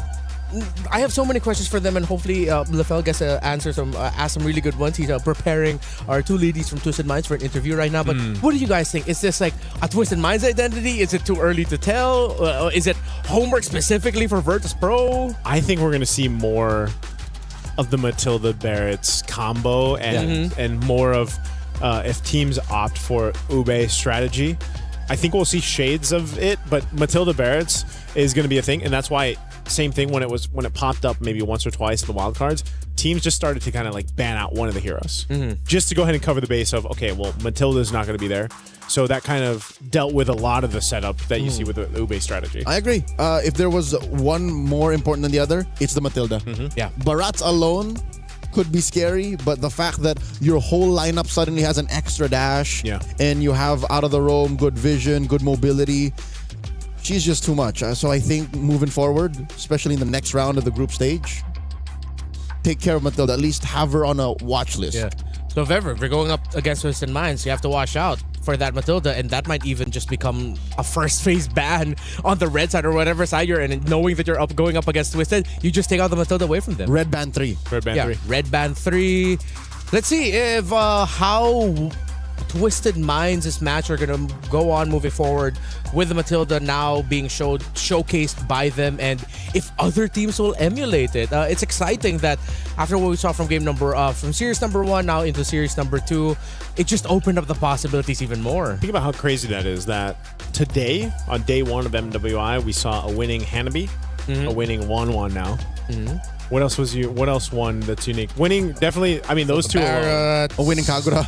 Winning Kagura. Like the Barretts has kind of popped up before, but these are like the 3 heroes that are like Matilda first pick winning too. Yeah, Matilda first pick.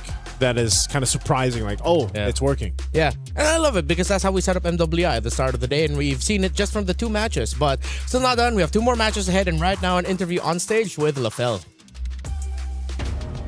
Thank you very much, gentlemen. Yes, my name is Fel. Alongside me is Sa as well as Kao. First of all, congratulations for winning that one. How do you guys feel after the win? Very happy. We're very happy because we are winner. Yeah. So right now, Sa, I have to say, right? Game number 2, your Eve was perfect, right? You guys had almost 10,000 goldie, like around 9,000, 10,000. But then when you're in the base, the enemy had a great defense. You guys almost lost it, right? But then you guys recovered. How do you guys recover from the enemy almost going into your base? Ván thứ 2, team mình đã có một khởi đầu xuất sắc và đã lead được 10.000 vàng. Tuy nhiên là khi mà đến nhà chính ở team bạn thì có một số mistake xảy ra, cho nên là team bạn đã có cơ hội để comeback. Thì bạn nghĩ thế nào về việc đó? So we had like 10,000, right? And we're okay to try things. So I feel very chill. Even we lose the fight or anything, I feel very chill. And I trust my team that we can still come back. And I trust myself also because I hold the power. Because you hold the power. Speaking of, again, your Eve was perfect, but then game number 1, you use Kagura. Do you feel like any other mid laners will use Kagura, or is it just a Sa special? I think my one is the best. All right, well, there you go. Her Kagura is probably the best. Now, here's the thing. I also want to ask Kao, because in game number 1, you guys pick up Matilda and then Barretts, right?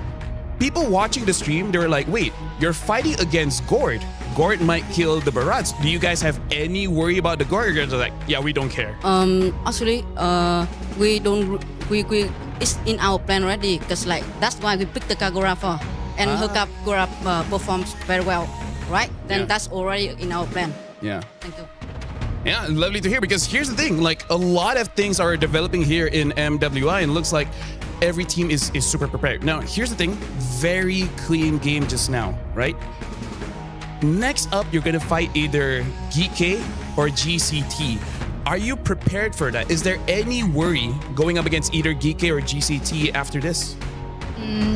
That both team are a strong team, and we also already prepare for ourselves, and we're confident to fight against them. Is there any team that you're worried about going up against later on? Not our group. Anyone? Like, are you thinking that maybe Vitality might be a problem Yeah, for you of course. guys? Yeah, of course. Vitality and Navi Philippines, I think.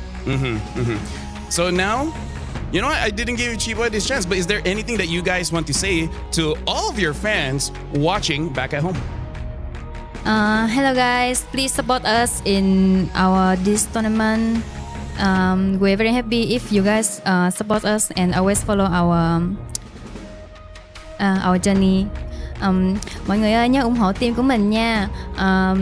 Sẽ rất là vui nếu như mà mọi người ủng hộ team của mình và đưa comment những lời cổ vũ gửi đến team của mình. Cảm ơn. Well, there you go. Thank you very much, Sa, as well as Kao. And you guys can follow their journey, follow their social media as well. You know, Instagram, Facebook, TikTok, whatever you guys use. So thank you very much. Good luck for the next match. And for now, I will be throwing it to the Des. Now I'll be throwing it to Break. So we'll see you guys for the third best of 3 right after this.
Play is in our DNA. Whenever we let it out, it becomes our superpower. Now imagine an entire city being built to supercharge it. Kadir City, powered by play.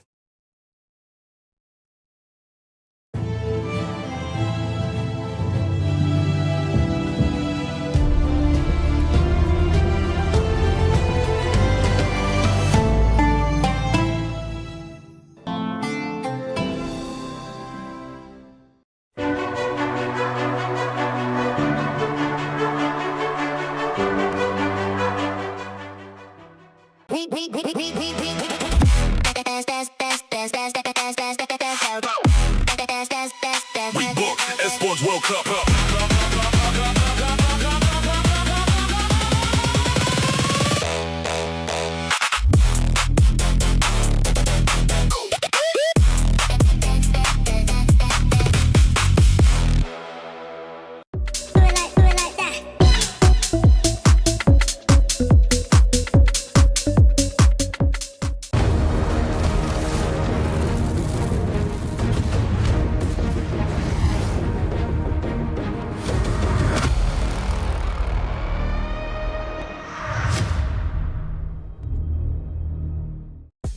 MWI Day 1 here on Stream B, still ongoing. We're heading into our third series of the day, and it's still us, the We Bear Bros. Ever since, it's been us.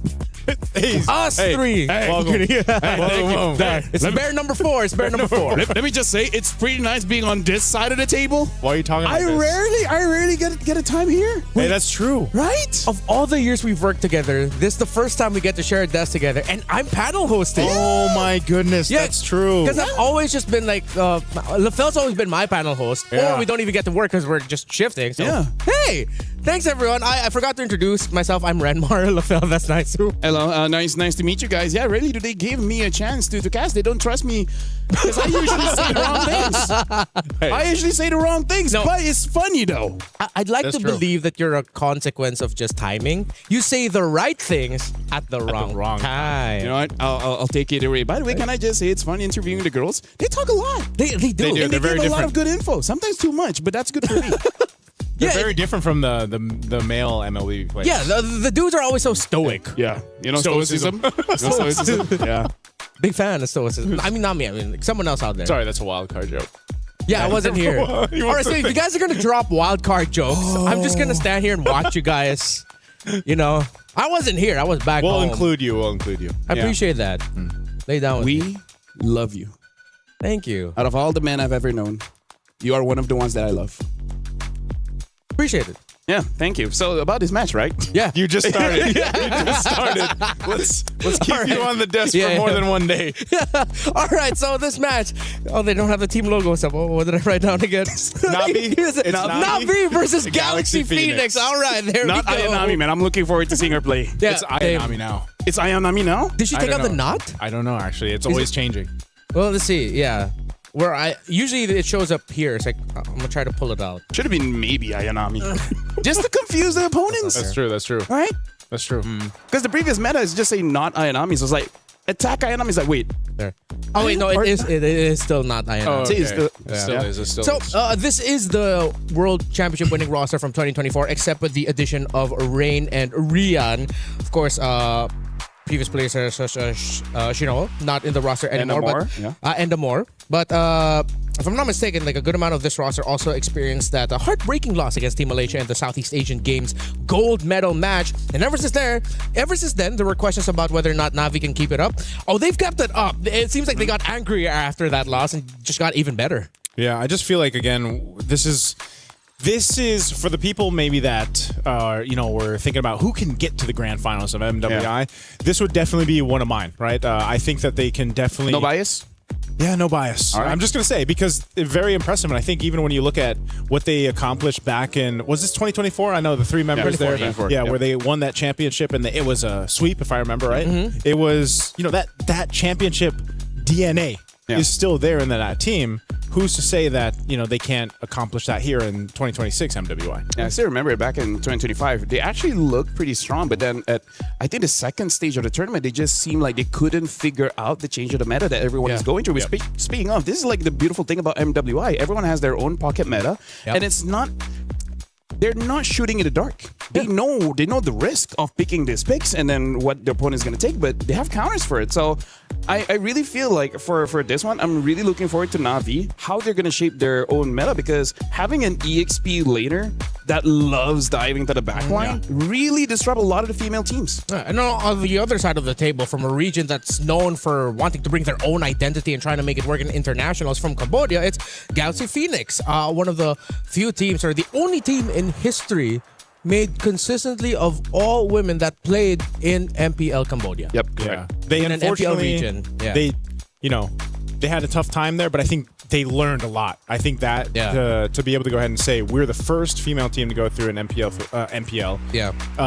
The amount of lessons that they can get in a season like that are phenomenal. So I think, can they transfer that lesson and bring it here to the stage? Yeah, and Team Vitality went through the same thing when they went through MDL Indonesia. I just forgot the specific number of the season, but they went through it. They had a tough time, and they admit they got even better after that experience. I mean, like, hey, if you look to philosophy, as casters of MLBB, we have to look at philosophy, where one philosopher has once said that competition is a healthy way for self-development into excellence. Who said that? Win or lose, your enemy is not your enemy. They are your friend, because only they can actually make you better. If you just fight against yourself, you never know your limit. Who said that? Aristotle? It actually might be Aristotle. I can't remember. I have to recheck. I don't want to. That's a really good quote that you just rambled off the top of your head. What if that's a LaFell original? LaFell, what if that's all you do? Yeah. No. That was not me, because during the off time, I learned a lot, including physics. I learned about the Newton's law of motion. Wait, during the off time as in like... yesterday. Oh, yesterday. Yeah, during the night. Which law? There's a lot. They have the law of motion, because I was interested about sound. Like, the law of motion is about how particles expand as well as contract in the disturbance of air, water, or even solid objects. The law of motion dictates that the disturbance in the air particles is what creates that sound. And the reason why I wanted to learn that, because of the question, if a tree falls down in the forest, does it make a sound? I would love to look at your search history on your ChatGPT. Yeah, go ahead. I guess I won't show you, but yeah. What if he asked nicely? All right, now that nice is gone, we can just talk. Dude, I love the transparency. Dude, I love Stream B. Yeah, we are a fun bunch. We are a fun bunch. Speaking of, I really want to see how the Phoenix really respond here, because I like the name Phoenix, considering their org. For I believe the last time they tried, they were nowhere close to the grand finals, and now having some new additions into their lineup, boom, champions. Yeah, and we're talking a lot about the Assassins at the start of the day. I think they might be the first team to finally show up with a Ling, considering they came from Cambodia, right? Yep. But okay, I got to ask the boys this question earlier. I want to hear what's your surprise pick that you'd want to see? Something that would be like so unique. You're at a disadvantage because we've already gone through like 2 series, but what's yours? No, honestly, it was Rafa, because I was talking to some teams, and they were gonna use Rafa as a potential counter towards an Atlas. Oh. Right, because the Atlas tries to chase after you. Rafa has a way to slow down and speed up, and the first ability is very good against the newly buffed Conceal. Oh yeah, that's true. All right, and we got to see it once, so maybe it's not a one-off. Yeah, it didn't work out. Yeah, maybe it's not a one-off for Virtus Pro, and then we might see one of these two play it. I think because of how we understand like Na'Vi, the region that they're from, they're Filipinos. We already know what they're gonna do. That comes from a Filipino, by the way. Please don't come after me in the comments. But for Galaxy Phoenix, I think they'll be a little bit more of the wild card here. Yeah, because I remember my time in Cambodia, even in ranked games, during the time where it was all tanks, man. The good old Fredrins, the good old Box, and there's nothing else other than that. In their region, it's all Lancelots, it's all Hayabusas, it's all Lings. And honestly, that's also a part where if a Ling is there, we gotta see whether they're willing to double down and have an Angela as well. Angela honestly is not that bad, but one problems is that if it's a mid lane Angela, you just don't have that firepower in first and second turtle. Yeah, and then you'll have to put that firepower elsewhere, which would mean that would pressure the EXP laner, because that's how you substitute for the lack of like burst in the mid, or you get really greedy and just go for like an Angela mid and then like, I don't know, like a higher damaging row maybe, which is just too much. Yeah. So let's see which route that they're going to be going for. For Galaxy Phoenix, I'm trying to think, what other heroes would I want to see? I want to see a Jawhead. Yeah. I think Jawhead might be okay. If you're going on that route, something that we've seen in the Asian games, but this is very specific to certain players, which is the Selena. Because Selena with the jungle emblem, it just makes it so that you clear the jungle so much faster, and that really helps with basically all assassin junglers. Yeah, that's how they end up leashing for their jungle. And well, it seems like we were in agreement here that Galaxy Phoenix might be the team that will lean towards the idea of just like fast farm for your jungle. And because of that, they'll go Frederick. it's just the nature of casting. We have all these ideas and then suddenly they go completely against it. Yeah. Speaking of, I love the previous game with the Matilda. Matilda is so obnoxious because so many teams, once Matilda has, let's say, 60% of the map, she just controls it like indefinitely because she keeps on going into your jungle and there's really nothing much that you can do. Yeah. And if you're a team that aren't ready to deal with it, it will show. Yeah. And unfortunately, hey, Nice is back earlier. Hey, Nice, what's up? All right, there you go. We actually said that you were gone, so you did. Yeah. When I say when I was saying we, I didn't mean me. Yeah. I just said like, all right, now that Nice is going, just. And what'd you say? We just laughed for like 10 minutes or something. Yeah. No, because if I don't acknowledge that, people will wonder how come they're not letting Naisu speak, and it's just the two of us. I thought when I was going to come back, you guys were through the draft. Well, you came back and we started draft. Hey, we waited for you. Yeah, we were waiting for you. Thank you, because I had to, I've been here since match 1. I'm here till match 4. Hey, you had a good time relieving yourself, so that's good. So now, expanding rivers. Expanding rivers. Navi against That's where you came from. That's where I came from. That's where you came from, yeah. Look at That's how I got here so fast. Dude, they ban out the tank, so they're really trying to make sure Galaxy Phoenix actually goes for the assassins. They want them to play assassins. I like that. I thought we were, in my head, I was thinking, okay, Navi might be a little bit more conservative with their approach, and then the Galaxy Phoenix, no, they're just like, no, okay, let's go assassin for assassin. I mean, Keishi, during the height of their championship win, was also a great assassin. I think her Hayabusa was iconic back in 24. I mean, like yesterday we had fireworks. Maybe like the ladies here want fireworks in this game as well. Just boom, boom, bang, bing. Which hero to you is fireworks? Who do you link boom, boom, bang, bing to? Technically, Hanabi, is Japanese, which literally translates to fireworks. So technically, does it? Yeah. Yeah, Hanabi means fireworks. Oh, that's why. Yeah, Hanabi means fireworks. So why doesn't she have a fireworks skin? They didn't know that's what it meant. It's just a cool name. Japanese name generator. Yeah. Hanabi. What hero would I would say? Actually, there's quite a few Chinese theme skins. I think we have one for There's one for Chang'e. Cho. For Cho. Yeah, like whenever they do skin and then just fireworks. Yeah. Isn't it called Dragon Boy or something? Yeah, it's Dragon Boy Cho. Yeah, Dragon Boy Cho. Speaking of, as you guys were talking about it, I just saw that Cho is getting another new skin. Another one? Another new skin. It looks futuristic. It looks heroish. So that's skin number 76. Yeah. At this point, I don't know if he needs any more, man. Hang on. Navi banning out the Phoveus early on could mean that they're... Do they want to play Arlet? Yeah, it seems like... Are they gonna... Yeah, they might just rush Brio Arlet, but... Rush Arlet? Or either in blue 2-3. Yeah. Because they're thinking that's not going to show up here. And if Galaxy Phoenix decide to pick up an Arlet in a red 1-2, then that's way too greedy. Yeah. Or is it just an Atlas? Or just a throwaway ban, right? Just ban out the Phoveus, forcing out that Freya ban, because if they don't ban Freya, right, Freya's going to have a good time. Oh, then that's the hero I was thinking of too. I was like, why would you ban out the... Okay. So, still have Jusen's open if they want to rush that. If they want to play a little bit more towards the control side. In terms of the main big carries, Hirara. There we go. They pick up the Hirara. I do have to say, I wouldn't favor a Zushin first pick just yet because the range feels more awkward now because there's more. Now that they nerfed it? Yeah, nerfed the range, The right? range, yeah. Making it so like Kimi counters her much easier. Like a lot of like even Valentina counters her a little bit easier. And now the Gwyn gets picked up here by Galaxy Phoenix. Yeah, Oh, and a Belric. Whoa. We saw this banned out, by the way. Was it match 1? Yep, it was match 1. Yep. Yeah, we saw the Belric banned out. So now you get the Belric plus the Guinevere over here. This is a whole lot of crowd control that you can go ahead and play around with. And that, honestly, even with the iframes, Harara, you might have a hard time now going and trying to weave into these fights. Yeah, because Belric is just like happy tree friends, right? Yep. Yeah. You come in, you expect a good time, and then you just get shocked. Yeah. Wow, you just unlocked a part of my brain that I had sealed off for a long time. Hey, you're welcome. That reference. Thank you. I don't get the reference. I'd have to talk to. I can show you about happy tree friends. Okay. Oh yeah, well, yeah, no, we should. Yeah, we should. Yeah.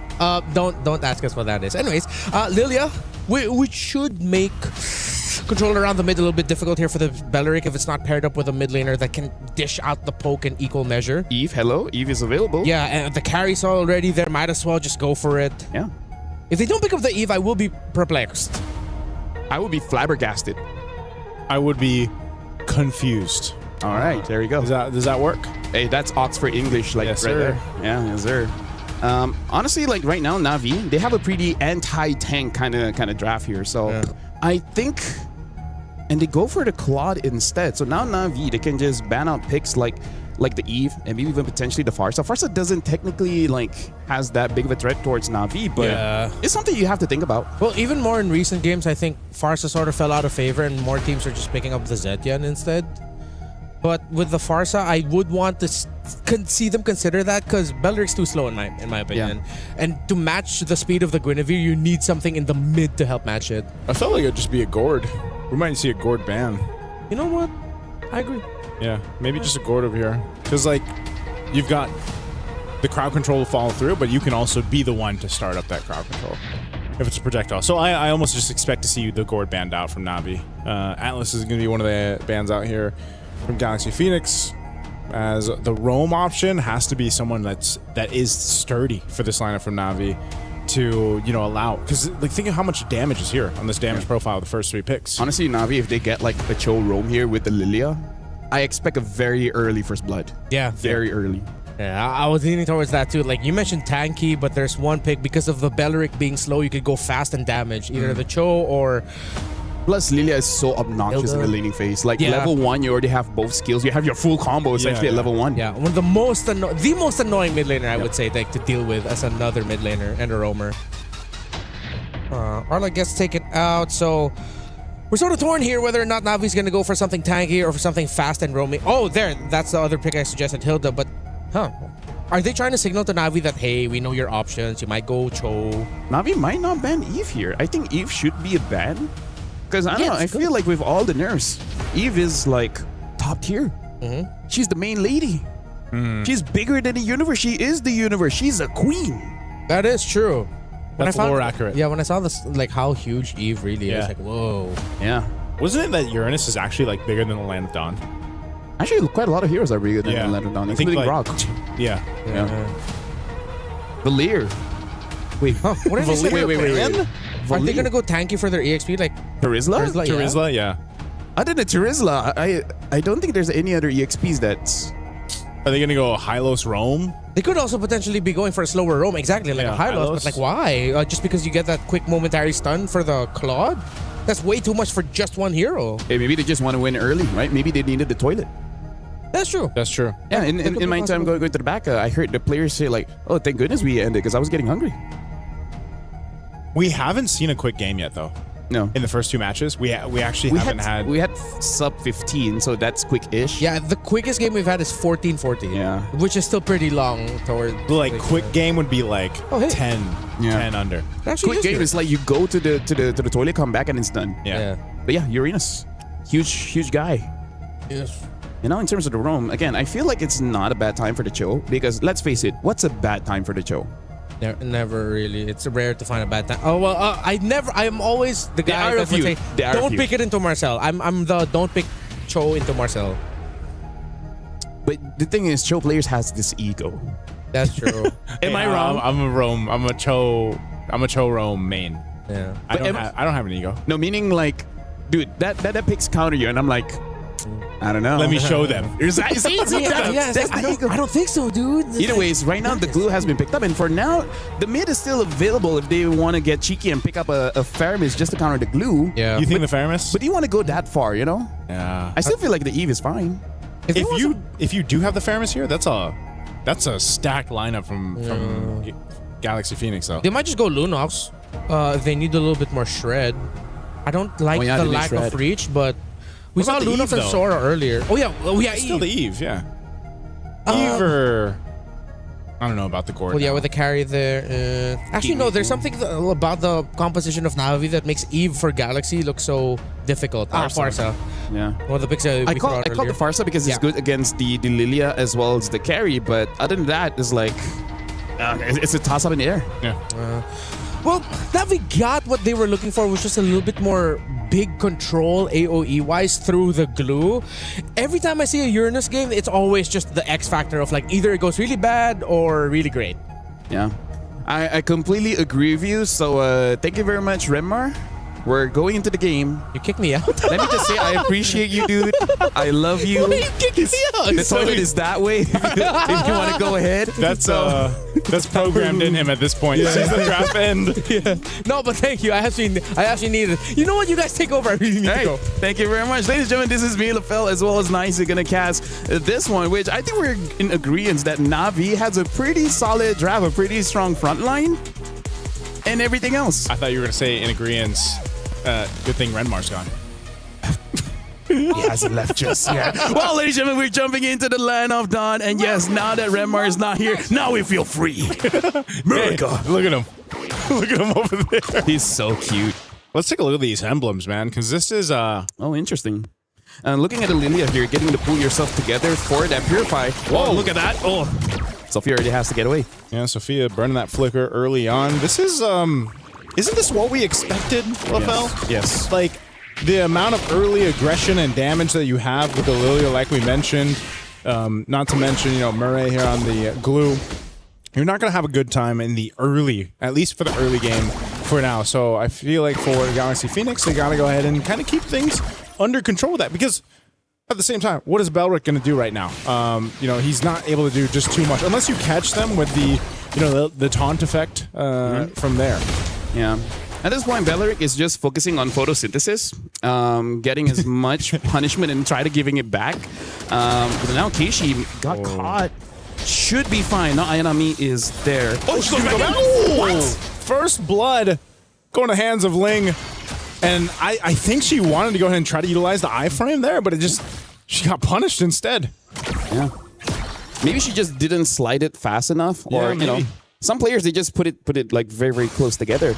And now, I don't think that's super punishing because she's still gonna come back. And let's face it, Hirara is one of those heroes that doesn't necessarily need level 4. It's just a nice to have. But I'm pretty sure she will still get level 4 though. Yeah, she should. They got 10 seconds for that turtle to come up anyway. So she'll go ahead and grab one of the camps off there. You can already see the positioning being set up. Fought just there on that Guinevere, just holding it down. Turtle, right as it comes up, we'll go ahead and lean into this with Lima. Yeah. The rest of the team's gonna have to respond though. The thing is, I feel like looking at the levels here, Sophia isn't level 4 yet. I feel like they can let go of the turtle. Oh, hold on, Fox. Yep, spatial migration into the Requiem right there, right on target. Low enough, Murray's gonna have to burn the flicker, and Ling will push back Keishi. They're just working a fight for this first turtle. Now Rain taking the damage, the airtime from Ling. So a kill secured, not Ayanami leaving that front side on this Uranus. Keishi just looking for an angle potentially to steal the turtle away.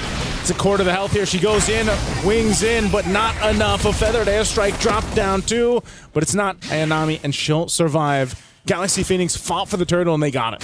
Nice, dude. This is what I like about games like this, where we're looking at a draft of Galaxy Phoenix and they know that it's all about fights. It's not about securing those objectives. You have a Farsa, wait for the Farsa to get level 4 and try to get kills. But if you don't have the Farsa, you still get kills? Hey, that's amazing, right? Right now, we gotta talk about Ling 2-0-0, 100% kill participation. Really made it so that Rain couldn't do much, because as strong as Lilia is in game, she has one of the lowest HP in the game as well. So it doesn't take much to take down a Lilia. I feel like it's valid though, because she's got black shoes, It's just like... She's a schoolgirl. You know how much health? Yeah. You're too busy giving your life to school. It's like your HP goes up as you age, but then at a certain age, the HP goes back down. It goes back down. She hasn't hit her peak just yet. Wait till she gets to college. Eventually. In the Land of Dawn, the time works different. By the way, have you heard of the time is relative? Where? Here? So in time is relative. So here? in or Land of Dawn. In physics, time is called a time dilation. It affects by your speed as well as gravity. That's great to know. Hey, shout out Interstellar. Either ways, the more you know. The more you know. Hey, dude, I learned philosophy as well as physics in like 3 to 4 hours. Yeah, I'm okay to rip it. Okay, you can rip it all day today, man, and tomorrow. Right now for Galaxy Phoenix, what they're really waiting for is for Fa and Sophia because they're going to be the combo, but Lima on this Bellic is the extender to the combo. You saw a jump in from the Gwen, wait for the opportunity to taunt, and then you can chain CC someone. Even Murray as a tank, she almost got taken out. If they got Keishi, in fact, maybe that's how they're planning to take down this Aurora because you can't hold her down. Right now they're putting pressure on the buff, but Keishi will be able to secure that. Turtle's up. It's already being worked on by Fa. Galaxy Phoenix getting in position. It looks like Winnie's going to try to join here too. They're rotating quickly. Feathered airstrike dropped down. Murray just deleted. Quickly worked on and Turtle secured. Second one going Galaxy Phoenix. Looking for more in the mid lane. And they'll just kind of back off and disengage here. They're doing a little push up top to continue on, and they built up a nice lead here, LaFell. 2.5k nearly up. Intended or not, Galaxy Phoenix is using the strength of the draft and the weakness of Navi's draft, which is Navi. They don't have a lot of crowd control. Yeah. Right? It's all damage. No one can really stop Sophia from the back from using her feather airstrike. For Galaxy Phoenix, you have to use your timing to make sure that everyone has their skills available and then you go all in. But it has been looking pretty well. We're looking at the items here. Concentrated energy from Fa on this Gwen to make it so that if there is eventually a 1v1 on the side lanes, maybe against Rihanna or Keishi, she has a way to fight. Yeah, right now. Oh, man. Look, I don't even know if they want to fight, though. They just, the way they're playing at LaFell is they're just pushing them off. Yeah. Hey, everyone's afraid of the Farsa. Right? You think you're not afraid of a bird, but the moment the bird drops something on your shoulder, you start to respect it. Yeah. That's how I would respect it too. Right? You know, feathered airstrike, deadly enough from the skies. Not to mention Ling using the skies as well in the Sora. This is probably one of the better Sora games we've seen so far too today. A little attempt there from Fa, but Murray will be fine. They're really putting a lot of tension here on this bottom side of the map, that tier 1, but they got to deal with the push happened from Ling, and so for Galaxy Phoenix, LaFell, they got full control right now. You know what? Respect to them. Galaxy Phoenix picking out the parts on his kin. She had to burn the flicker. And now, this is the thing. As we've seen previously, you can just replicate that time and time again if you're Galaxy Phoenix. Right now, Rian is kind of stuck between a hard spot here. Oh, they're going full force for this. They're going to get sandwiched in. A Wrath of the Dryad set up from Lima. And they'll unleash with a Blazing Duet 2. Taking down 2. Fa picks up a kill. And now they have a clear sign for this turtle here. Let me just say, Naisu, that play was kind of unnecessary, but it gave them a big dopamine spike. Yeah. So I feel like it's completely okay. Because, again, there was no minions there, so it's not super necessary. But, you know, either way, right now, it gave space for Keishi to get some farm. And we all know Keishi needs the farm. Keishi needs a farm. That was Lima utilizing that photosynthesis that she's had the entire game. She utilized the flicker and the Wrath of the Dryad right there. Instead of expanding the carbon dioxide, she just created some friends. Because I'm assuming Beller's friends are just a few weeks. I'm sure he's got a whole family. He has a family? Yeah. Shout outs to the guy. Yep, shout outs to the guy. Or shout outs to it. I don't want to gender anyone. You know, I've had bad experiences. I think it's literally in his lore. It says he. Oh, yeah? I think so. Okay. Hey, shout outs to Beller, the family man. Botanist. He's a Botanist? Whoa. That's probably his owner. Feathered airstrike on Murray. I don't know. She's not going to have a good time, man. I feel like every single time her flicker's been up, she's had to burn it to be defensive, you know? Yeah. At this point, it kind of feels like a hate crime, right? So I feel like it's something that we have to ask, like, is it part of the plan just to make sure that Mireille doesn't get to play the game? Because I still remember during wildcards, we were talking about punchable faces, and Patrick is one of them. He's definitely on the top of the list. He's on that list. Yep. You got to watch out for that. And right now, it just seems like Na'Vi doesn't have an answer for anything right now. They're just kind of at the whims of, you know, Winnie pushing down this bottom side, Foz jumping in. There's the feathered airstrike paired up with it again, and Murray, because she doesn't have the ability to withstand that burst, she gets bursted down. Actually, now that I look at it more, if you take down Murray, where's the crowd control? Yeah. How do you win fights without crowd control, right? If you can just, if you have like, I don't know, 1.5K lead, you can force it, but now they're down by almost 5,000. Yeah, that's a great question, man, because... Thank you. You know, every single time that Galaxy Phoenix has just... I think that's what they've been doing. They've just been picking on Murray. Take her out of the picture. You've got no crowd control. I gotta say, I play rank a lot. Yeah. A lot of people use that against me. Do you play roam? Yeah. Oh, you do? Yeah. Yeah, we're both roamers. Yeah, just kill the roamer as much as you can. And then even if you lose, you feel good. Yeah, right now, Lord, going to be the easy take for Galaxy Phoenix, unless somehow, some way, Na'Vi can do anything, but no one's in position as a Lord goes over to Galaxy Phoenix. There is a push down bot from Rianne as she took down the tier 1 turret. Looks like she wants to... Okay, she's going to go back because they got the call. Looks like she might have wanted to push down tier 2. Oh, she canceled it. They actually want to make a play. Oh, they're going to go for Sophia. She tries to get away, but they're going to collapse down anyway. And now, with the Hirara in the hands of Keishi, she's able to pop off the kill. Lima could be next. They made a play down bot, and that's one step in many steps that Na'Vi needs. Hey, that's a very good step. You got to take down Sophia, man, because even though this stat line doesn't look like it, that Farsa is a problem. Although with that being said, 10 minutes in now, winning is going to be the problem. They can't stop this. Where's the knockup? No one can stop the Blazing Duet. Oh, yeah. They try to get this tier 2 in mid. It's not going to happen. That Lord still has to be dealt with by Na'Vi. I'm just going to go ahead and charge in, getting the shield down, that holy defense. And I think Galaxy Phoenix is going to be entirely happy with the way this first Lord went. They will most likely get another turret here. And so for Na'Vi on the defense, I think you have to start looking, do they actually have potential to extend this game another maybe 6 to 8 minutes at this point? Bottom turret worked on too. That last push trying to get this holy defense shield in the mid won't pop just yet.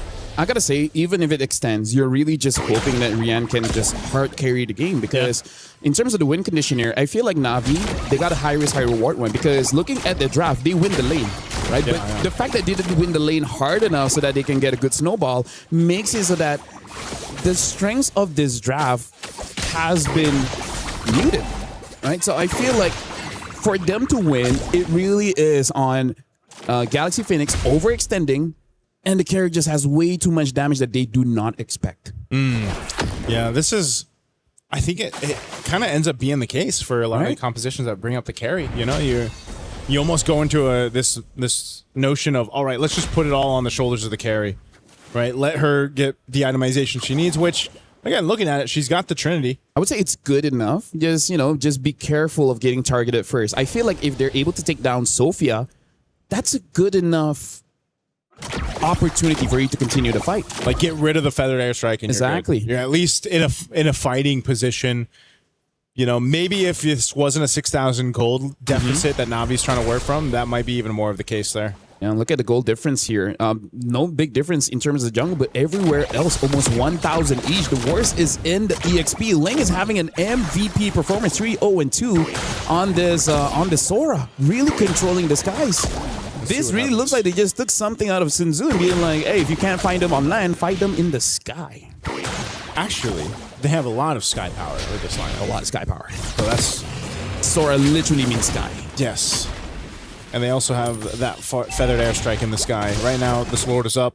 Galaxy Phoenix took the last Lord just easily. I don't know if Na'Vi wants to fight this one. They are getting in position to seem like they want to go ahead and fight for it, contest this, but Galaxy Phoenix already starting core to the health. Rain trying to get in zone. Can they actually make this happen? There's a sliver left, but Fa will secure the Lord, and now the Blazing Duet takes out not Ayanami. Rianne's going to be next. She's battling out Fa, but Fa will get another as they fall apart here in the jungle on Na'Vi's side. As Winnie gets a double and Rain cut off from the base. Has to deal with Ling. Ling pops the flicker.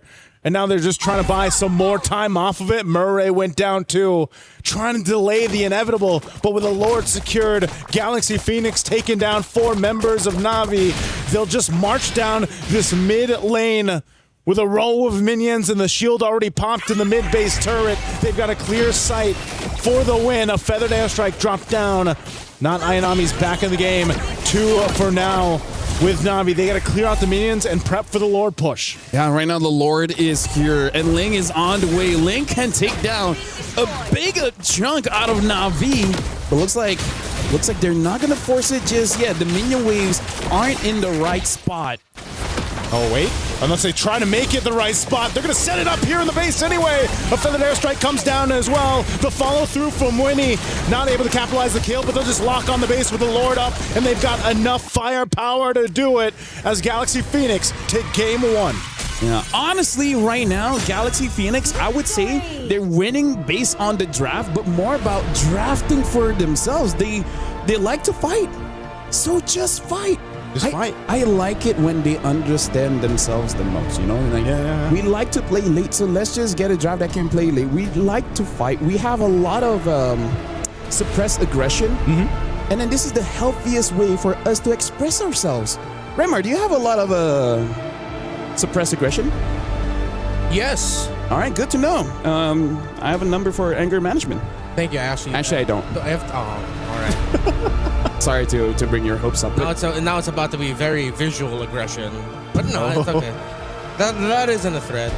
Well, congratulations, by the way, Galaxy Phoenix. That was dominating. And we were saying that they were going to be the team that wants to fight, coming from Cambodia, which is why I said what I said about the Uranus, man. Yeah. It's either really bad or really great. Unfortunately, I think when you're up against a team that just wants to fight, you're going to need to match that aggression, and Uranus just isn't it. Can I just say, we don't play Claude, but that seems like a very good Claude game where it's like, who's going to stop the guy? Yeah. Right? There's virtually no crowd control. They like really hard crowd control to make it easy to stop it. It's been quite a while where we see a draft that's virtually no crowd control, no, Naisu? Yeah, it was, and that's why they just bullied Murray, man. I mean, Murray had to either burn the flicker or she was dead, and it just wasn't a fun time for her. That's the most American pronunciation I've heard of Merais, IGN. Murray, I do it all the time. We call Tan. We can call Murray. Yeah, what was she saying? Tan? Yeah, like supposed to be like Tan. Yeah, usually it's like Tan because she's Indonesian. But it's Tan. Yeah, but we call it Tan. Tan. So now she's Murray. Murray. Murray. I think even when I saw Murray in the airport, I was like, "What's up, Murray?" Murray. How did she react? She just accepted smiled. it. Oh, okay. She said, "Hi, so nice you." But yeah, look at the highlights here. All the chain CC that goes on and the immediate burst damage from the Farsa. That's one of the best things when you have a Farsa on your team. You don't need a build up. Yeah. You just need someone to stop for a while. Yeah. And then that person's gone. Yeah, this is why we also saw that Na'Vi was just stuck with picking the glue there at the end because they needed some crowd control. Yeah, the glue is great, but then when you're up against a lineup that just layers everything so well, we saw there at the end the beautiful combo of the Sora and the Guinevere together. You get spun around, the Guinevere's there, nothing you can do. Yeah, this is. I'm also wondering, are we seeing that effect of spending a season in the MPL over there in Cambodia and like how they're playing here? Because I feel like this looks like when you're watching them play, man, the execution is on point here. Well, one of the greatest powers in the world is knowledge. Yes. And you will not be able to get knowledge without pushing yourself, without going to uncharted territories. That's true. Which was the MPL. Without going against rivals that you wouldn't have the access to anyways. Yeah, that's how we found out things about the world when we were kids. Yeah. Like, don't touch that, we touch it, and then we learned when we get hurt, ow, we'd never touch it That's again. knowledge. Yeah. That's knowledge. That's the storyline of AOT. That's growth. That's growth. Do you guys want to grow? Be uncomfortable. Hey, look at this guy. He was uncomfortable his entire life. Look how tall he is. Was I uncomfortable my whole life? What happened? Was I uncomfortable my So whole what does life? that say You about... had a pretty tough childhood, man. What does that say about me? As a kid, he was bullied because of his ears. Actually, we never see your ears because you're always wearing a headset. What's wrong with my ears, LaFell? I think it's an ear reveal time, Nacho. My ears are fine, man. Okay, so that You wanna one, see it? I think it's for your own personal comment. Okay, his ears are okay. Let's talk about this one. I really feel like for Na'Vi, they just put all their eggs in one basket of winning the lane. Yeah. Right? It's just like, we just win so much in mid and in EXP that it wouldn't matter. They put it in the carry too. Yeah. Yeah. They need more crowd control. And we've always said this a lot. No matter how it looks like in the separate matchup, if you're lacking crowd control as a team, you're just not going to have a good time. Especially if you're up against a Gwyn. Yeah. Even if you take out the Sora, just the Guinevere alone. Yeah. Oh boy. Not a good time. That game start for Ling. It's so funny saying Ling for the Sora, but like for Ling to have that kind of start on the Sora was already not a great place to be in if you're Na'Vi, because you saw how many times Ling just was like, you know what, I'm gonna even when we didn't think they'd push at the end there. Yeah. It was Ling that's like, nope, I'll make my own space. Here we go. I'm gonna jump in, shifting skies, set things up for the team, and that's what she was able to do. It's kind of like one of the mindsets of the players. It's like, we're already far ahead. We can afford to try this out. If it doesn't work out, I trust my team. They can just back me up. This is why it's so weird that we're saying this about a Filipino team, wherein it seems like they forgot to look at the big picture of it all, of like, okay, how do you blend together as five? And on the other side, a team that's known for their aggression, they were able to build a beautiful picture together as a team. Let's see if they'll be able to keep that up and sweep Na'Vi for a surprising result, or will Na'Vi force a game number 3 after this break?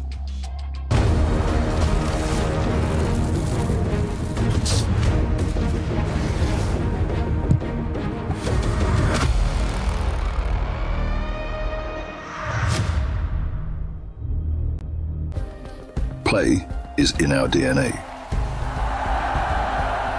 Whenever we let it out, it becomes our superpower. Now imagine an entire city being built to supercharge it. Kadir City, powered by play.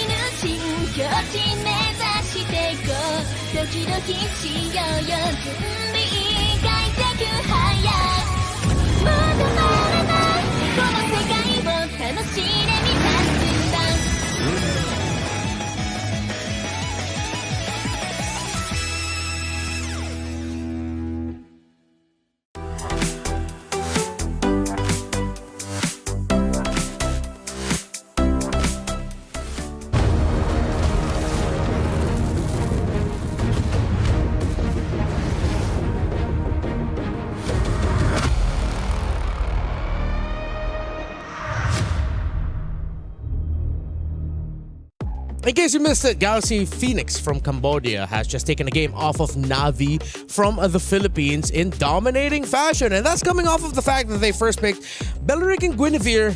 Na'Vi had all the time in the world to adjust, and they just lacked a little bit of crowd control. We already talked about it earlier on. I think we're all in agreement, the lack of crowd control. But do you think they could have made that work, or was it just too tall a task to make that lineup work in the end? I feel like if the first two minion waves in mid, they got first blood, I think they could have made it work. Right? They almost did. They almost did, yeah. They almost did. Like they had enough pressure with the Lilia combination that they almost got the first blood. And I think it would have been very different if they did. Because let's just put it into perspective, right? You get first blood in mid, they're already down, and then you invade the jungle with the Hirara, and which I actually think that's the turnaround. The Hirara was killed early. Yeah, Hirara was killed up top. If she was not killed, maybe the game would have been much different. So is that how punishing assassin junglers are right now? Well, if you die early on like that. Especially you're up against a Guinevere, so as great as a Hirara is, then I think that might be like the little missing piece we have to look for in the drafts. Like if you want to first pick a Hirara, you have to consider maybe taking out the Guinevere, or at least be ready to deal with it. Because if not, then you'll just get what we saw in game number 1. Because gentlemen, I really feel like because of the changes of the jungle, two things. Number one, the amount of gold in the jungle, but more importantly, the retribution scaling just got much bigger in this patch, makes the first 2 minutes like one of the most vital pieces of the game. Like talking to multiple players, they all agree like you cannot mess up the first 2 minutes. We're okay with not winning as long as we're not losing. Yeah. Right? That's why in the wild card and after the adjustments, it became the tank meta again. Because it's the safest way to jungle. Yeah. And then for Hiraras, if it's Hirara, then it's well protected. I think that's why when we saw the Hirara work the best in the hands of ZXaura in the wild card, it was because he was able to snowball early on in those first couple minutes, and then the rest of the team supported it. Yeah. It's still meta. Oh yeah, Still meta. Still meta, and so I think you have to be willing to, as a team, to take that risk if you're going to pick an assassin jungler. And yeah, why in some of the high pressure situations, it's just a little bit easier if you're going to go ahead and pick a more sturdy hero and put him in the jungle. And it kind of secures yourself a more probable chance of getting to that first hurdle without being behind. I remember what we were talking about in the draft when you decided to bring out the Farsa, and then Farsa did get picked up here by Sophia, who is known for the burst style single target heroes, but this time it's a little bit more AoE focused. You get to rotate around the map fast. I think we just have to give it to Galaxy Phoenix. Instead of looking at it as a bit of a mishap on the side of Na'Vi, what if Galaxy Phoenix were just read the rotations really well, read the draft so well that they set it up perfectly for themselves? We have to give them their credits. The fact that they caught the Hirara in mid-rotation, I think that kind of clears it, right? The only change that I feel like they could have done with the draft, instead of Uranus, probably a Terizla. At least that's one source of crowd control. Yeah, that's one thing we thought would come into play when the Valir was banned out. Yeah. Because your Valir is pretty out there when it came to the ban. Yeah, that looks so specific. That's why we were thought, okay, much tankier. Maybe they're already eyeing the glue in the row. Maybe. But then you could have set it up even better with even more crowd control through the EXP laner. Or maybe, hey, Ayanami in 24 and... Okay, let's focus on 24. They excelled when Ayanami can set up, can play make, can be independent of her teammates being in the lane with her, where she can just clear minion wave fast, join in. With the Uranus, you don't really get that. Yeah, you can cut waves, play the macro, but you're losing the impact in the fights. I feel like this is one of those situations where they're just caught off guard, right? And I feel like that's gonna be the story of MWI after all the games are done, because who would have thought that Falcon's ID dropped 2 games back to back in very dominant fashion as well. So I really feel like here in the MWI with the patch, it resets quite a lot of team, and it comes to the question, who can discover themselves faster? You gotta remember, whoever does that, then they win.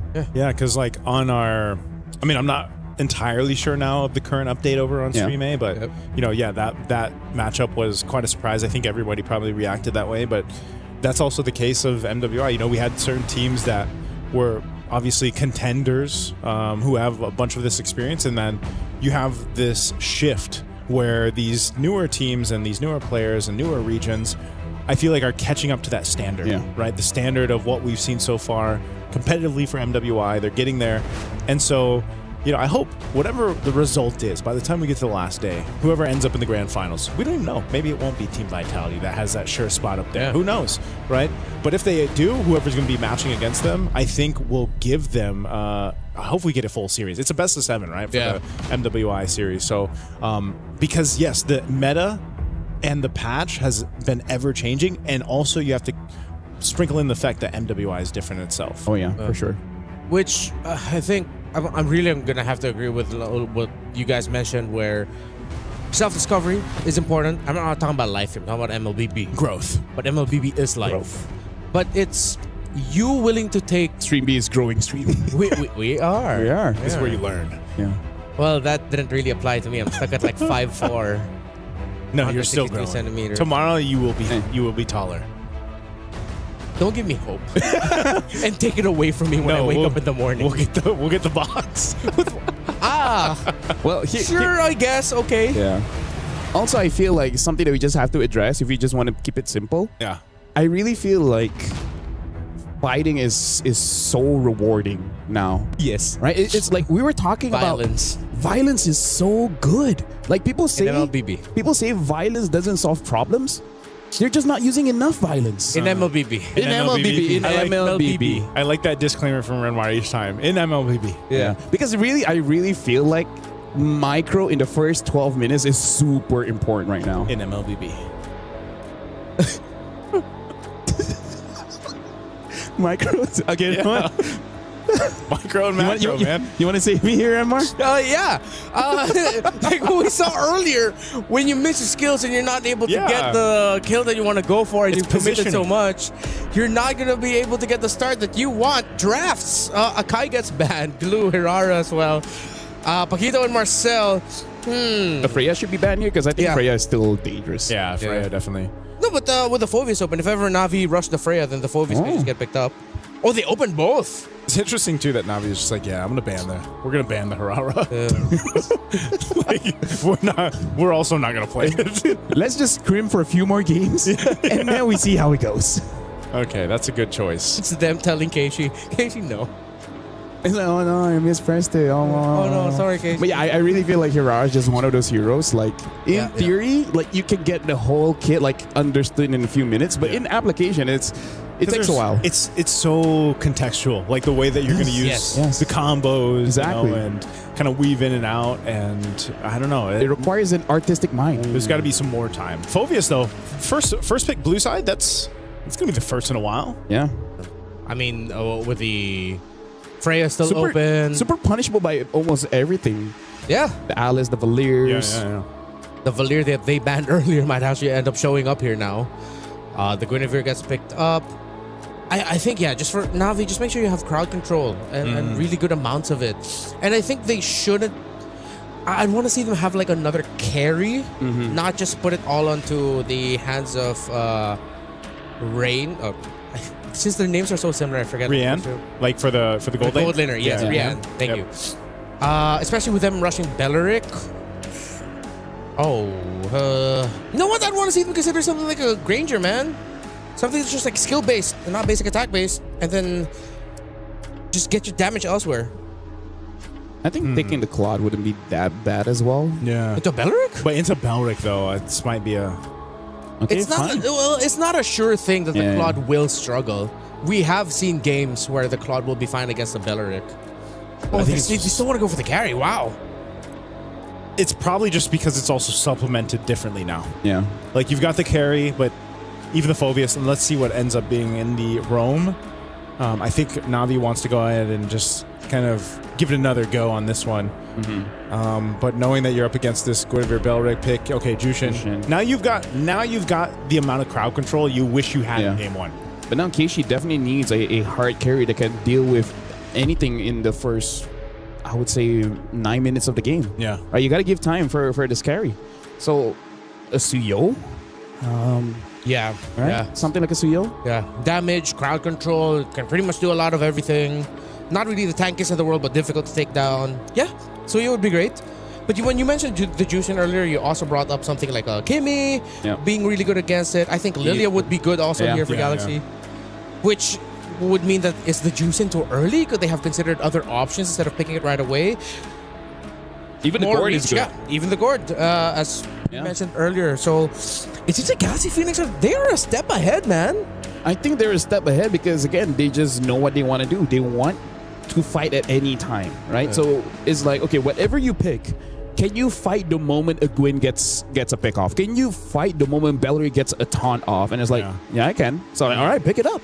Yeah, I think this is, that's why, they need a draft that has no hesitation. Yeah, you can't hesitate, like the draft, but also your decision making sometimes in some of these cases, like, some teams thrive on the, let's just go for it. Yep. And some teams, I feel like, shoot themselves in the foot when they're like, they're too hesitant on executing the draft that they brought, executing that game plan.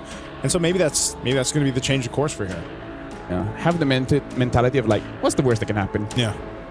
That's my mentality. Yeah, generally that's a good approach to life overall. Yeah. These are life lessons, sir. Yeah.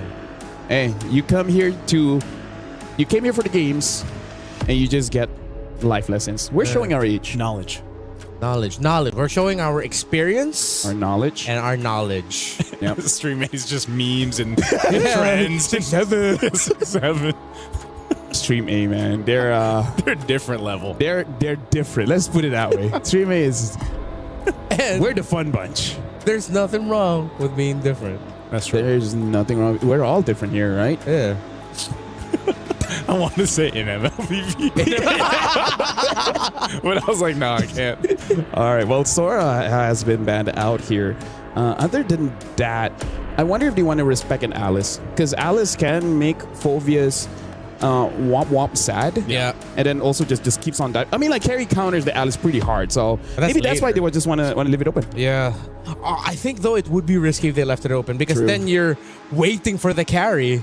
Yeah. And then no one else in the team is going to make it, give it a difficult time. Actually, now that I look at it, there's a lot of magic damage here. Suya probably isn't the pick because you're just going to die super quickly. That's true. Right? Are they then going to be forced to go tank? You can't go Fredrin anymore with the Gord and the Belleric around. What else could they go? The Kai's gone. Baksha's gone. We've seen Falcon's ID try to use the Hanzo. Didn't work out that well. In fact, I feel like Hanzo has basically not won a single game ever since the wild cards. Hanzo's been on my like wish list for it to work. Just because the Ghost Ninja. Yeah. Something a little bit different. Yeah. Hanzo is different, and that's what we want in MLBB. Yes, sir.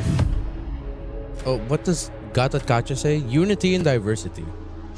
Love Gata Kacha, man. He popped up earlier today too. That we didn't see him, like he was almost non-existent in wildcards. Oh, you Zong ban. Yeah. Oh, that's also a perfect ban. That's a good ban. Imagine how sad Phobius would be fighting against a user. I forgot about that. Solid ban. And now we get to see. That means that they just draft themselves in the corner because the Alice is still a really good option. They're pretty much stuck. Yeah. They pick up the Claude first just to see how great an Alice or whatever is going to be in this game. So now Na'Vi, I feel like the big question is really just going to be that jungler. It has to cover up the weak spot of the early. Or do they go crazy and pick up a Yeast and shit and just try to wait for a really late game? Oh, they go Gatakacha though. Great hero. Let's see if they're gonna lean in on the late front. Oh, there we go. Thank you. Forgot about a Nolan. Finally, thank you. Someone decided to pick up a Nolan. I mean, like, it's okay for me to forget about Nolan because he forgot about Layla, right? So it's like equilibrium. His brother or his dad? Dad. Oh, that's Dad, right. Yeah, Nolan's the dad of Layla. Remember, our joke for the longest time in PH was Nolan is deadbeat dad. Oh. Left his daughter to travel the future for what? I thought it was always save her. I thought it was always Christopher Nolan. Huh? Christopher Nolan. Great actor. Great That's actor. the Leo one. Well, final pick here. The EXP. Alice is still good. Yeah. Other than the Alice. What Other burst. things? Do they want damage with it? Do they just want to go Lapo or something? Oh, there it is. Might as well. You need that physical. Yeah, they spread out their damage profile. It just since it worked out so well for Galaxy Phoenix, again, since because of some early trades didn't go in the favor of Na'Vi, I'm leaning a bit more towards them, but I have been looking for Nolan since the start of this day, and I'm finally seeing it. Yeah. No, just Layla's because I been like looking Nolan. for Nolan. Her entire life. Her entire life, yeah. He was a baby when he left. I'm leaning towards Na'Vi for this one. For me, it really is the first 4 minutes of the game. If Na'Vi is somehow able to get a lot of creeps in the jungle, it might be their game. Do you want to kick him out? No, that's your job. Hey, you know what? Thank you very much, Remar. Thank You you. have been an amazing host. Thanks so much. We wouldn't want anyone else. Aw. No one else. Appreciate it. I'll stick to that. My name is Afel. Alongside with me is Nicey. We're going to cast the second game here, which, hey, this time it looks a bit more balanced for both teams. I would say it definitely is balanced. It's a 50-50 for me. I know you guys gave... Did you say Na'Vi? Is that who you went with? If Na'Vi wins the first 4 minutes... First 4 minutes. So you're on the first 4 minutes. Yep. Okay. I'm going to lean towards Na'Vi on this one, too. I think their composition's a much better overall. Covers the grounds. And the weak points that they had in the last game, man. Look at this. Interesting. Looks like Rain is going for an Inspire in her emblem set, covering the shortage of the mana. Oh, hold on. Whoa, that mid-lane lockdown already happening. Sophia, this looks a lot like Game 1's initial fight off in the mid. So as long as Keishi doesn't die in the opposing jungle, then they should be good, right? Because I really feel like if you can't win, just don't lose. That's good enough, right? That's a simple way to look at it, man. Yeah. Oh, there's the setup once again. Utilizing that Guinevere Fa. They have a Revitalize, though, so they are going to be fine, but that was popped out already from Murray. This is the thing I want to see from Na'Vi adjust from Game 1, where, you know, Purify used, too. The whole lot of battle spells being taken out. What I was going to say is playing around this kind of defensively against the Guinevere setup that seemed to be such a problem for Na'Vi in Game 1. I gotta say, like, Gwen is such a Fa hero. Because the moment she jumps off the song, it's like, Fa! Yeah, that's great. You know, it's one of those things where you have to say it when you do it. Yeah, not having Purify in the first turtle is going to be devastating. Because again, with the Guinevere, you don't have to win the turtle. Yeah. You just kill 2 people, and then you're happy in MLBB.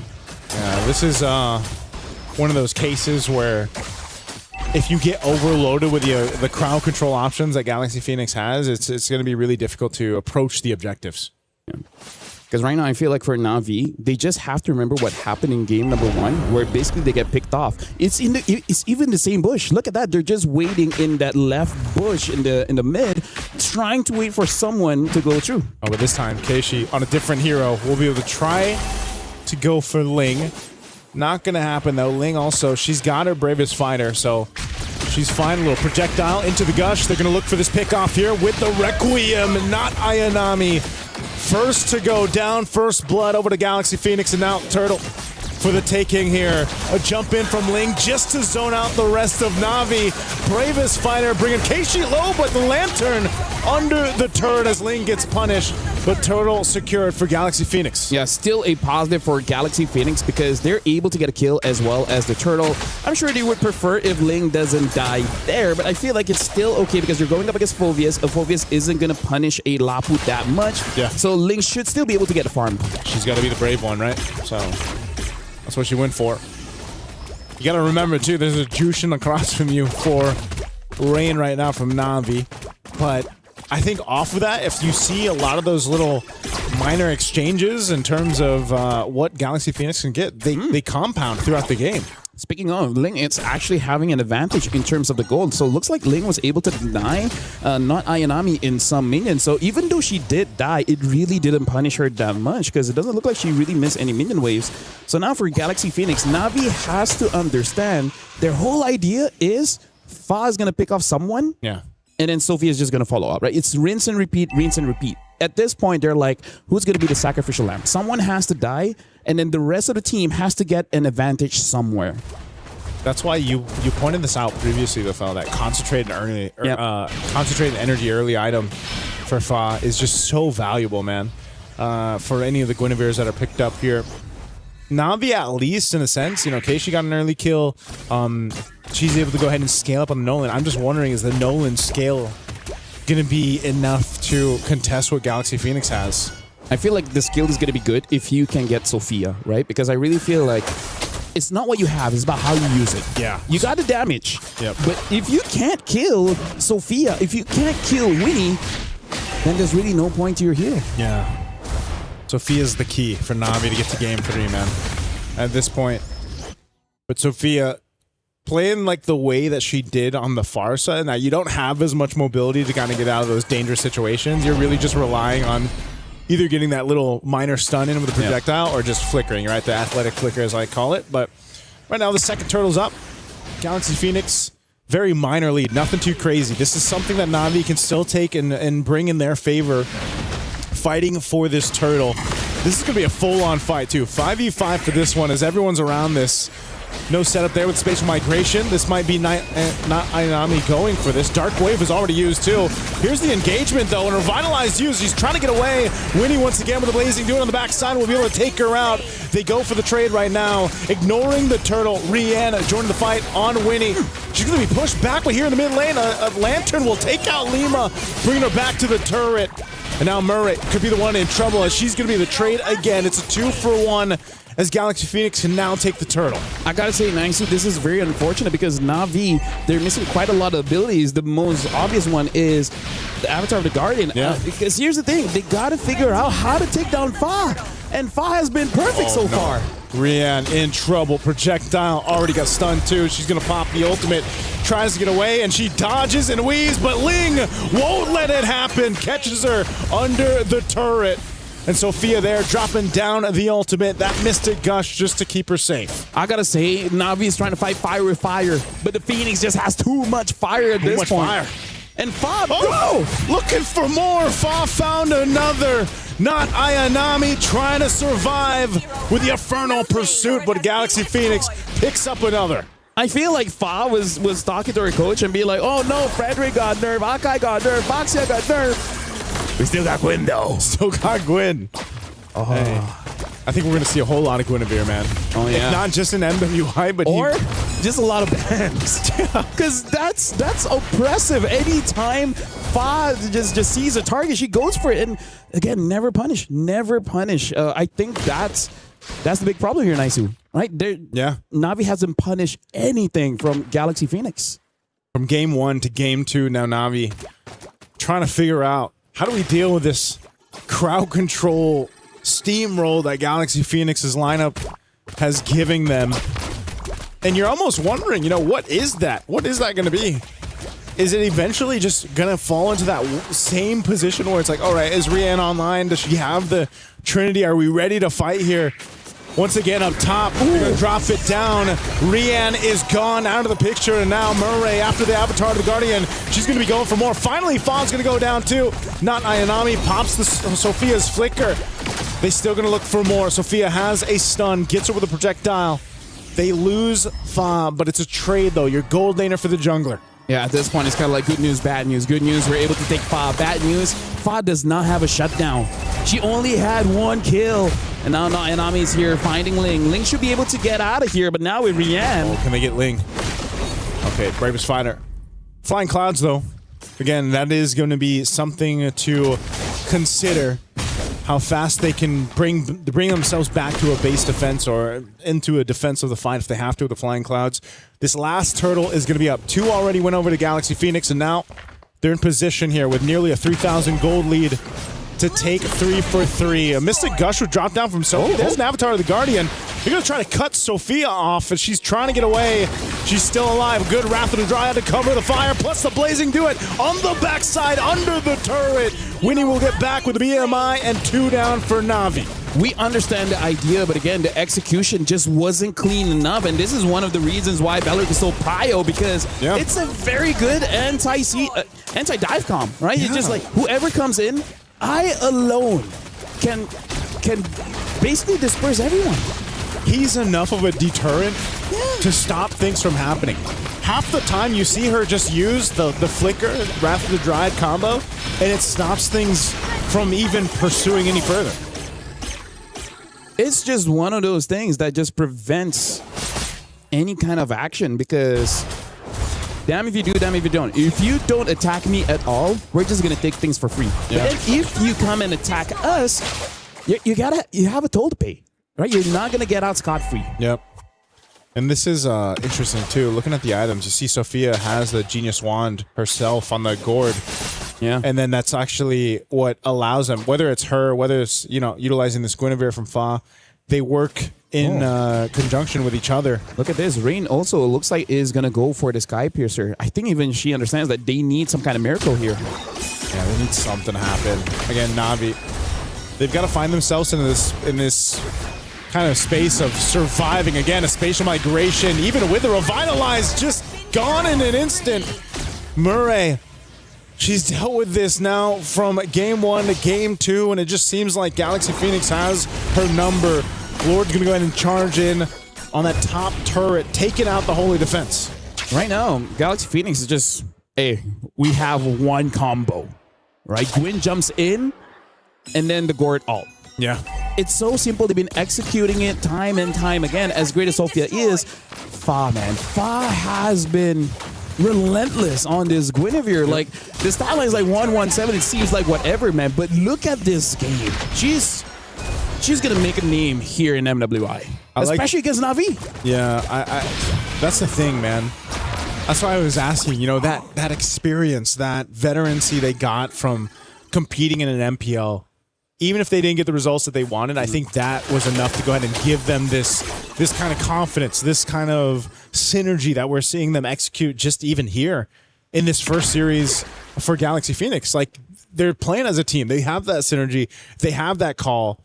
And it's just who's going to be able to go ahead and stop that momentum they built up in this portion. Whereas in Na'Vi, on the other hand, like you said, where are they going to be able to answer? Whether it's Fa, whether it's Lima, whether it's Sophia setting things up for them. There really is, like, Galaxy Phoenix be like, all of those guys did this to us. Yeah. They keep using Gwyn, Gourd, Farsa, and now we're going to give it over to you. Which, honestly, it might also be a different advantage where, you know, MPL Cambodia is like, you know what? We want to help you out. Yeah. Like, we're not competitors in the sense of, you know, in MWI, so we're going to give you all the information. Imagine 9 MPL teams. Yeah. Are like, we're going to go all in on you. And this is the result. They look absolutely amazing. They look clean. They look composed. They look like they know what they're doing. Yeah, this is the thing you mentioned, man. They were uncomfortable there in MPL, and now they've grown to this point where they're just, I mean, they to be fair, like, they are giving it to Na'Vi right now. they should be one of the teams for both Stream A and Stream B to look out for moving towards this competition. Hopefully we don't jinx them though. Right now, Galaxy Phoenix is 7,000 up, and Winnie is having a good time. If she dies after this, I apologize. Oh, look at this. Lima going in with the conceal play. They're just trying to set things up in the sandwich play. Once again, they're going to cut off not Ayanami. She's off from the team. There's the Wrath of the Dryad flicker combo. We see time and time again. Murray trying to get away, but even with the Avatar, the Guardian is not enough to escape with her life. As two fall, the top turret goes down as well. Galaxy Phoenix sees the win in sight. They're going to lock down on the base anyway, and they want to sweep Na'Vi, and they'll do just that. We already have 2 upsets in day 1 of MWI. But I gotta say, that's a very happy win for Galaxy Phoenix. And they deserve it because, again, it's all about just fight, and everything went well. I gotta say, I would be so surprised, Naisu, if somehow, some way, Fa gets that good again. I think it should be a perma ban at this point. You know, you remember, since we shared the desk in the wild card and Renmar did it before he puts his headphones on, you know, we saw this in day 1 of the wild cards where teams were surprising, you know, what we were seeing. And it was, again, this kind of adjustment period for the other competitors to be like, oh, they are using these heroes. These are some of their go-to heroes that are making them work. And I think, yes, 100% Faz Guinevere is going to be one of them. Hell, even the Belric. Oh, yeah, Belric too, is crazy that they made it work so well here for Galaxy Phoenix. Back-to-back Belric and Guinevere picks to open up their draft on the red side. Take a deep breath and exhale for everyone out there. Because Cambodia has done it again against a team from the Philippines. Galaxy Phoenix take a bow. What a performance, man. Bro. Violence was the answer. Yeah. Constant fighting, constant playing. And you saw the moments where Navi's just like, how do we read this? Yeah. Well, Galaxy Phoenix are just going for it. The Bellavere combo is good. Yeah. The Bellavere. I like that Bellavere. The Guineric. Bellavere. Let's do Bellavere. Let's do Bellavere. Yeah, I feel like the Guineric is going to be something else. Guineric is an unfortunately named son. I don't want to say. Bellavere grew up in a penthouse in New York. Bellavere is from... Yes, he's from... He's European. He's European. He's European. Yep. But yeah, the combo is nasty, and this is why we see Bellery gets banned. Yeah. That's why he was banned earlier on today, actually. Yeah. Maybe you can deal with the Quinn. You just can't deal with the tree. Yeah. No, but there's photosynthesis. Like, I agree with you that if there was like MVP for series, it would definitely be Fa. Yeah. Not a lot of Guineveres can play like how Fa played today. It's calculated, but at the same time, it felt like you didn't feel any hesitation. Fa! Every single time she said, Fa! Because she knows she's not going to get punished. Yeah. She's Guinevere. She's beautiful, elegant, and slippery. And all she needed was a concentrated energy and brute force. Yeah. Be like, my punch gives me more HP than any damage you can throw to me. Yeah. It really felt like we saw a team in the VPH just wanting to find their timing and overthink things, you know, take things into consideration, calculate. Well, Galaxy Phoenix has already done the math. Yep. During the time where Na'Vi are still trying to calculate. It was beautiful, honestly, to witness how Galaxy Phoenix played this game. Yeah. Free-flowing, it felt natural every time. Look at Lima just walking through on this Belric, utilizing the flicker at the right time, too. Mm-hmm. There was just such good timing. I think the main thing that standed out for me for Galaxy Phoenix was just, again, how in sync they were as a team. You see that a lot of the times, even in the highlights, the follow-throughs. Like, for example, if a kill can't be converted, well, there's someone to follow up, whether it's Ling, whether it's Lima, whether it's whoever, Sophia.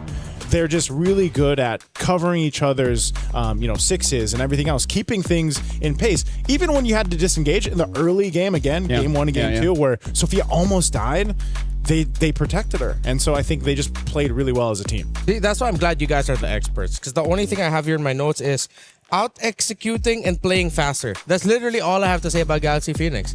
They played better, they played faster than Na'Vi PH did. No, something that we can say is that our intro was accurate, Remar. We got the good games. We got it. Is that what you guys said? I wasn't here. I wasn't here. It's okay. That's why we're here, is to let you know. You know, our intro is like, hey, we got the better games, and we definitely do. And why does it feel like we're fighting with the new bear? No, we're not fighting. For friendship. No, we're not. It's not fighting. You guys can share me. All right. Photosynthesis. Yeah. Stoicism. Stoicism. Yeah. Okay. No, yeah, I'm just trying to be stoic right now. Yeah, I really, if this is the meta that Moontown really wanted, which is just Is this what they all wanted? brawl, all fight. To be fair, I think they've been trying it for 2 years. I was gonna say, is this what they wanted? To an extent. Are you not entertained? Is that what they wanted? No, I mean like MLBB has always been like the most fun to like cast and watch if it's like fast paced. Like if there's not like a lot of slow moments. And I think the way that they were able to do it here was just really good overall. It was fast. It was a lot of fights, but you could see that they weren't just like throwing stuff into the whiteboard to see if like what will stick. No, it's like you could see the thought process. Yeah, but now I really feel like Navi, after suffering this loss, they gotta lock in because we gotta talk about the format as well. This is double elimination. You lose one, it's fine. It's okay. Yeah. Losing twice. Look at that. The key crusher is just there. Yeah. Yeah, and a few feet away. And they are big feet he's in a difficult group. So right now, waiting for them is, I don't know, who won in the previous ones? We'll just name out the teams in the group of Navi. Gen G, Foot, Vitality, Made in Brazil lost, Falcon Daisies, and Falcons Mena. Bro, that is tough competition. Just Vitality is enough. I mean, like, it's almost like we have a huge thingy in front of us that reminds us of Vitality. Yeah. That's true. I was like, the Vitality booth is right beside right in front of us. I may or may not have instantly bought a Vitality jacket earlier. Before we were even live today, this is how big of a fan he is. I think you could just show it and it's fine. No. No, No? I'm not allowed to yet. All right. But one day you'll see him wearing it. One day? Yeah. All right. Before we went live. Hey, it goes from one day to day one, am I right? Day one or one day? Day one or one day? or day one? There you go. You One just day or switch. day one? You just switch things around. You switch things Depends around. on the context. In my years of casting MLBB, it's surprising enough, it's through LaFell that I have learned the most life lessons. Yeah? You drop a lot of wisdom, man. I think a lot of our viewers too for MLBB have learned a lot of life lessons from you. I know they've shared their sentiments online. Yeah. Right? What is one life lesson you could share now to us? What is one life lesson that... Okay, you know what? Yeah. Since things are going to happen anyways, embrace mistake. So, in the context of this last game, embrace it. You're like, yeah, you lost, but Navi why? needs to embrace the mistakes. It's like, yeah, we lost, but why? And what can we do to make this someone else's problem? Whose mistake? Whose mistake? I feel like the mistake is really just not being prepared against that Belleric as well as the Gwyn combo. Oh, mistake. Okay, yeah, okay. I was thinking mistake. So I'm asking you, like, who is mistake? Oh, like that's not me. That's not me. That was my mistake. But no, I agree. Have you eaten yet? I have. I haven't. No, but yeah, I'm agree. Although the thing is, it feels like it was just like the Matilda and Barretts from the Twisted Minds game. Yeah. Where it's like, try to react to it as much as you want. If there's a team that like has a very clear idea of what they want to do, it's like there's not much you can do to adjust to it in a best of 3. Oh yeah. Right? I guess it's all about the roam jungle combo now.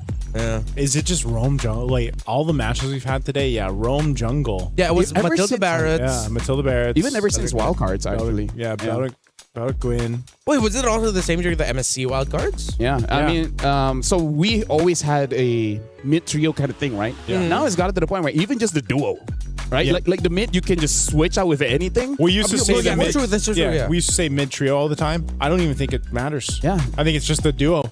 I think the mid's been cut out. All right, so that's like another thing to add in our list of ideas. Or mid jungle and then roam doesn't matter. It's kind of like you just need 2 out of 3 and 2 then out you're of good 3. enough. You don't need all 3. Yeah, you don't need to play for priority for all of the roles. So just like 2 out of those is going to be enough. While we discuss about the mysteries of life and philosophies, just like as the ancient Greeks did, we're going to talk to a Spartan of a man in Leo on stage. Thank you, gentlemen. We are here at the stage with, of course, the roamer of Galaxy Phoenix. Congratulations, Lema. How do you feel about beating the 2024 MWI champions in Navi PH? Of course, we so happy right now. Feel so happy because we didn't expect the result, but we just try our best. Yeah. You did very well on your Belleric, and the Thank rest you. of your team looked flawless. I'd like to ask, how did you prepare as a team for MWI 2026 for Paris?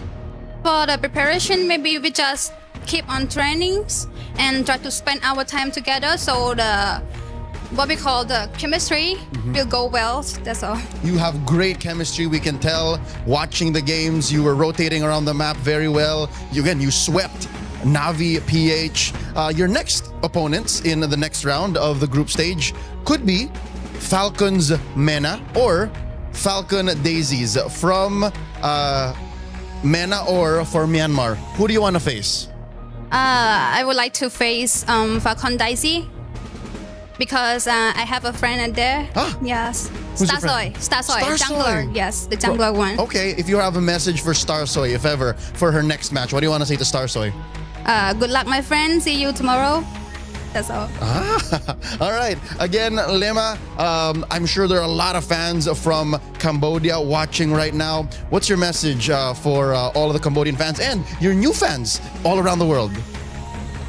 First of all, I'd say my language, okay? Yes. អរគុណអ្នកទាំងអស់គ្នាដែលគ្រប់តពួកខ្ញុំពីចម្ងាយពួកខ្ញុំនឹងខំប្រឹងធ្វើបានល្អជាងហ្នឹងហើយសង្ឃឹមថាអ្នកទាំងអស់គ្នានឹងបន្តការគ្រប់គ្រង Yes. Akun Lema, once again, the roamer of Galaxy Phoenix, Lema, amazing Belleric. Congratulations on your sweep. You guys are watching MWI 2026. We're just opening up on the first day of the group stage. My name is Leo. When we come back, we'll have the boys back on decks to take care of the final match of the day on broadcast here on Stream B. We're going to quick break. Don't go anywhere. We'll be right back. You're watching Esports World Cup here live from Paris, France.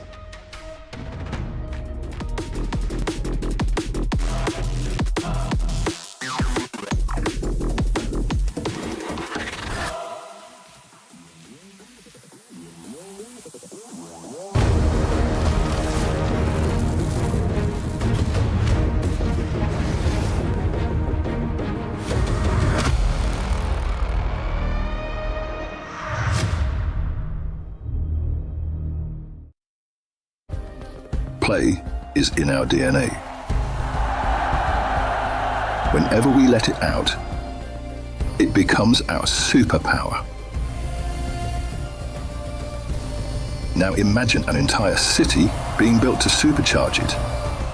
Kadir City, powered by play.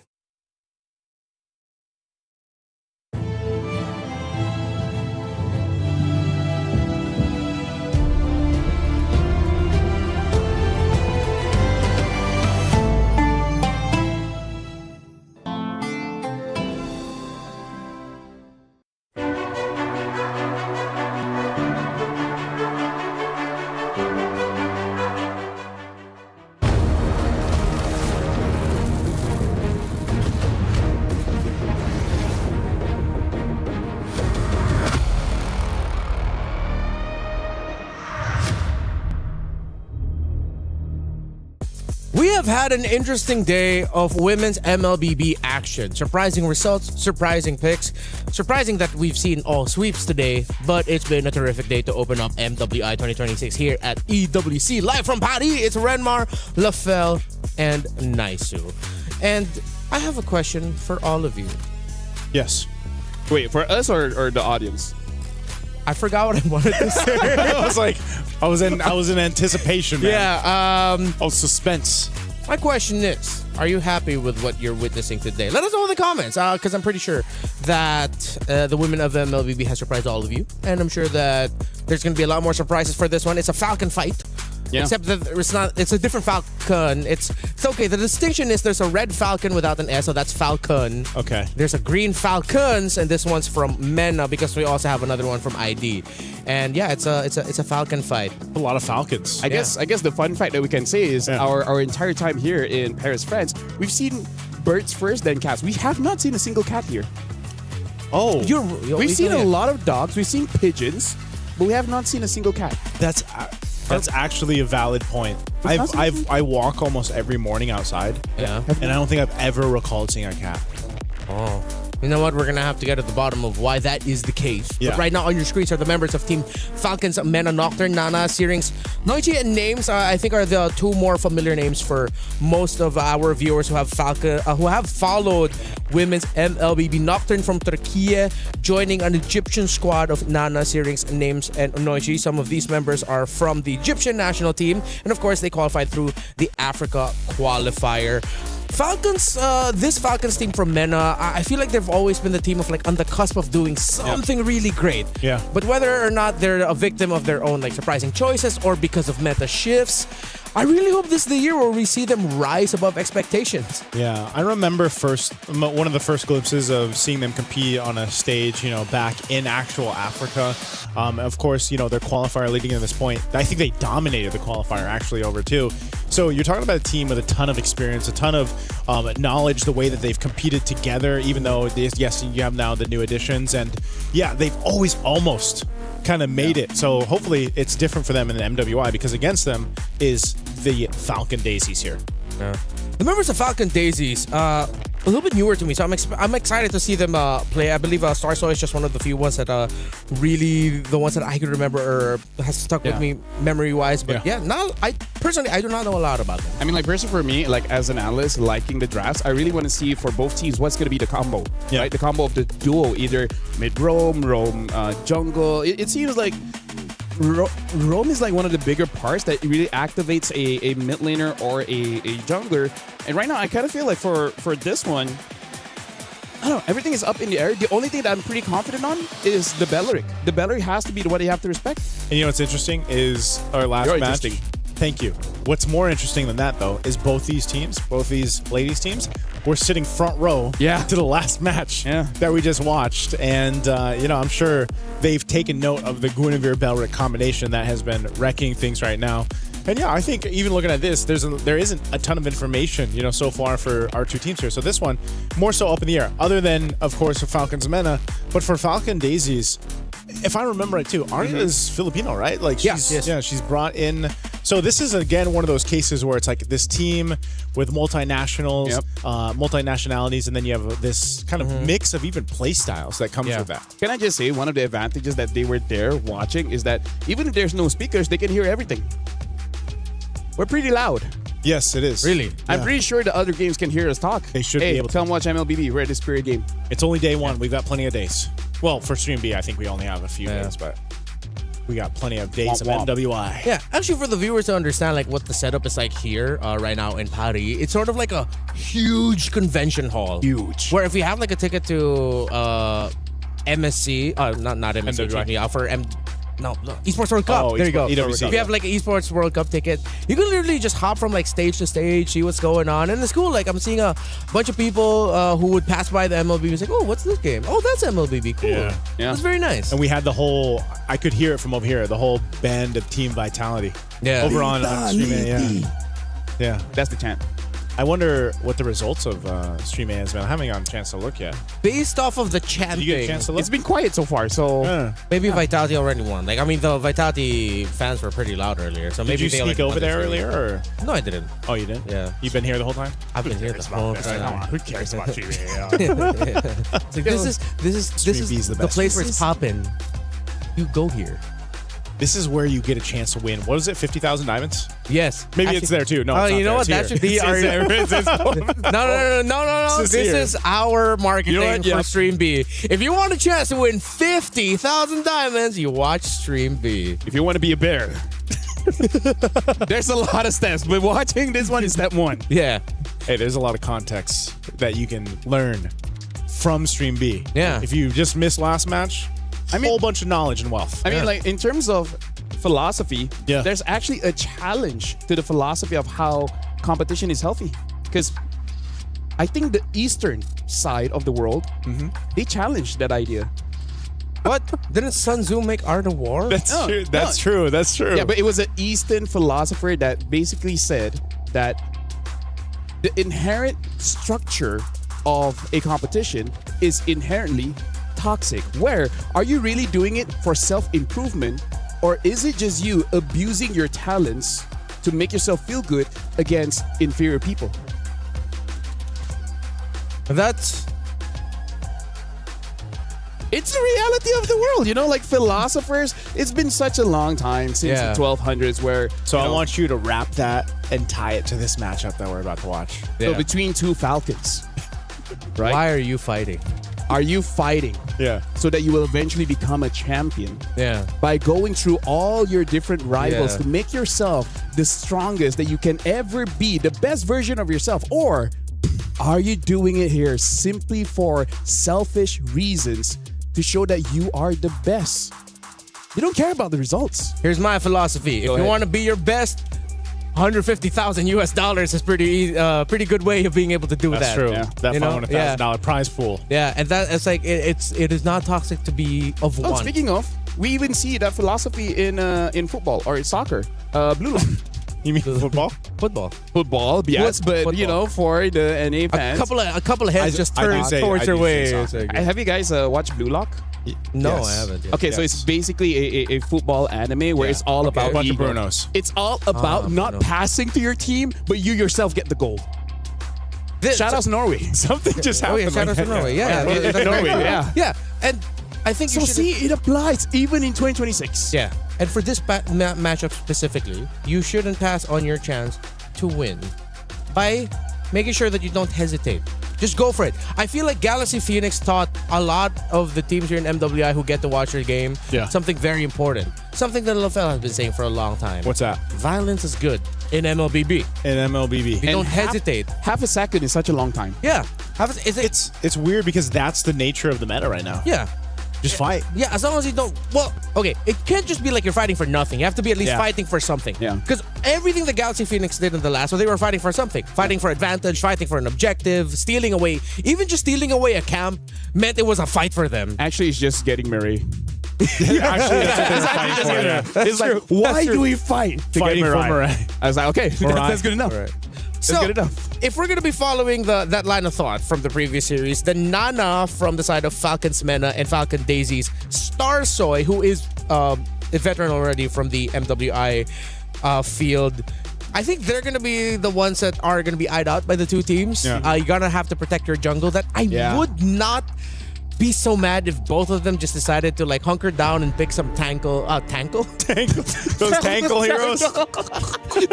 Hey, it's been a long day. You know, it's been a long day. It's been a long day. The difference between being 4 series in to he's 1 series in. Yeah. Tankle heroes. So tankle, the tank jungles. I wouldn't mind it. I wouldn't mind if they decided to just lean in on that idea, just so that they're safe. You know. I can't wait for tomorrow. I'm the best host, and then by game 3, I make no sense. Yeah. To prepare, I'm gonna learn all the theories about light. Just watch what I did today, so you know what not to do. So what should be the prio bans now, right? I feel like that's part of the equation. I feel like Zushin is safe now. You can leave it open. I think after what I saw earlier, even if it's not Galaxy Phoenix, just ban the Gwyn. Or be ready be ready to deal with it, because it was the one that wasn't affected by the nerfs to Fredrin, Baksha, Akai. Gwyn is actually in a really good spot. Yeah, very good spot, yeah. It seems weird that it just happened to be the case, especially when those new skins came out. So is someone gonna pick up a Deeroth? Actually, he's the only one that's like hasn't existed. Yeah, Cho, Paquito, Guinevere. Yeah. So I'm like, where's the Dyroth, man? Wait, no. What was the original counter to Esmeralda all these times? Dyroth. That's why I almost wanted to say, he'd pop up in the draft, and then I was like, nah. No one is gonna do. No one's gonna pick up the Dyroth. Paquito consistently banned today. So is the Marcel. I think a lot of the initial trays have been playing around making sure teams don't get like the tank jungles. No. Freya, Hirara, Phovius are being fought for, but Guinevere, I think, needs some respect in her name. I wonder also if we're just going to see another version of blue side pick up Harara. Like just rush all the teams just want to give it that one game, you know? Let's just see if we can make the Harara work, because so far it's even back in wildcards, there was only 1 or 2 teams that actually found success with that. So I think we're seeing something similar for MWI. Because I feel like for all the assassin players, getting used to Harara is quite difficult, because a lot of the damaged junglers, they're break dancers. They go in and then they pop off. Hirara, she tangos, right? That's true. She takes time, and she needs a good partner. So who's her partner? The Roam? Well, I mean, that's why we were talking about how important Roam in jungle is. Yeah. The only question is what is really the perfect one? Because honestly, I feel like no one has really figured that out just yet. The perfect partner for Harara. Exactly. Okay. Yeah. Belric. Belric is just everyone's friend. Because He's everyone's friend. Yeah. I miss the days when he was just a little crawling tree boy. I remember that. He was so cute back then. I remember that. He was a crawling tree. I'm trying to remember. The one where he kind of old looked like a Belric? beetle. Yeah, like a beetle. Oh, that was so. Yeah, that's a showing our throwback. age. And his Yeah, ultimate for was sure. different, right? Yes. Or- That I actually can't remember his original ultimate anymore. I can't remember the original ultimate. Was it a heal? I think it's something like Uranus' current alt.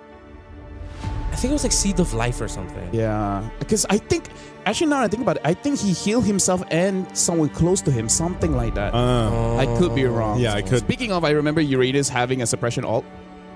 Did he? Yeah, he that's did. way back. That's way back. That's way back. That's a throwback right there. That's a throwback. I remember a time back in my day. Wait, I already said this to you. Lolita can stop turret shots with her shield. Yeah, that I remember. Yeah, when she first came on. So for this one, yeah, I don't know what is gonna be the perfect counter. All right, okay. Oh, look at that. Maybe controversial question. Is Hirara overrated? Is Harara overrated? I think she's misunderstood. Oh, wow, that is a good way to put it. I you very would much. agree. I would agree with Thank that. you very much. Harara misunderstood. Wait, okay, for you, why is she misunderstood? I feel like everyone is at the door of understanding Hirara, where they have you have a split crowd where one says Hirara needs to be aggressive by level 3. And then you have another crowd that says Hirara only becomes active when like those neutral fights where your focus is on somewhere else, and then she just goes in and dances and kind of be like a EXP. You're just a disruptor. Yeah. Right? yeah. So we have two different schools of thoughts, yeah. Ooh, let's see if any of these two would want to pick up the Hirara, and we'll see what school of thought they subscribe to. So we head into the draft. Paquito is still taking out Phovius too. Freya is up in the air right now for Falcon Daisies if they want to pick it up, and it doesn't get banned out by Falcon's men. Okay, there's the Matilda. I actually almost expected Falcon's men to pick up the Matilda. Yeah. Like to be one of those teams that go through that because they have, you know, just like we saw from the wild cards, the men's team over there, they made that Matilda, the Matilda Barretts work really well. No Atlas today, by the way, so that's pretty interesting. We've seen bans for sure, but we haven't really seen picks so far. I think the Atlas one picked up one and it just did not work. Yeah. Which, by the way, I talked about with Redmar. Something that teams are trying out in scrims is actually fight the Atlas with the Rafaela, where your speed up can run away from the engage, and then you have your first ability to slow him down. And if he conceals, you got the first ability to cancel that. Because then once he's like caught, then it's like he's like pretty much dead. Like he's like you're just standing there waiting for your perfect match while you're taking free hits. And after you use that second skill, it's not like you can get away unless you burn the flicker. Yeah. Right? So as we expected, it's the Freya rushed. The Phovius and Akai really just felt like it was an obvious pick that they were just gonna go for the Freya to make sure it's safe. Most likely still going to go into the EXP, or is it going to be just an Esmeralda? Yeah, Esmeralda tree. And then, do they want to go for a tanked jungle here? Because we still have the Baxia. I'm not so sure how worth the Fredrin is right now. I'm actually quite surprised we don't see too much Eves. We see Eves, but not super prio. Yeah. Maybe just because they have the idea that Eve is perfect against tank jungle, so don't show it up too early, and there goes the Harara. Okay, so my theory of teams wanting to go ahead and give it a test, give it a whirl, is staying true, at least from series to series so far. This time we'll see it in the hands of Team Falcon's Mena, trying to make it work, and also the Esmeralda over here. So I'm wondering, again, what do you pair up with it so that you have the best chance of success for the Harara to work? Because, yeah, right there, it's open. Belric and the Kimmy goes to Falcon Daisies. I'm kind of glad that we are at a point where we're kind of scared of Belric. Yeah. Right? Yeah. Because he's never truly been a part of the meta. Yeah, he's never been a threat. At most, a niche counter. Yeah. Niche counter or just very select teams who's like, okay, we're going to play. And the last time I remembered that was the day when he was still a little beetle boy. Yeah. Before he grew up into the tree. So it's good to see. Oh, the Hylos pickup. This is very interesting. Interesting in the sense that I think there are other picks that you can prio, but you pick up the Hylos. Very interesting, no? It is. what are they trying to supplement? It seems like it's more they're trying to set up for something. Because if you're thinking that the stun is just to delay the Freya just a little bit, it's too much for one hero. You're gonna be taking a lot of damage in the mid from the Kimmy and the Belleric being there. So I think Falcon should not overlook a Lilia potentially getting picked up by Falcon's mana. Can we entertain the idea that maybe this is a pairing for Hirara where you need a front line that consistently slows the enemy so that Hirara can go in and out pretty safe? Yeah. Considering the Esmus. Maybe. We'll see, right? Maybe it doesn't work. Maybe it does work. At this point, I'm here as a fan. Yeah, but I think that's why it's so correct when you said, I feel like she's just kind of misunderstood because even teams, they're trying to get the reps in and trying to see what is the best way to make Hirara. Because I think once teams figure that out, and maybe we even see this more so once we get to also to MSC here at EWC, once that's figured out, it's going to be kind of crazy what you're actually the potential for Hirara is. Or maybe teams just kind of eventually just say, you know what, no more. We don't want to deal with it anymore. But there it is, Red 4, Lilia comes through. Yeah, and now adding your thought to the slows. Even the Lilia, once that picks up Ice Queen, that's good setup for the Hirara. There's a lot of slows here. Yeah. Even for Esme, right? Because Esme, she just really wants to stick onto someone, but some people are just too fast. Yeah. So does that mean that you want to... finally get to see a Link today. Okay. Oh, we can't even hear the cheers. Yeah, we like the Link too. Yes, sir. Oh, it's nice to have an audience. Yeah. Oh, wait. And our audience are all experts. A CC. Haven't seen the CC for a while. So, Chocolate. Yeah, I'm trying to think. Because of the Belleric, it makes... Which one is the gold? Is it the CC or the Freya? I think it... Well, that's the question, right? I think it's going to be. Unless they end up switching. Yeah, they both can be. I think in lane, Freya does a little bit better against Esmeralda. CC, sometimes you're just like stuck there like, oh, okay, you're shielded. I'll use my blitz. Oh, it's like you're just hitting her shields over and over again. While the Freya can constantly damage. I'm trying to think like, what can they pick in gold? This is always a tough part of Moskov? With the Ling, the knockback, that would be good. Yeah. That's a good pickup. And against the Freya as well. Yeah. Right? Unless they go for something really funny like an Obsidian, but no, with the Bella or Bruno. Just go Moskov. Quint. Huh. I see the idea, but it's not without its risks. Yeah. Right? You try to kill them first. Yeah. But if you don't kill them first, they're gonna kill you. That's the philosophy in life. Kill them first, if not in MLBB. In MLBB. In MLBB. Yeah. Sometimes the best defense is amazing offense. Quick reminder for all y'all. Get checked for paranoia. Nice too, LaFell. Let's go. So, thank you very much, Remar. Yes, my name is LaFell. Alongside with Nice. I think the biggest question mark is really going to be on this Ling. The Ling. I feel like Ling, 2 items is going to be pretty strong. The only question is, what is that second item, right? I feel like Berserker will be the first. Yeah. And it's either the Windtalker or the Haas Claw. I've seen some people experiment with the Sky Piercer, but I think teams will try to stay off that. Like, was his buff good enough? I've gone up against some Lings when we flew back to our own countries. Yeah. It looked kind of nasty. But now, ladies and gentlemen, we are jumping into the game in the Land of Dawn. We got to see Starsoy on this Ling.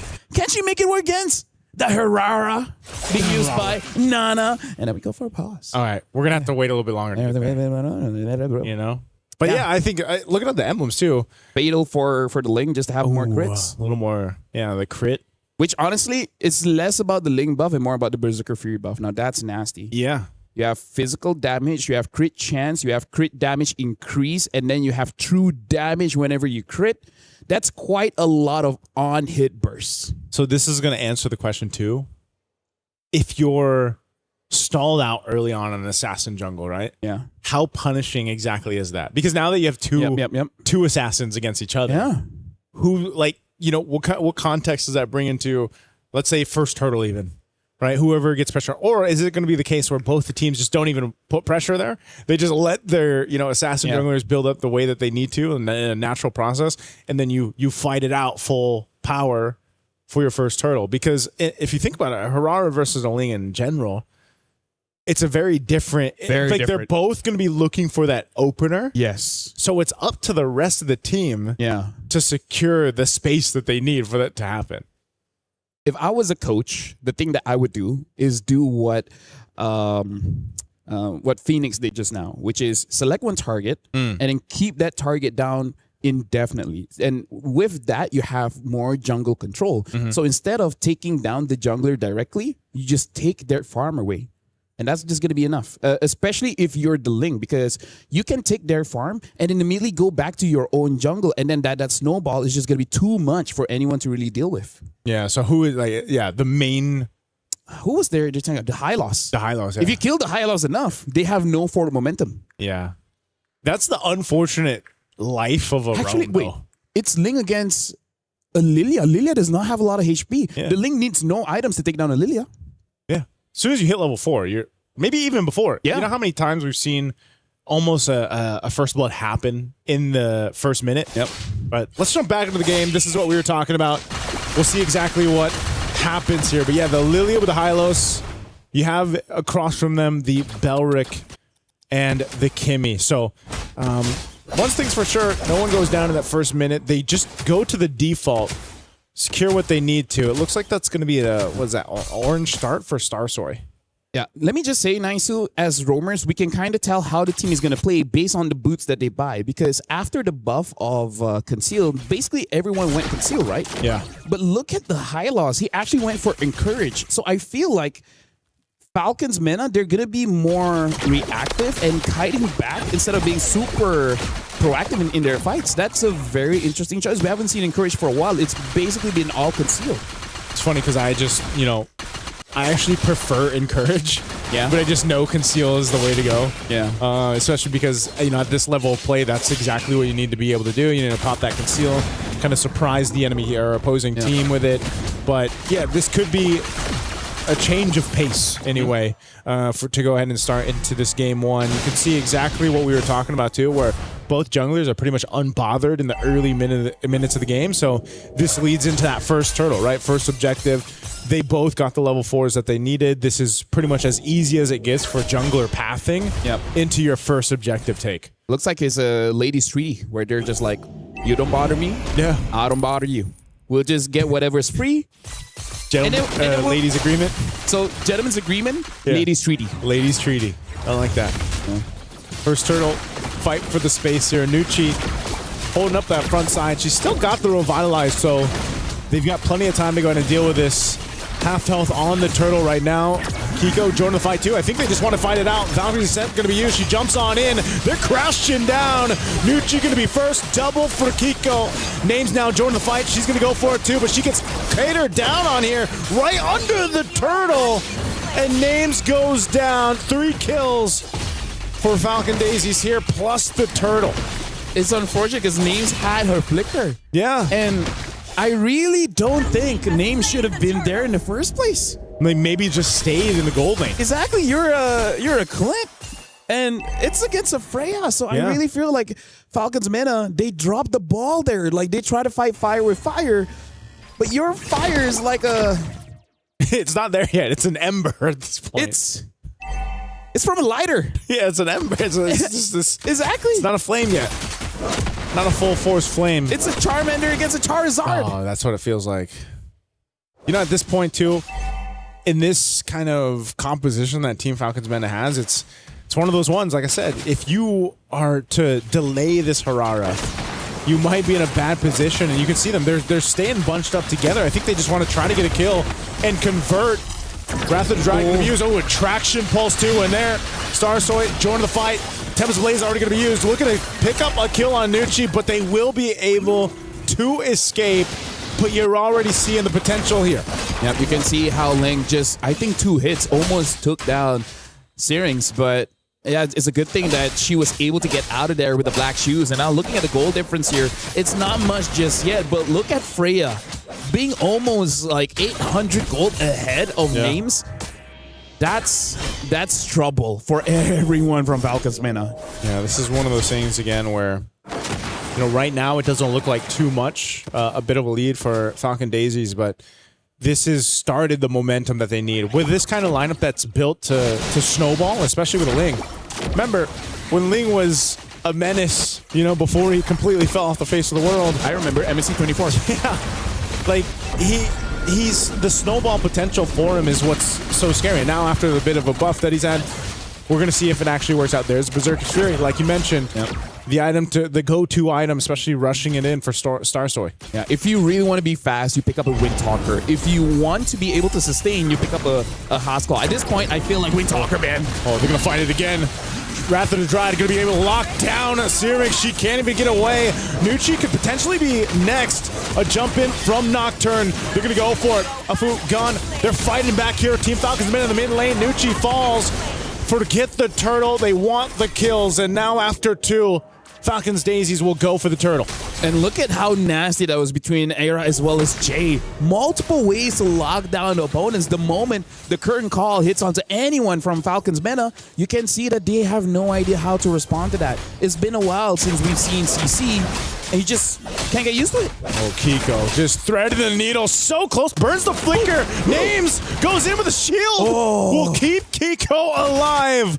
What a play to stay alive in that one. Turtle still for the taking here. Neither team wants to commit just yet. You hear cheers, you hear groaning, so you know which side favors which. But yeah, I feel like Names, if she reacted just a little bit earlier, that was a little bit earlier. 100% a kill. Man, that shielding coming in clutch there too. Kiko would have been a great kill to take down.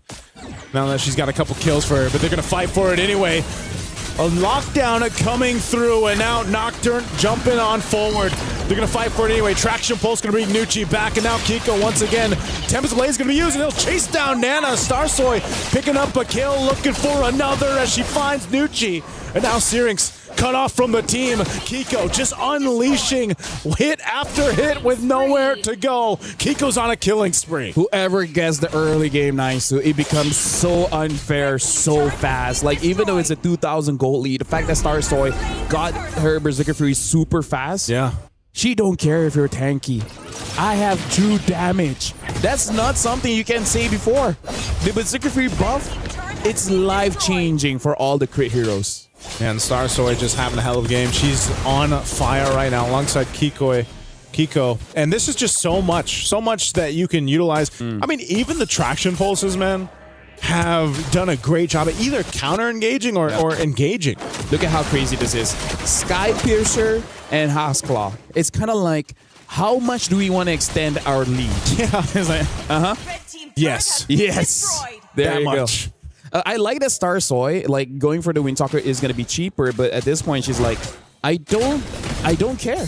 Yeah. I just need to stay alive. This is such an impressive game 1 from Falcon Daisies, especially considering what they brought in the draft. I mean, this is why we open the day with highlighting MWI's meta. You know, from year to year, it's always refreshing to see what the ladies decide to draft. You know, it's a different style of play, but then again, also you have the meta that's ever changing, ever shifting right now. And hopefully this is just shades of what we get to see for the weeks ahead. Right now, Jay, she's going to take a couple shots. She's going to be fine though. Still has a Revitalize too. And now Kiko could be the next target. Nocturne jumping in. A couple members, Team Falcons meta, waiting patiently. And right now, honestly, looking at Falcons Daisies, with the lead that they have, their draft is absolutely perfect because they have a lot of burst, but also they have rage with that Kimmy. So the moment Falcons Mena lose the front line, you're gonna see those turrets get destroyed. Yeah, this is one of those things, you know, where it's like, just like we usually see with a Moscow, for example, the Ling puts so much pressure on the opposite end of the map, and that's what Starsoy was able to go ahead and do, and now this Lord's up. Falcons Mena, they want to go ahead and contest this. Half health. They got to make a decision very quickly, but I think it's going to be way too late because you got Syrinx on the other side of the map, so that is a free Lord take for Falcon Daisies. Right now, it's just that Falcon Daisies, they have an unpunishable dive, right? Yeah. Unless Falcons Mena had a Belleric, there's no hesitation. The Freya can go in. What are they going to do, right? The Ling goes in. What are you going to do? I don't see a Cho. I don't see a Kaja. I don't see anyone to lock us down. And even if someone makes a mistake, look at the firepower of the Kimmy, the Freya, heck, even the CC. Yeah. Right? I think that's one of the stories for today. Unpunished. Unpunished. It seems like that's been the storyline, at least for our matches over here on Stream B, but I think the closest thing they have to a lockdown is the Glorious Pathway from Nucci. They try to slow them down at least and get that stun off, but it's just not enough. And with this Lord making its way slowly down that bottom side, Falcon Daisies, they've got the idea here. Sea Halberd picked up by Kiko. Gonna help kind of handle some of that revitalized healing and the rest of the sustainability that comes with Falcon's Mena here. But they've got to get prepped and ready for this base push. Yeah. I feel like for the coaching staff or Falcons Mena as well has to really rethink about the draft, because this is kind of like what Navi did earlier and hoping that they get such a huge lead early that it doesn't care. And look at Nuki. Woo-wee! 50% HP gone by 1 CC.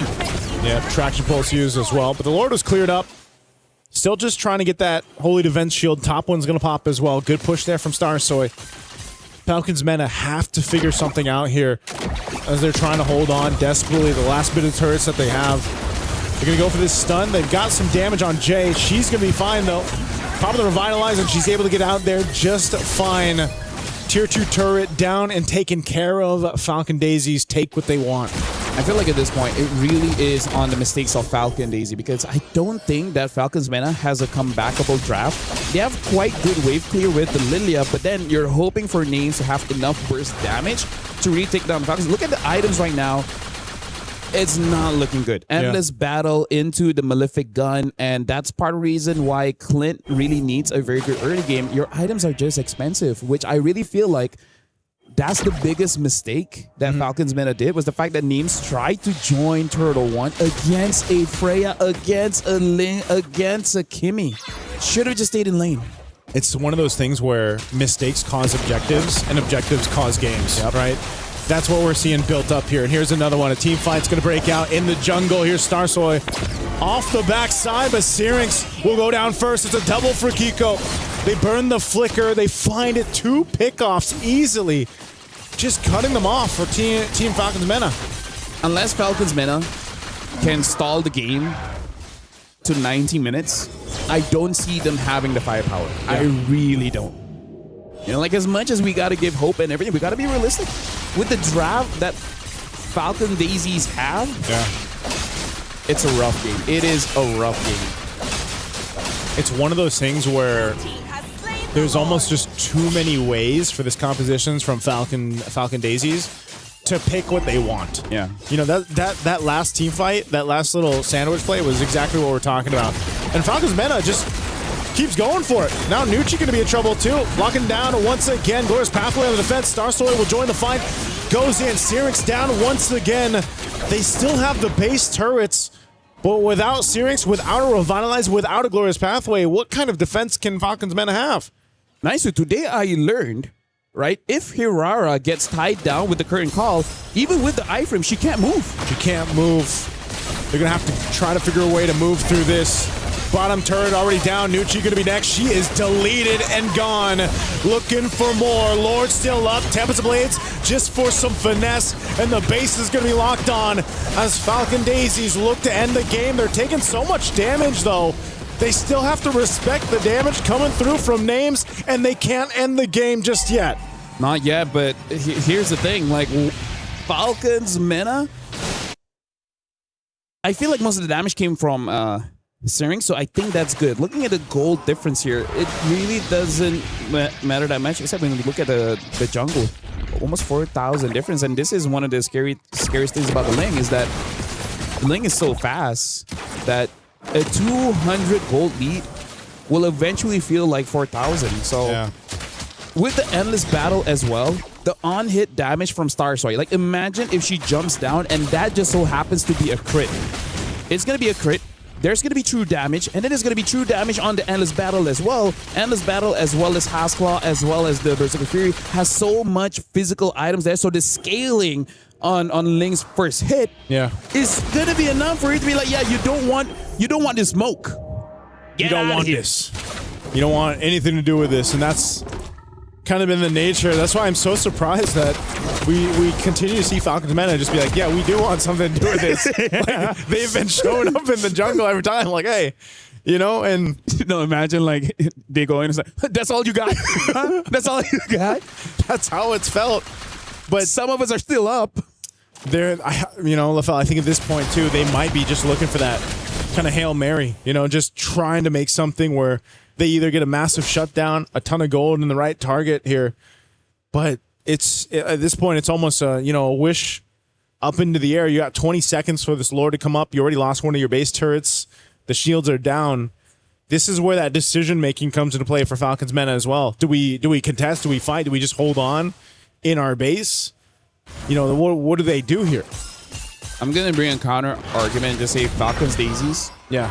If you don't close out the game soon, every minute that you give Falcons Mena is an opportunity for a mistake to happen. Right? So as much as you are so comfortable in the lead, 13-1, 10K gold lead, the moment you're like, we don't have to end this now. We need more airtime. And eventually, Falcons, you just need to get lucky once. Right? That's also the thing that you guys have to understand. You just need to get lucky once, and then after that, everything's in your favor. Oh, man. We'll see if this is going to be in their favor. It was about 4 minutes ago when he said they need 9 minutes. So they got another 4 minutes to go. And yeah. Maybe for Falcons Mena, by that time, they would have bought themselves enough time to catch up on some of the itemization, defensiveness as well, and they can look to punish Falcon Daisies if they get a little overzealous, if they overstep this. Now, this could clearly be a win push with this Lord already making its way down bottom. Just depends on how they play this. And it's very synced. This is very nice coming in from Falcons Daisy. So clean. Yeah. It's going to be a tough one for Falcons Mena to defend. Yeah, Names is going to clear out that top wave at least. Going to work on this mid too. They have to deal with the Lord. Trying to buy some time here, Kiko. But still, this is a great defense so far from Falcons Mena. Lord's got to be worked on unless they push this a little bit further. Gore's pathway to slow things down. But so far, so good for Falcons Mena. Clearing out the waves. They've bought themselves more time. Let's talk about what will happen if this game goes long enough. Nana on this Herrera will have very low cooldowns, making it so that she can fight. Oh, hold on, someone got caught. They're going to go for Nucci, Wrath of Dry, and everything else. The team has to show up for her, and they will be enough, but Starsoy will take out Syrinx. So Nucci will survive, but the trade for the mid lane for Falcons Mena. That's the advantage when you have a crit hero. Yeah. Syrinx didn't have time for the black shoes or the flicker. The burst is just too much. She couldn't expect it. Oh, traction pulse again. Starsoy waiting on the wings here. They just want to clear out the waves. That's all they have to do. But I'll tell you what, man, Falcons Mena doing a phenomenal job at defending. Again, they're down thousands and thousands of gold, but they've essentially brought them up to this point in about 7 minutes from the last time that Falcon Daisies were knocking on the base turrets. Eventually, Nana will be so good in a long team fight, and Names will be so good in a short team fight. Look at it, even with the BOD, right? Look at Names. Names is just one item away. Either you go for a win of nature just to make sure you don't die instantly to Starsoy, or actually, I think that is going to be the item. The other item I would consider is perhaps a rose gold. Yeah. But it looks like it's going to be the win of nature route. Looking at Herrera as well. Cooldown reduction. I think at this point, there's going to be enough cooldown for Herrera to actually have a good tango in a fight around the Lord. So even though the goal lead for Falcons Daisies is 12,000, it's becoming less and less important. Yeah. At that point, it's almost just the ability to go ahead and switch out defensive items. It's like now we're in the territory where it's item juggling. Immortal, Winter. Going for that. They do have full control around this Lord right now, and this is going to be, it's just going to go in their favor. So they'll be able to go ahead and grab this. Now this is where, because you're past that 18-minute mark too, and the game has dragged on to this point.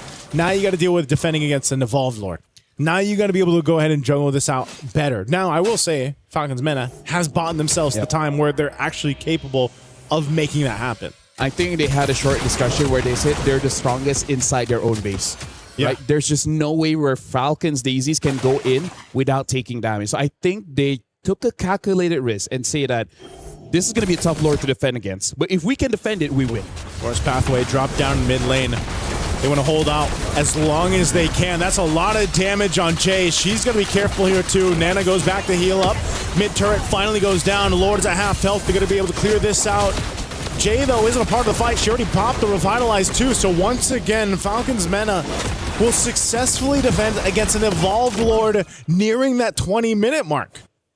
If you can defend that Lord, you can win. You can win. You can. I feel like they can now because even Nocturne has scaled up to the point where she's becoming nigh unkillable. Yeah. So Falcons Daisies, this could be one of the biggest upsets of being like 13,000 ahead and then still losing. Yeah, there's a potential for this to completely flip on the heads of Falcon Daisies here if they're not careful enough. Even taking out 2 base turrets. Again, we're talking about the threat of now the late game composition and itemization from Falcons Mena. You can see that Wind of Nature was picked up there. 4 names. Harara as well. Nearly there. You know, just sometimes enough damage, but it's Nocturne. There's the BOD. And even for Syrinx has died multiple times, but her damage throughput on the Lilia is stopping Falcon Daisies in their tracks half the time. She's taking a lot of damage here. Jay's gonna go for it. Goes in with the Wrath Dryad off the conceal. Kiko looking for an angle on the backside too, alongside Starsoy. She's gonna jump in. Tempest Play is gonna be used. Crash Chin down, looking to pick up a kill. They find a names. That's a big pickup. Nucci falls. The 1-for-2 trade. Chasing them down to the jungle they go. You can't escape Starsoy though. She's looking for another. Takes them down. Arya will get the kill. 1 left. It's only Syrinx. As Falcon Daisies, they don't have a wave pushing in just yet. Mid lane will be able to follow, and Syrinx, she wants to clear this out and delay it, but she's pushed off. Black Shoes already, and that's game 1 in 21 minutes, going over to Falcon Daisies. Congratulations to Falcon Daisies, but I gotta say, I gotta bring it up instantly. For Falcons Mena to win, names, you can't make that kind of play. I don't know why she dashed in the middle of the team fight. She should have dashed away, but she dashed in. That's your only dash. So, yeah, I mean, like, here's the thing. Everyone makes those mistakes. Yeah. Right? Everyone makes those mistakes, but not a 500,000 USD tournament. This is where the point is like one small mistake costs you thousands. Yeah. You know, it's one of those things, too, where once again, I don't know. Harara is just not working for teams. But I do want to say props to Falcons Mena being down as much as they were and staying in for as long as they did. Agreed. You called it out. They needed about 9 minutes. They got about 10, into that game. And they extended it. They fought hard. But yes, some of those mistakes, like I said, mistakes lead to objectives. Objectives lead to games. And that was the case throughout this game 1 for them. And now I'm bringing in... So now, honestly, want to bring in Renmar because even you were like, why did she dash in? Because if the Clint stayed alive long enough, maybe, right? Maybe. Yeah, I was already quite miffed about it since, well, you pointed it out as well, Turtle number 1. What was the Clint doing there? You're up against a Freya. You're up against a Ling. And you are the guy who's supposed to be popping off at around 8-9 minutes with your damage that when the Freya and the Ling goes in, you're realizing it's not easy to survive up against a burst damage of a Clint. It seems like for a moment, just for the very first Turtle, Falcons Mena forgot what kind of composition they were up against, what heroes they were up against. They fought into it, then they were harshly reminded the heroes that you're up against early game, they love that. Oh, yeah. And that's what set them so far back early on. I mean, as we take a look at the highlights here, this is that fight. This is that first fight for the Turtle. And you can just see that just as names, like LaFell mentioned, traveled all the way down here and then just got targeted on. Like, when they see the Clint, and she couldn't even flicker, So that is just a big setback overall as a team off that first Turtle fight. I do got to say, though, shout out to all the Beleric fans.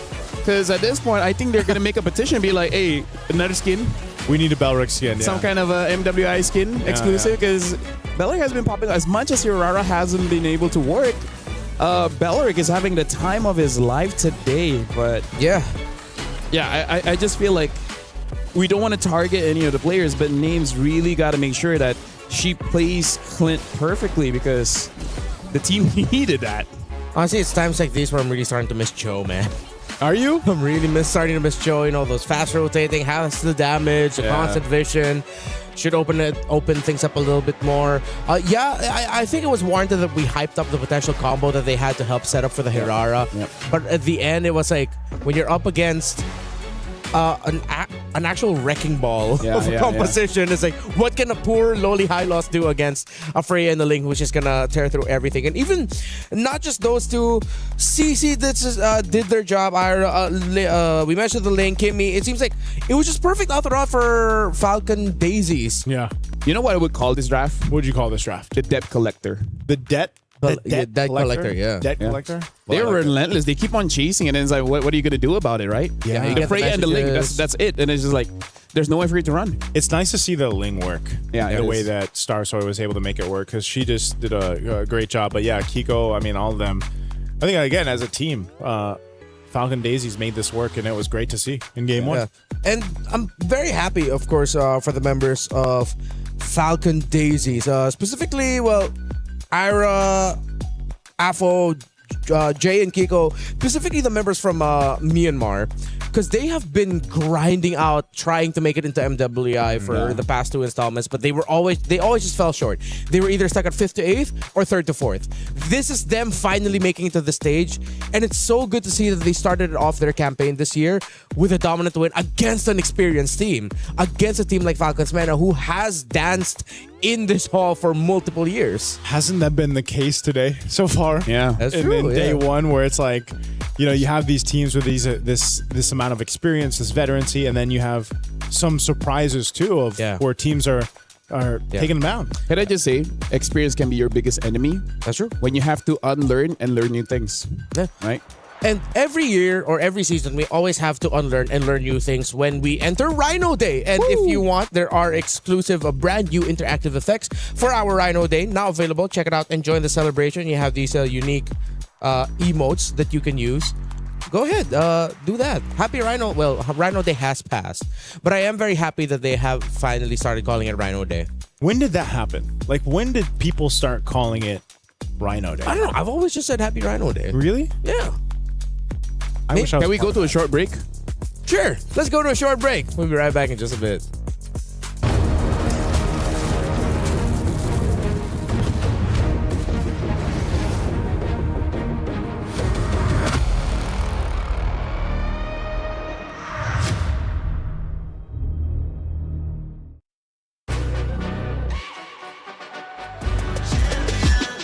This ain't no regular thing. I came for the ring, you know what I mean.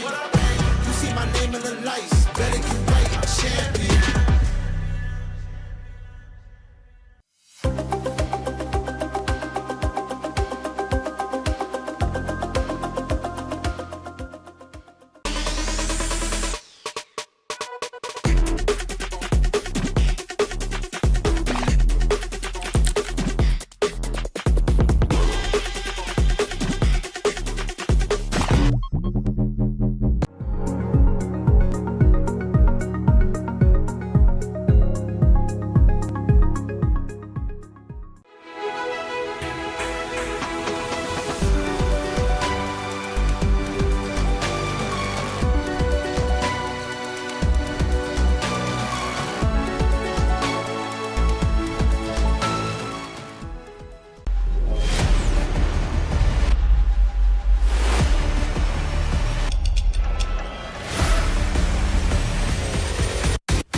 The human body was built to move. Not trapped at a desk in one singular posture for 12 hours a day. It's time your chair evolved. This is Secret Lab Titan Evo. Ergonomically engineered for you, gamers, hybrid workers, artists, backing your every move.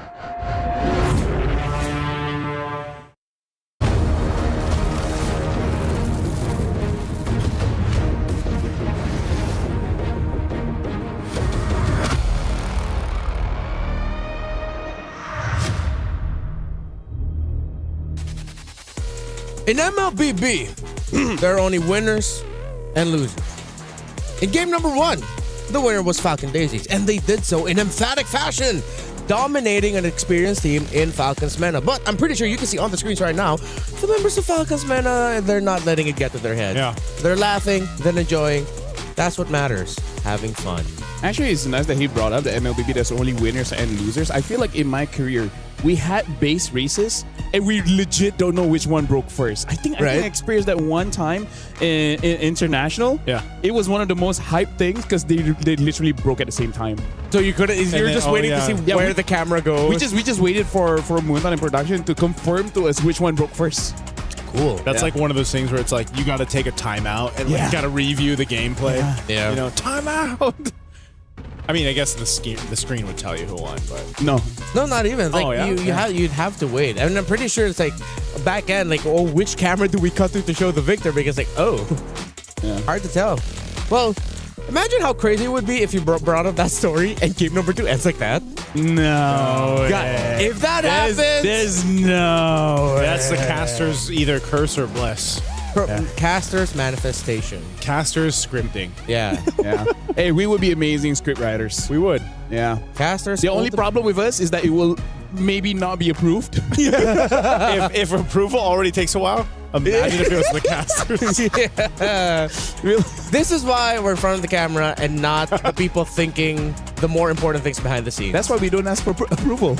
If we know it's going to get rejected, why ask for it?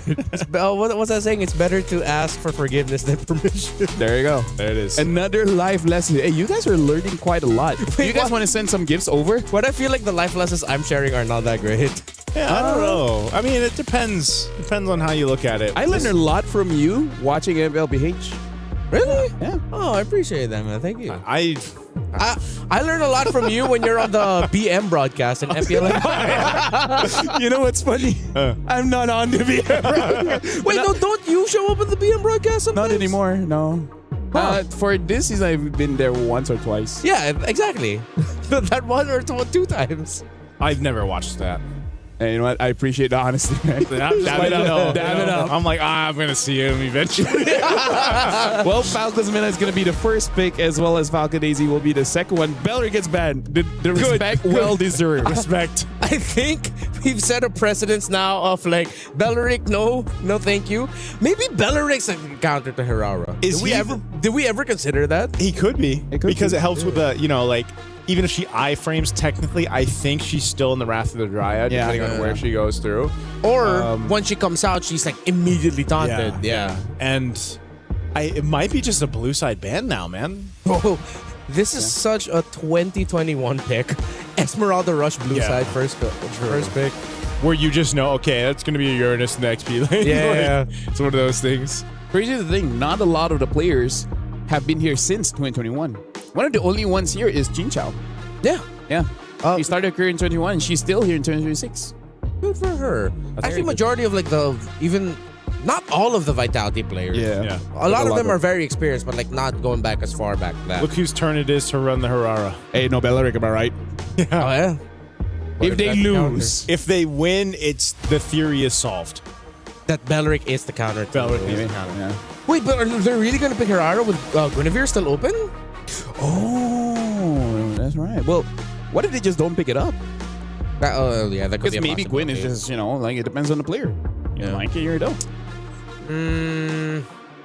I think dive would be good. I wouldn't mind the Claude, seeing that Gordon the other side. You don't have to worry about the Bellaric. I kind of wish we see more early Yuzongs. Yeah. There's not too much counter to him. And even if there is, you can just find a way to play right. And I did not expect this, Remar. I gotta say, I did not expect an early Hylos and a Moskov. What are they? It's like, what are they trying to solve here? Early Hylos and Moskov. Yeah, this is very different than the patterns that we've seen. Are they gonna open up the map or? What are they fighting for? This could be the Hylos could be a supplement to, well maybe. Oh wait, no, they can't pick up the Claude anymore. Is it a supplement to whatever they're picking in the jungle? Ban. I haven't seen that in a while. Yeah, Fanny Ban. Totally forgot about that one. So, yeah, I really, we were talking about how there was a team, was it Twisted Mind, that draft very honestly? Yeah. So now we have the opposite of that. Yeah. This is a very deceiving draft. For Falcons meta? Yeah. It's it's funny that it's a very deceptive draft with very honest picks. Yep. Actually, yeah. It's like, it's like now you're overthinking, and I can't help but overthink. For me, like if I was a coach, I'm like, you're setting something up, aren't you? Yeah, Like, Like there's something here. there must be something I'm not seeing here. Like what? Somehow I lost EXP and then it's me jungle? This is like a trust issues thing, like Yeah. a trust issues draft, where you're not 100% sure. That's another theme for today. Trust issues. Trust issues, yeah, trust yeah. issues. That Suyo ban, so really honing in on the jungle options here, yeah. Why? What's up? Are they just gonna front the back? Is it just then gonna be a Fred Kimmy here for mana? But then they're up against a Gordon. You don't see the gold, and carry is still open. I'm just gonna say with this kind of opener, I don't know how to finish the draft. Yeah, actually now with the carry ban out, I'm leaning towards the Fred Kimmy. The Fred Kimmy? Yeah.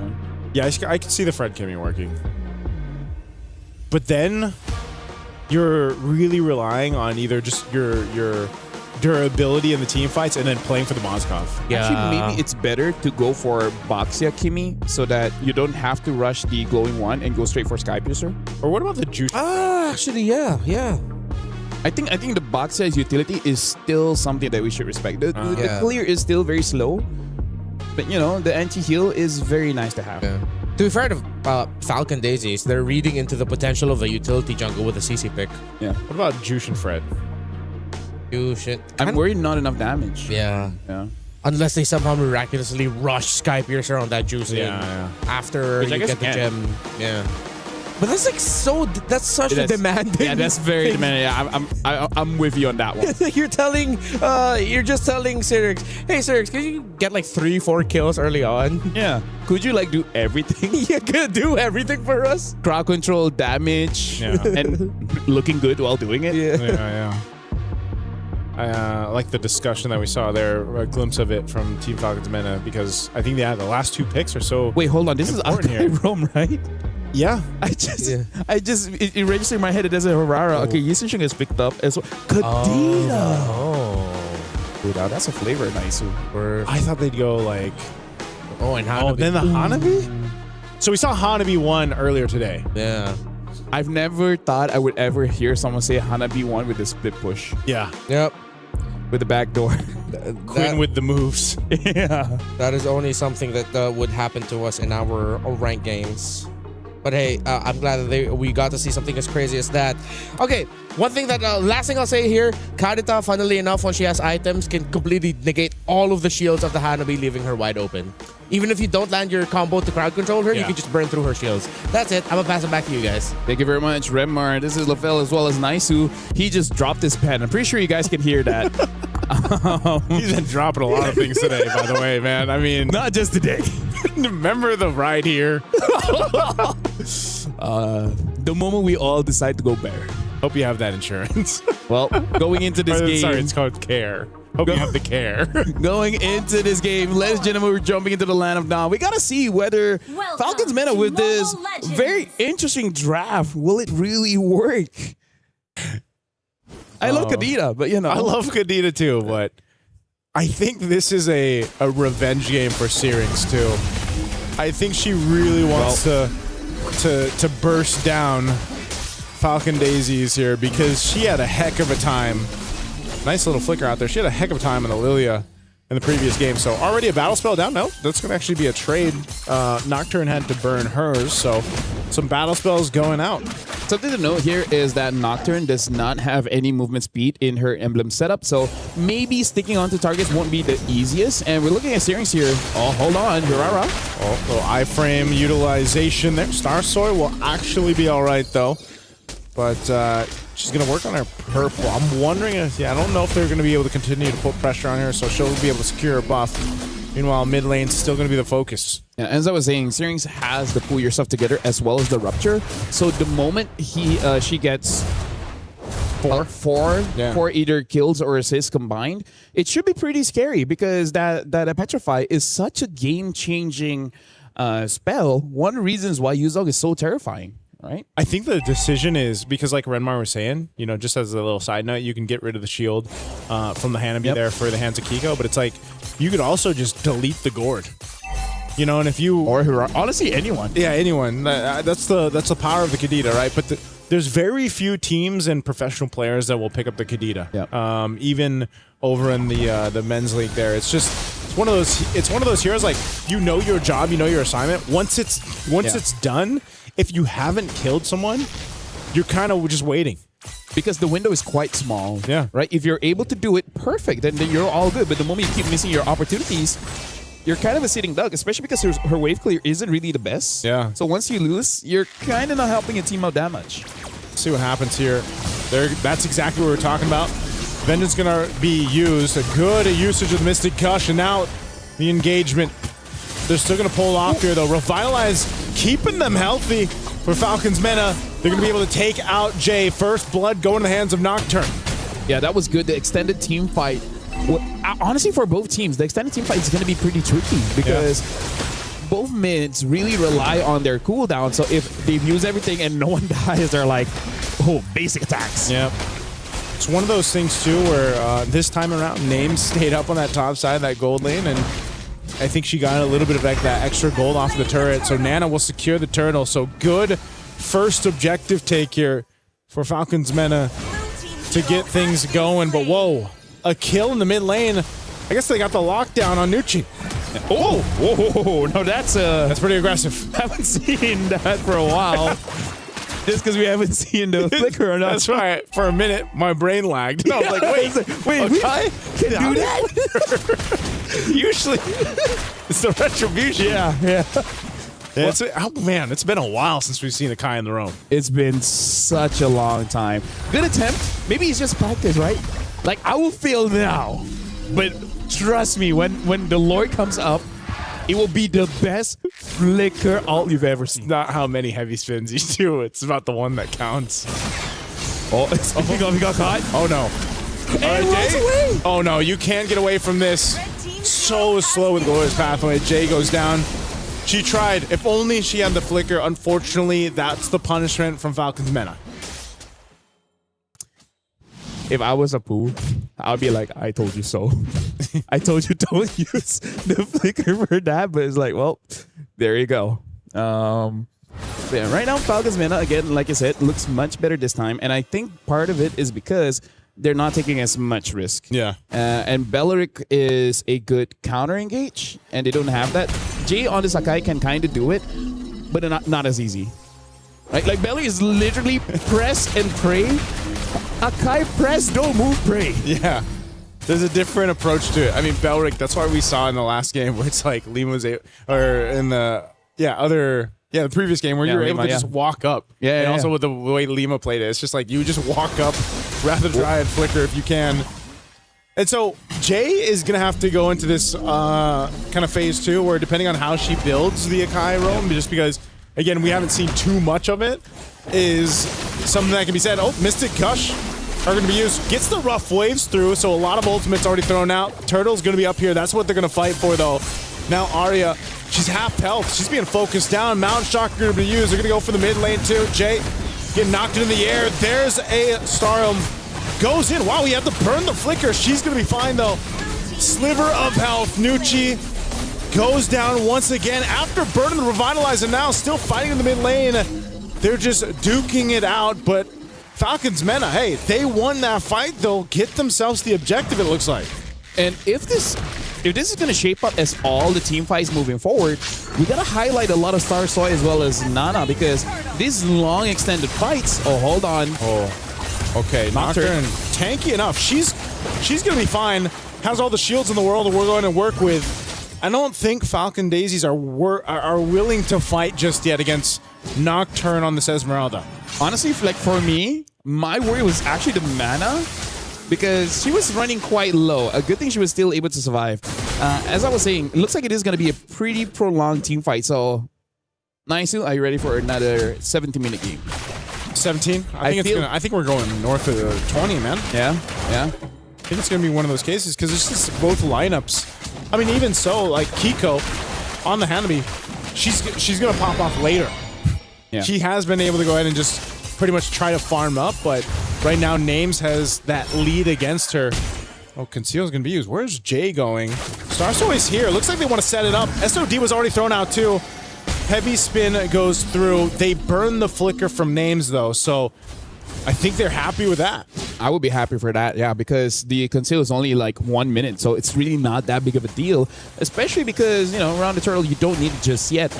For Falcon Daisy as well as Falcon's Mena, even though Falcon's Mena has 1,000 gold ahead, it doesn't disrupt what Falcon's Daisies really want to do, right? Because in terms of what Hanabi wants to do, like, you want to have a good time in lane, and then eventually during a neutral objective, one good ult can help your team win a fight, especially when you have a Gord as well as a Hirara. Yeah, this is one of those things too where it's pretty passive, you know, passive play right now for both of them. But I will say this, that eventually that clock is going to be up right now. Oh, they're actually going to go for Kiko. They just collapsed down on her. A big choice to go up top, make a play before this turtle comes up. A projectile thrown out, Jay. And if we were up here on this top side, they might just have to give this one over. Give the rest of the team rotating to the top side. I think they might try to contest, but Team Falcon's Mena so far has been able to go ahead and control a lot of these team fights. They get a flicker out from Nocturne. The Mystic Gush was already used. A Revitalize to heal her back up. Nocturne's got the shields. She's not at a threat of dying here, so right now she'll reset. And they go up top. Heavy spin used on Names. Turret's already down. They're going to collapse down on Names. Names trying to get away, trying to get the space she needs. Glorious Pathway dropped down too, but Names will be taken out. Afu joining the fight up top. They're going to go for it. Nucci going to be next as she falls to Star Soy. They're looking for Syrinx. Nana trying to help out the team, but Syrinx can't get away either. Nice, so I gotta say, it has been a while for today, but this game, we see punishes, right? Yeah. You can't overextend. You can't get greedy. The moment you are at a position where you're gankable, you're gonna get ganked, and then you're just eventually gonna die. Right now, Falcons, Starsoy is there, so they should still be able to get this. Oh, SOD. Oh, the SOD comes through. In. Names is joining the fight. Mystic Gush already gonna be used. She flickers forward, and Afu also tries to survive, but what a falling Star Moon coming through from Nocturne. A big setup. Falcon Daisies, I didn't know if they wanted to commit to the Lord and they just made a mistake. And now a Lord will go over to Falcon's Mena off of a great play in the man and out. Starsoy pushed off the turret. I gotta tell you, Naisu, that looked like it was planned because a 4-woman falling Star Moon looked amazing, but at the same time, I think that's the best case of like a bunch of friends and just like, we'll wing it. Yeah. You throw the SODs like, do I go in? Just do it, and then we'll figure it out on the go. Oh, man. Look at this replay. Yeah, because Names push away. I think even she was like, wait, I didn't notice that the Gord was there. But then again, they just position in a way where Nocturne just jumps on a 4. Oh, man. Oh, conceal from Jay. I don't know. Jay spotted out. She's not going to be able to follow through with that. Gonna get stunned here by Nucci. Starsoy is there. Bit of poking, but man, you can just see the damage currently isn't where it needs to be. I mean, even there's a lot left to see from Kiko here on the Hanabi, man. I think that's a bit of a mistake. Because looking at Afu on the Gord, went for the Ice Queen 1. Ice Queen. It's not a bad item, but not what you need right now. I actually feel like getting a damage item would be much better. Even the Lightning Intention would be able to deal more damage than the Ice Queen. Yeah. Oh, that is a burst right there on Starsoy. This could already be the push into the base. Kiko trying to hold down that Lord pushing through. Mystic Gush going to be used. The Holy Defense Shield will pop. Nucci goes down, and they will disengage. It was a 1-for-1 trade. Shield goes down, but they maintain the base turrets for Falcon Daisies. Yeah, right now they really need another item on Afu because they just don't really have a draft that has a lot of damage, honestly. Like, I understand Ice Queen 1 is great, but Nana, Syrinx, as well as Names, they have a lot of dash. Yeah. Right? Slow doesn't really affect the dash. It can affect high loss. It can kind of affect Nocturne, but only kind of. So, yeah, we'll see how the game progresses. It goes long enough, it wouldn't matter. I think they're really going for these fights here. Falcon Daisies now. Afu's going to be in trouble. Iron already taken care of. And they're trying to disengage once again. SOD's not going to land, but Nocturne has all the moves in the world to work for. And now Kiko in trouble. Double kill. 4 names. You can see the excitement there from Falcons Mena. They are feeling it in game 2. Nearing the 12-minute mark, they're looking to push down a base turret here in the mid. Yeah, and now Names has more confidence. Look at Starsoy trying to clear the waves. Could not. Couldn't clear it in time. They're going to lose that mid turret, but they will be able to clear this out. So it's not over just yet, but an 8,000 gold they lead nearly for Falcons Mena. This is such a contrast from what we saw in game 1. Yeah, look at the gold lead now. 3,000 gold difference. Nana on this Yi Sin Shin against Starsoy again with the Hirara. I think I will make this joke again, but I'm just going to say it now, Naisu. If Hirara has social media, maybe deactivate it for a day. A day or 2. It's not going good. Mystic Gush. They'll find Nucci. Oh, they might even be able to get another here. Lord already secured, though. Starsoy, half health, has to be careful on the engage, and SOD thrown out. Oh, Names is going to follow it through. Just keep them on their toes, is what she said. You sound. I'm just keeping them on the toes, guys. Like, relax. Just relax. I mean, like, what are you gonna do? Punish me? Please. She doesn't even have liquor. She doesn't even have liquor. You know what?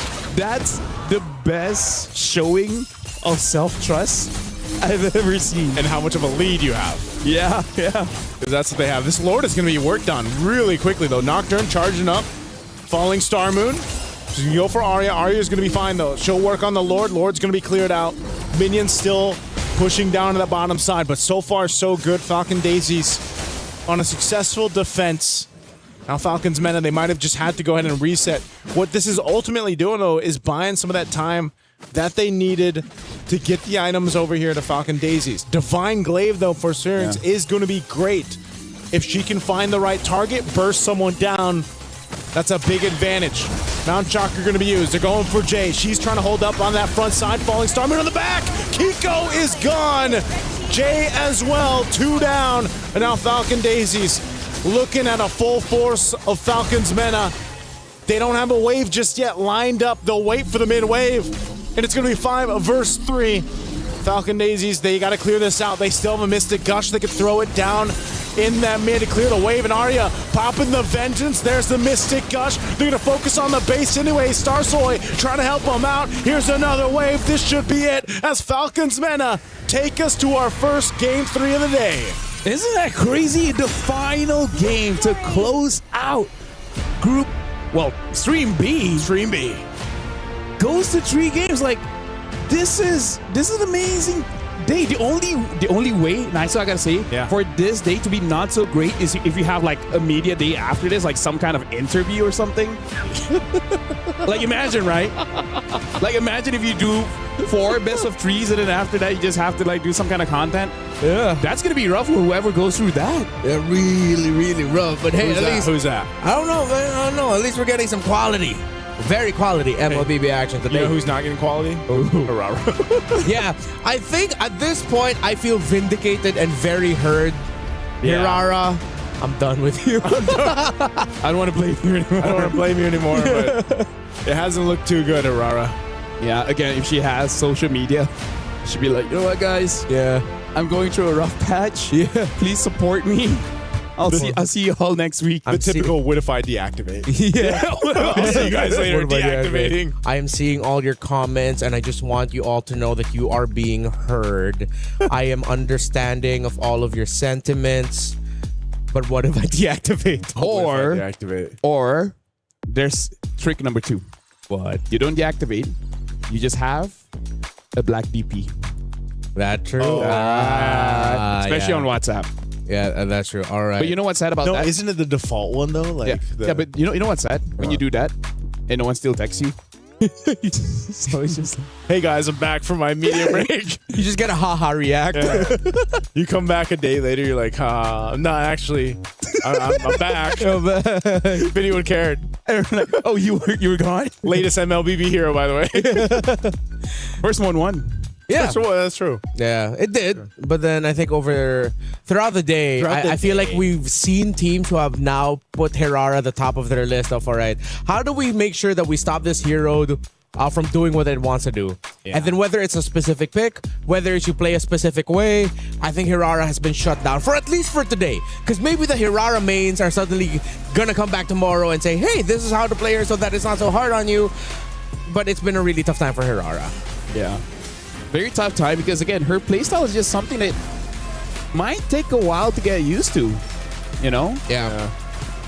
I feel like it's just one of those things where it's like, if you can't get that entry that you're looking for and then you're slowed down too much, it's almost like you can't do what you need to do as an assassin jungler. It also felt like there were some weird times and angles. That was a really funny interaction with the Flicker and the Mystic Gush. But I think Nocturne is my personal dark horse. Nana clearly is the MVP for Falcon's Mena here. But Nocturne with the Falling Star moves had some really good timings.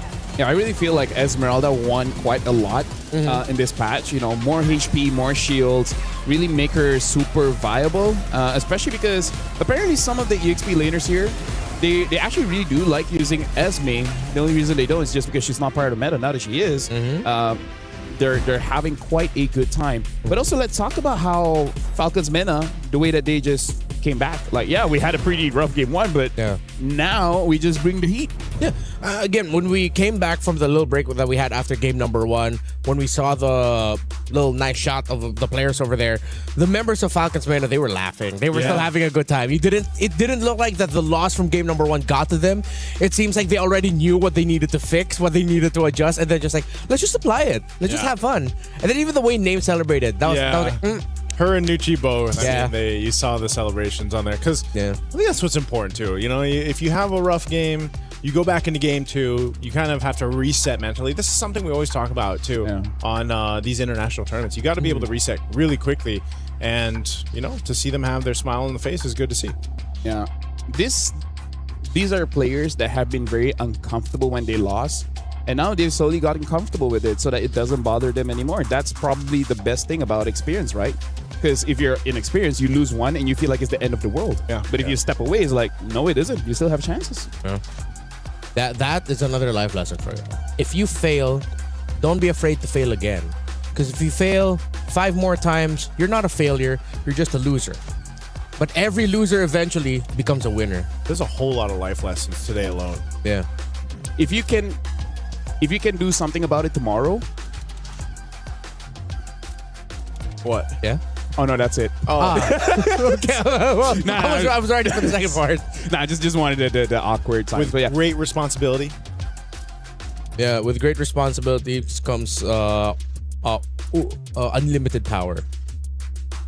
I think that's the quote. Yeah, honestly, like if you can do something about it tomorrow, then rest today and do it tomorrow. I think if you can do it today, do it. Which, by the way, one life lesson my dad taught me very early on. Okay. If you can do it in 5 minutes, do it now. If you can do it in 5 minutes, just might as well do it now. Yeah. That's meaning actually like pretty good. Meaning like like if you can complete it. Yeah. If you can like complete for the task. example, is like the reason he asked me to do is to throw away the trash. You know, like take it out and put it at the trash. Like if you can do this in 5 minutes, you might as well do it now. Because during that time I was like, I'll do it later. I was like, and honestly, that really changed a lot of my mindset doing things. Because at that point, I'm like, actually, I can just do it now. Yeah. Makes sense. Makes you very productive. So does that mean you never procrastinate? If it takes longer than 5 minutes, okay. yeah, I'll procrastinate. If it's like 5 minutes and like 5 seconds, like, nah. It's like way too long. That's over the 5 minute threshold. I look at the dishes and there's like 20 plates. So you calculate each plate. 6 minutes, I'll do it tomorrow. Yeah. And then the next day is just more. Yeah. I'll do it at night. But then the kids piling up. So now let's talk about this game right now. Falcons, man, and they're like, you dealt with us at 20% of our strength. Yeah. Now we put 25. I think it was more than 25. That was a pretty dominating game. That was a pretty dominating game. They looked pretty sure. Although there were some moments where you could see it was like a little bit of a coin flip when it came to the very specific fights. There were some sequences definitely where it looks like Falcon Daisies could have won it. But then eventually they were just able to eke it out and just survive longer. Which I hope this time around, game number 3 isn't a sweep stomp. Isn't a stomp. I hope it's like a back and forth. A swamp. I like swamps. Swamps are nice. A steep. The what? Yes, steep. The one with the STE double PE. Steep. All right, Swaps. so yeah, as we teach you more about land, we're gonna go on a short break. Wait, that's the.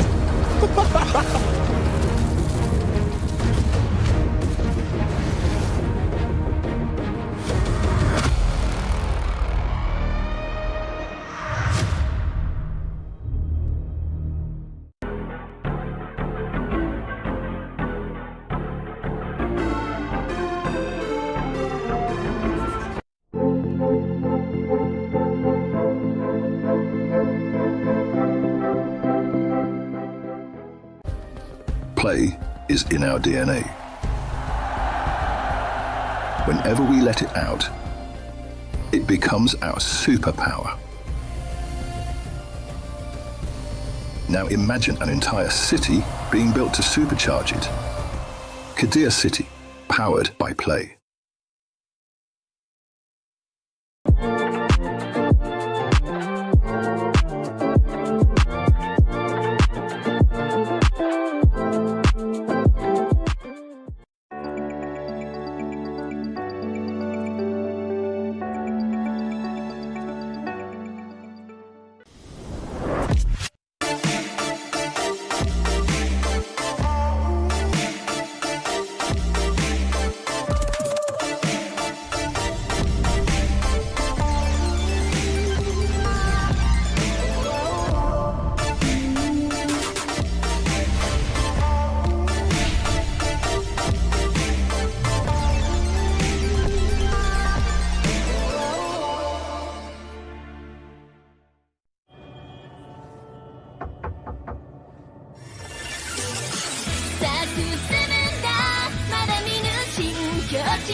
First impressions last. If there is that little haunting memory in your brain where you're reminded and you're thinking, hey, did I make a bad impression?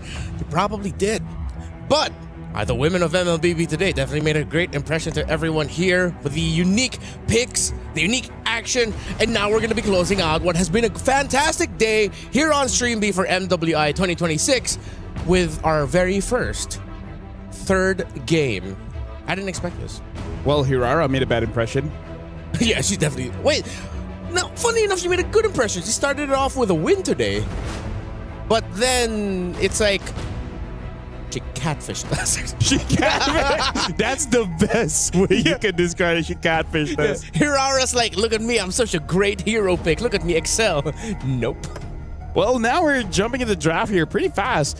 Looks like Falcon Daisies will be the first pick. Expanding Rivers, by the way, Falcon's Meta is on the second one. Banning out the EXPs here. Looks like Falcon Daisies just want to make sure that Aira has a good time in the EXP. And we find ourselves in a similar scenario as game number 1. Falcon Daisies on the blue side, Falcon's Mena on the red side, and we're in Rivers, as you pointed out. So in that time, it was Paquito, Fovius, Akai as the bans of Falcon Daisies. It seems like they're going to be going a little bit of a different route. They'll open up the Akai and ban the Esmeralda instead, which I feel like was warranted. That was a great Esmeralda game earlier by Falcon's Menace Nocturne. Belleric is open. I wonder if it's first pickable. I would. I wonder, are we in that age, in that era? Oh. Huh. I mean, Atlas is a very good hero for sure. I feel like it's because it's one of those picks where they know that there's a lot you can trade out. Yeah. So they just pick a really stable one and just build around what's left. So I wonder if eventually Falcon's Meta will still go for the Belleric just to make sure that if Falcon Daisies wants a dive-heavy hero, well, dive-heavy comp, then it could use Song early pick. This is what I've been asking for. Finally, like you just said it earlier. Like, yeah, okay, good. They rewatched the series like, oh yeah. There's not a lot of heroes, honestly, that could match it. Although Alice did go back as an old classic counter to the Yu Zhong. Some Lapu-Lapu players can play it, but it's a little bit up in the air. Because for me, really, like, Yu Zhong doesn't have... Like, he has winning matchups, but he doesn't really have losing matchups. Everything else is kind of like skill-based. If you're good enough, you're definitely going to win. And if you're not good enough, then you just lose the trades. Hanabi this early, though, is it? Be honest. It's... I don't know how to feel about this. I mean, like, I'm not super against Hanabi, which, by the way, who made the joke in Moontown to be like, you know what would be funny? We create a ninja hero that can't dash. Yeah. Somehow she makes shields for herself. Oh, or is it the Bellary. wrong headset? No, it's that one? All right. Bellary's here. Bellary Yu Zhong Gourd. Pretty interesting Ling ban. I can see it, but at the same time, it's like, I don't know how the synergy works. What's up, Naisu? What's up? Yeah. Wait, why would they ban the link? Did they think the producer wanted to have a cam follow you just to make sure that you're safe? Yeah. Yeah. Good thing I'm safe. It is a good thing you're safe. We were so worried. How can you protect yourself? Yeah, but the camera didn't follow you. So if there was another dude with a camera that was following you, that wasn't not us. Good to know. Well, Haru gets banned out here. Yeah. It's crazy about that guy being like, you know what's funny? We created ninja here that can't dash. Yeah. That can't dash. Wait, why are they thinking they're gonna go Harris? You already have a Lilia, you have an Atlas. Even the Hanabi's okay. It's like, why would you ban it out? Hey. I'm thinking, looking at Falcon's meta, that they're just gonna go for a traditional marksman also to match it. They just go, what, a Moskov? Yeah, I think eventually the Moscow will be okay. Yeah. Moscow's alright if you want to play the front to back with a chance to go for some unique angles. Oh my god, I just think of a good line, but I think it's too late now. What is it? I feel like in game number 1 we have like Freya and Ling and everything. Yeah. I could have delivered a line where like, we came here to take names and kick ass. Yeah. And they took names. Oh. Missed opportunity. Missed You opportunity. get another chance, maybe. Yeah. In the days. You say maybe or baby? Maybe. All right, thank you very I'm much. not calling you baby. Maybe. Not on broadcast. Not on broadcast. In MLBB. In MLBB. Well, Moscow gets picked up. I knew it. You are so smart. Yeah. I No, knew but it, were man. you suggesting the Moscow for the other team? No, they have a Hanabi. Oh, right. My bad. It's been a long day. It's a long day. In MLBB. Hey, it's a long We've day. been on the same amount of matches here, Redmar. I get it. Yeah. Thank you. You know, Moskov picked up, but yeah, and there's They picked up Herrera. Mena wins. No, we're not dogging on Falcon. We're just dogging on the Herrera. On the pick. Herrera. Wait. It's On been the a Herrera. bad day for Herrera. What if it's like you open with the win and you end with the win? Oh. So that's how you make yourself memorable. Yeah. Okay, I'm alright with It's not about winning or losing. It's the friends you made along the way. That's true. And hey, This is such a crazy lineup, by the way. Yeah. For Falcon Daisies, man. I'm like, This is the kind of draft that makes me go, this. ooh-wee. This. And Well, maybe we there's rock- a secret to it. what's the secret sauce? The secret sauce here. I don't know. Okay, they have a lot of AoE. Everyone has AoE. I think the one that threw me off is the sequence. If the Hanabi and sequence, Alice yeah. later at the Hirara first, that would be Carmilla? Oh no! Yo, Speaking of AoE, Speaking of AoE, am I right? Not gonna lie, that's such a good pick. Dude, we have 2 blood teams heroes. Carmilla. Alice and Carmilla. Are they somehow related in the lore? No, Pretty sure not. Because Alice is just evil. Carmilla is just flirting with Sicilians. They're both just like undead. Yeah. And then Alice just takes Farsa's eyes and turn her husband into a bird. Wait, that's a jungle Carmilla. That's a jungle Carmilla. Yeah, it's a jungle Carmilla. The last time I saw this was in Asia Games by Yazuki. He didn't win, by the way. Yeah. But Yeah. he didn't win, but Huh? maybe this is how Hirara can win? Because you're up against the Carmilla jungle. What do you think of Remar? What do I think of Rimmer? What if she's just the one solo casting? Don't do that. I think at one point we've all solo casted at some point. Yeah, that's true. All right, you guys do your job. Welcome to Hey, we get to do our jobs here in Atlanta. Don is Milafel as well as a nice one. Yes, Nana is going to be using the Carmilla in the jungle. So the Curse of Blood should help out everyone. Yeah. It's... Gosh, I don't even remember. I mean, whoa. They're going in right there. This is every single game, Every by the single way. game. Level 1, We've someone's seen going to this. be almost dying. Sup, Zorn. Shout out to Zorn. Hello. All right, well, you know what? C'est la vie. C'est la vie. Now Nuche is the one taking a lot of hits, but Jay as well. Wait, how does a Carmilla jungle work in this context? Just, we've got a Wrath of Dryad, we drop down the Curse of Blood, your Mystic Gush is going to just I think it's do all more the on the extra. Mystic Gush, yeah, because you want to triple your damage.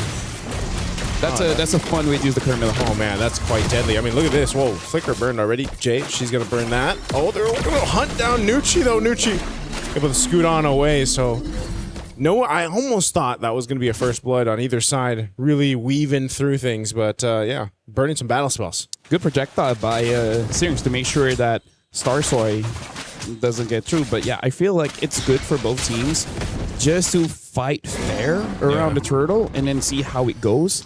And I can definitely see either team win because both teams have a lot of crowd control. So this is really like almost honest MLBB where it's all about team fighting, right? It's not about, you know, split pushing and etc. And the amount of speed that they get too between having a Belric, you know, and the Carmilla is they can kind of take some surprises here to Falcon Daisies. This turtle's going to be up here. See how the position favors right now. Jay, she's up there. Fighting for control. Looks like they want to make a move down here in the mid lane. Anyway, Syrinx, she's going to hold on. Doesn't have a flicker, so she's going to rely on the projectile. There it is. First blood going over to Nucci. They get the knock up too. Jay goes down. That's 2 kills for Falcon's Mena, and this is going to be a turtle going over to them as well. Falcon Daisy still staying around it, though. They might want to just go ahead and get out of here. They don't have a jungler to contest this, but they want to go for Syrinx. The Throne of Ruin, at least for Arya. She'll pick up one. They're trying to delay it as much as they can, but Turtle secured for Falcon's Mena. There's a SOD. Names, I don't think, follows that one. There's no one to pick up. Yeah, honestly, right now, it looks like we got to look at the EXPs here because just now, Nana made a very good play by throwing the Curse of Blood so that Nocturne was able to hit both members of Falcon Daisies. And yeah, I feel like the dive coming in from the EXP is the one that we really got to look out for. And yeah, that's kind of how a Carmilla jungle works. You just create the opportunity for other people to pop off. Oh, Nocturne, and she's actually got enough of the shot essence to go ahead and heal her up, so she's fine. Will survive that. She's feeling pretty good about that too. Saw the emotes there. She's going to reset, but yeah, Falcon's Mena holding on to this bit of a lead they built up at this point. Oh no, Jay. I don't know if she's going to get spotted out. Okay, Nucci's there. Mystic Gush going to be used. We're going for a foo here. Not even Black Shoes. There's the Fatal Links, though, in the response. Flicker going to be burned by Syrinx. They're going for Jay. They're locking it down in the mid lane. Names throwing the SOD. They pick up another kill, though, for Falcon's Mena. I think Names really took to heart about not joining the fight until you get like, maybe after 5 minutes, then you can really join the fight, right? So right now for Falcon's Mena, 1,000 gold lead. That's a substantial gold lead that they have, especially because unless Afu just joins the rotation with Starsoy, I don't think they really can get a kill because Hirara already doesn't have burst damage, but now you're dealing with heal as well. So without that anti-heal, I really don't see Falcon's Daisies getting a lot of kills nicely. It's just going to be a lot of poking, I guess. Yeah.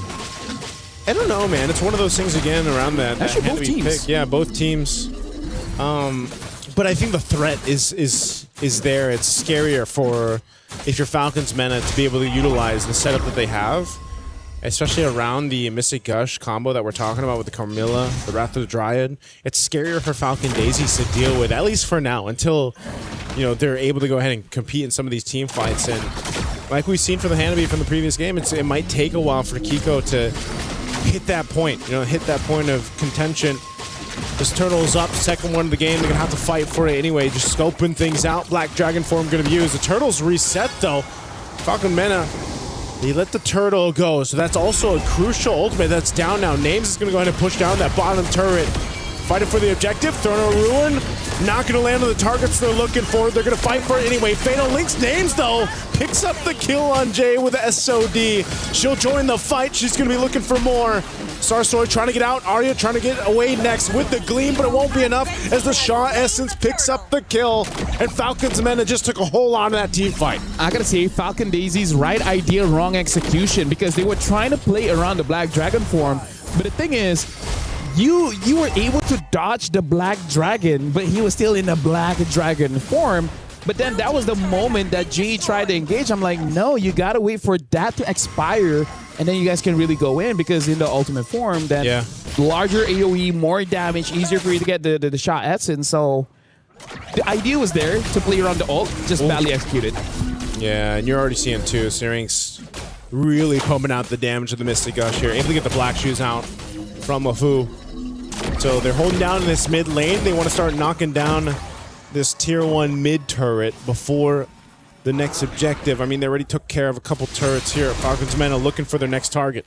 Look at this. This is very interesting. Era understands that they really need anti-heal. So instead of going for the Oracle, went for Dominance Eyes. I actually feel like that's the correct play, because they don't have enough damage, and then the opponent has a lot of heals. Yeah. That's not a good combination if you want to win fights.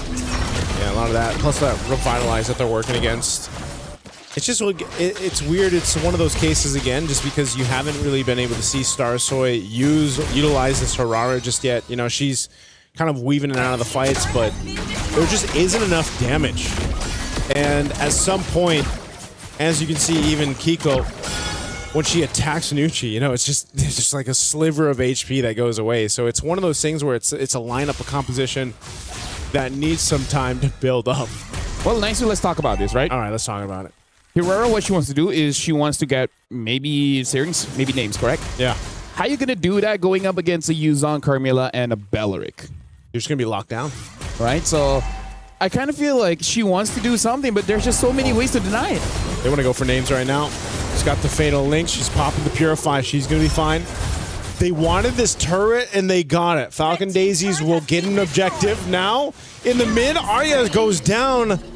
Nocturne will pick up that one. She's having a hell of a game on this Yuzhong, and also a turtle going. Starsoy trying to take it down, and she won't make it happen. So 3 for 3 on the turtles here for Falcons Mena.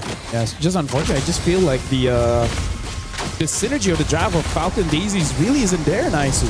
Yeah, we talked about it in the draft, and you can see it. It's so apparent here. Now in the mid lane, the taunt for the Wrath of the Dryad, bringing Jay back. She's gone. Kiko's gone as well. Falcons Mena picks up 2 in the mid lane.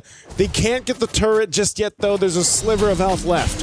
You know, right now, Falcons Mena, they're in such a dominating position because Nocturne is having the time of her life right now. Starsoy trying to get a kill. Oh, Starsoy. Oh, Nocturne. Oh, and she knows it too, man. 4-0-2. Confident as hell on this Yuzhong. With the Mena emote as well. The what do you call it? Like exclusive? Region exclusive emotes. Yeah, so I do gotta say I would do the same thing too. Like, I'm almost dead and you still didn't have enough damage to take me down. Like, that's a bro. Yeah, she is massive right now in the Yuzhong. There's just, whether it's Black Dragon form or not, she's able to provide so much value. Mystic Gush dropped down. They get the flicker out from Jay early on. That's not available now, so that's a big battle spell out of the picture. They're going to continue to stay on this side of the jungle. Look at that. That's very interesting. Nocturne went for first item Queen's Wings. So not even going for the War Axe, and then she's still such a menace, non-damage, just surviving. She wanted those wings, man. You know?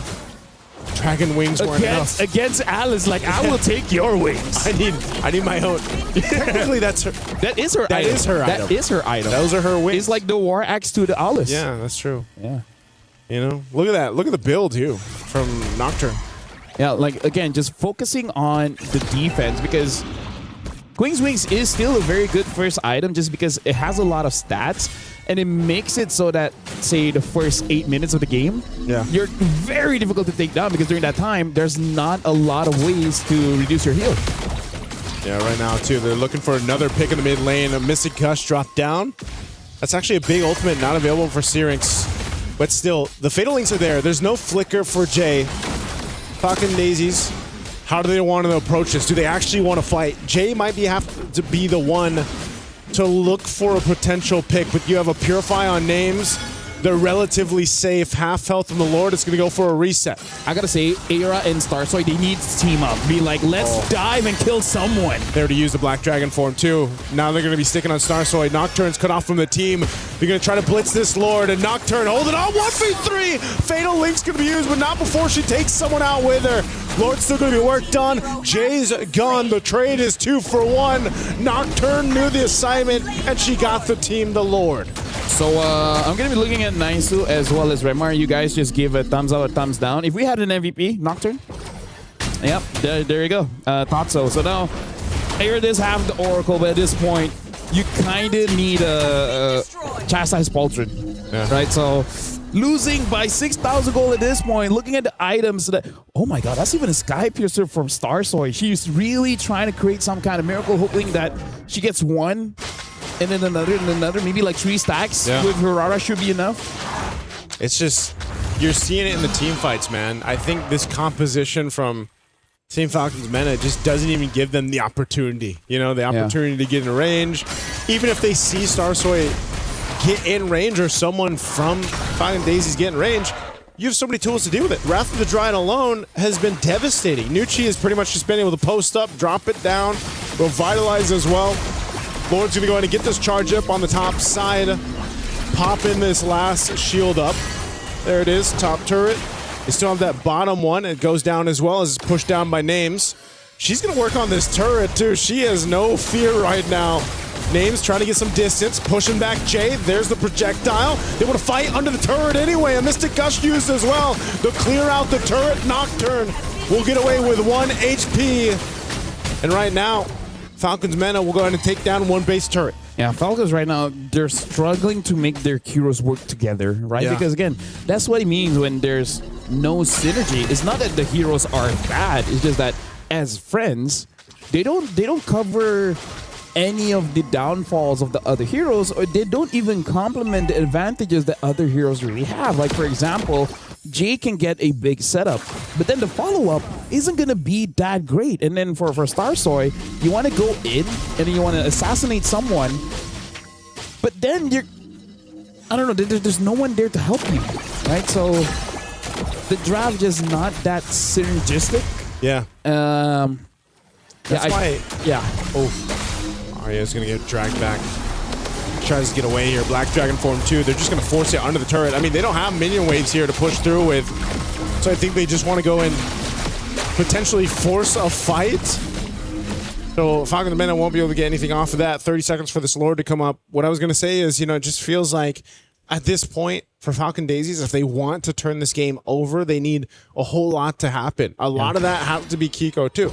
She has the trinity of items. She needs a bit of defense, but maybe. I think she's going for the Malefic Gun.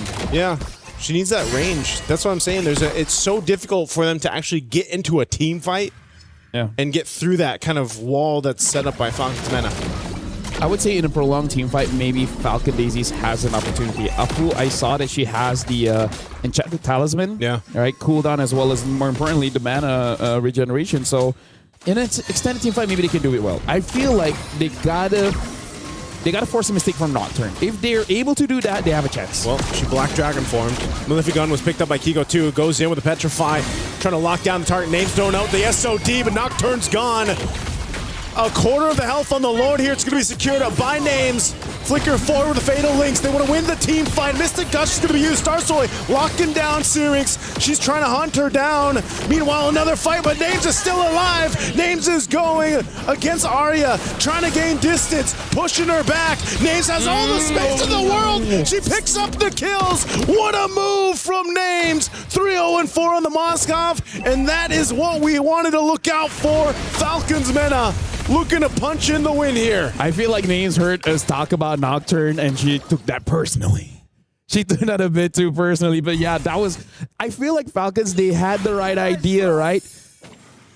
But Hirara just didn't have enough. Although I do have to say, I feel like that was a skill issue. Yep. Black Shoe's going to be used. They're going to clear it out. Mystic Gush, that's just overloading with damage. Falcons Mena with a massive lead at the 15-minute mark of this game. They'll win the series against Falcons Daisies.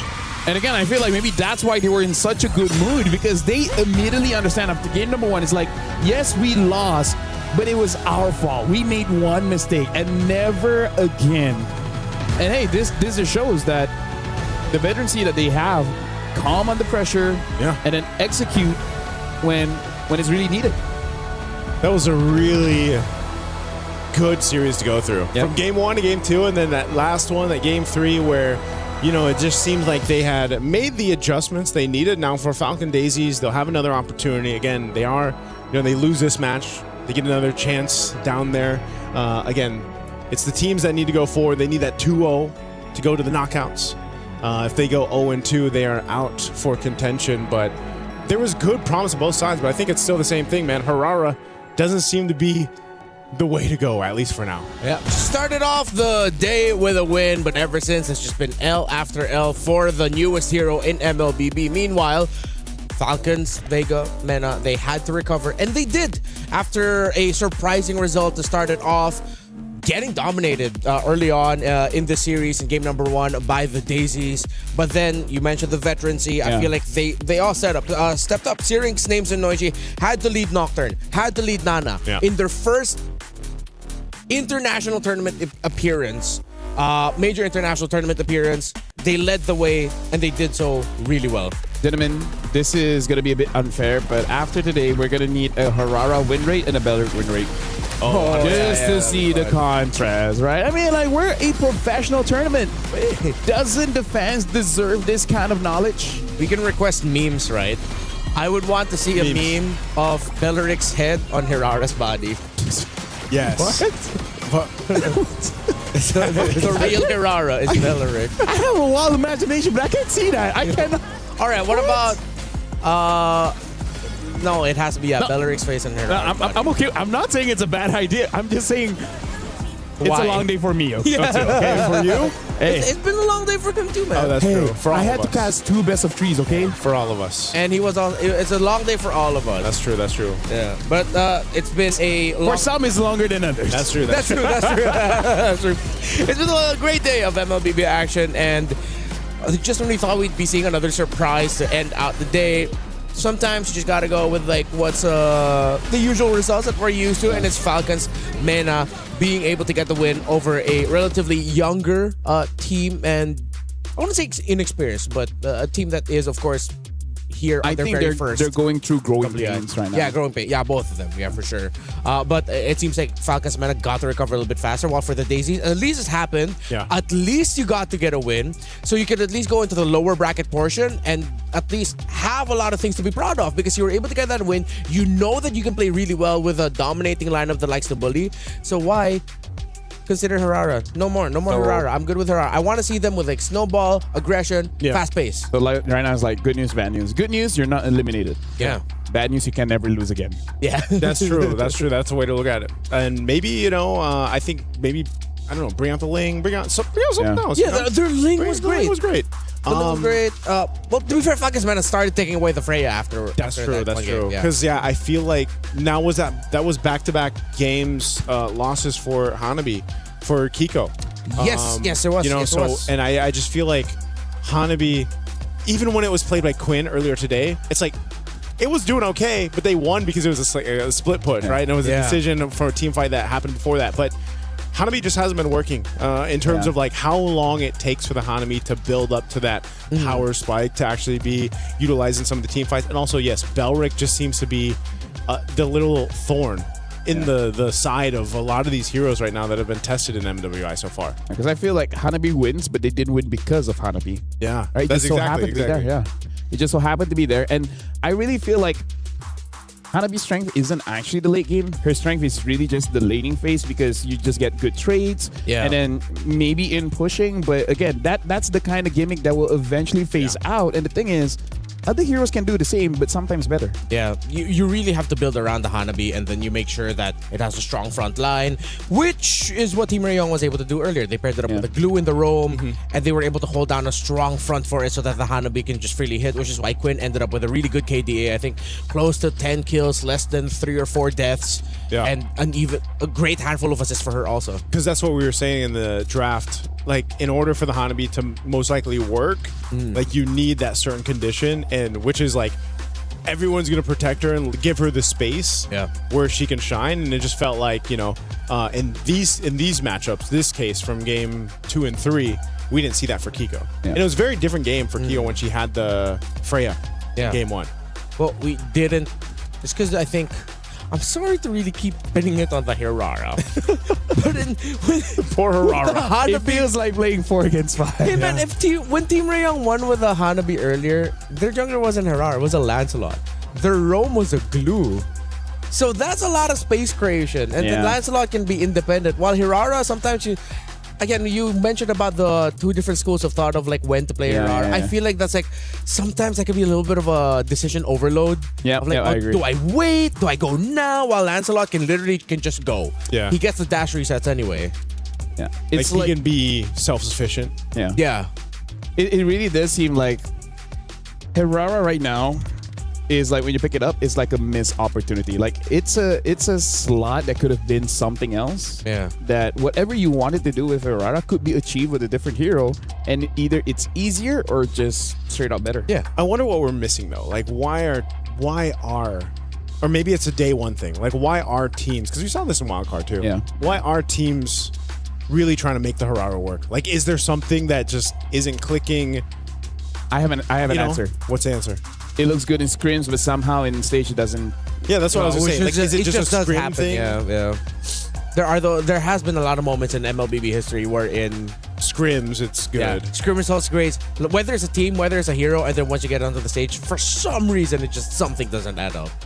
I feel like it just needs something a little bit more. I agree, putting more damage on Hirara might push her too far ahead. Yeah. But something else has to change, because I've even seen some charitable, live streams of scrims where you win with the Hirara, but even your teammate is like, bro, could you get off that hero? Could you not play it? could you carry this time? Yeah. Huh, maybe it's just too demanding a pick. Maybe it's just such a I different think factor. it's fun. I think it's fun. Right? It's fun? It's fun. It just doesn't always gives you the win. I think it's fun, but you need the support. It's not a win condition to make it work. To be a win condition. It's not a win condition. I think that's just the baseline. It's not a win condition. Okay. It goes in as a distraction. This is going to be such a meta point discussion, like throughout not just MWI, but eventually MSC. We sound very smart, huh? Talking about this. Yes, sir. Yeah. Hopefully we get to talk to Stream A later on about how their Rara performed there. But before we move on, let's go on over to the stage with Leo for an interview with the winning team. Merci, gentlemen. We have here on stage one of the newer members of Team Falcons Vega Mena, their gold laner, Nocturne. Nocturne, congratulations. A 2-1 victory over Falcon Daisies. Very well deserved. It was a long match. The only 2-1 on Stream B. Your thoughts on the match? How was it? I think the game wasn't hard. It was easy for me. But I need to say something about first match. Of course. We didn't expect it, by the way. So we lost, but we know we will come back stronger. So we won. You reverse swept it. 1 game 2, 1 game 3. Yes, you mentioned we didn't lose our hope, Yep. You mentioned something to me. This is your very first offline tournament. Yes. Playing on stage with your new team. What was it like? Were you nervous when you first played? I was very exciting, but when I sit here, I was feeling very comfortable. Very good. It was good for me. Yep, especially I saw that in game 3 when you played the Moskov. Flawless, perfect game. Now, question. Tomorrow, you'll be facing off against the winner of the match before you earlier, Galaxy Phoenix from Cambodia. You saw how they played. What do you think of your next match? I think they are good, but we are better. No? Good to hear. Your teammates are very excited. You got Yes. fans. Yes. Speaking of, would you like to say something to fans of Nocturne watching from home in Turkey, or even fans of the newest XP laner from Falcons Vega? Okay, first of all, I want to say we told you in interview better Falcons wins, so we won this game. And I want to say something from my fans, actually my friends, like Turkish, okay? Okay. Beni Türkiye'de destekleyen herkese çok teşekkür ediyorum öncelikle. Gitarist ve hoca, abi, sunucular onlar. Onların da desteklerini gerçekten hissediyorum. Onlara buradan kucak dolu sevgiler gönderiyorum. Ayrıca her zaman beni destekleyen erkek arkadaşıma da buradan çok teşekkür ediyorum. That's all. Thank you. We're excited to welcome. see more of you and your team. Again, ladies and gentlemen, Nocturne from Team Falcons Vega Mena. We'll see them in action tomorrow. And of course, the rest of the teams, no one has been eliminated just yet from MWI 2026. For now, we'll throw it over back to the desk. Gentlemen. Thank you so much. Congratulations, of course, once again to Falcons of Mena and their EXP laner, Nocturne. Thank you for that interview. And it's great. She did mention that she did have some nerves at the start, but then once she got up to the stage, it's all gone. She played like a natural in her first major international appearance here for MWI. Yeah. I feel like for most players, before the game, it gets nervous, but once you get in the game, once you like get immersed, then it just all fades into the background, right? That's what we saw. And yeah, Nocturne, especially game 3 on the Yuzom dude, so dominating. Yeah. Bro. Like sure, names popped off later on, but I give it the MVP. Yeah, phenomenal. You were mentioning that Yu Zhong is one of those tough picks to really just counter. Yeah. There's a lot of heroes that it can counter. Not a lot of heroes can counter it harshly. Maybe you just have like a soft counter and whatnot. But hey, it's been a terrific day here for MWI. Anything that you want to call back to? Your favorite moment? Your favorite surprise? Nope. Nothing? Hurrah. Good? Hirara. All right, that's it. On behalf of Leo and, of course, our wonderful production team, LaFell, Naisu, and, of course, my name is Ranmar. We'll be back for more action of MWI here at EWC 2026. Thank you so much for giving your time and your patience and, of course, your attention to the women of MLBB who are world class. We'll see you tomorrow. Bye-bye.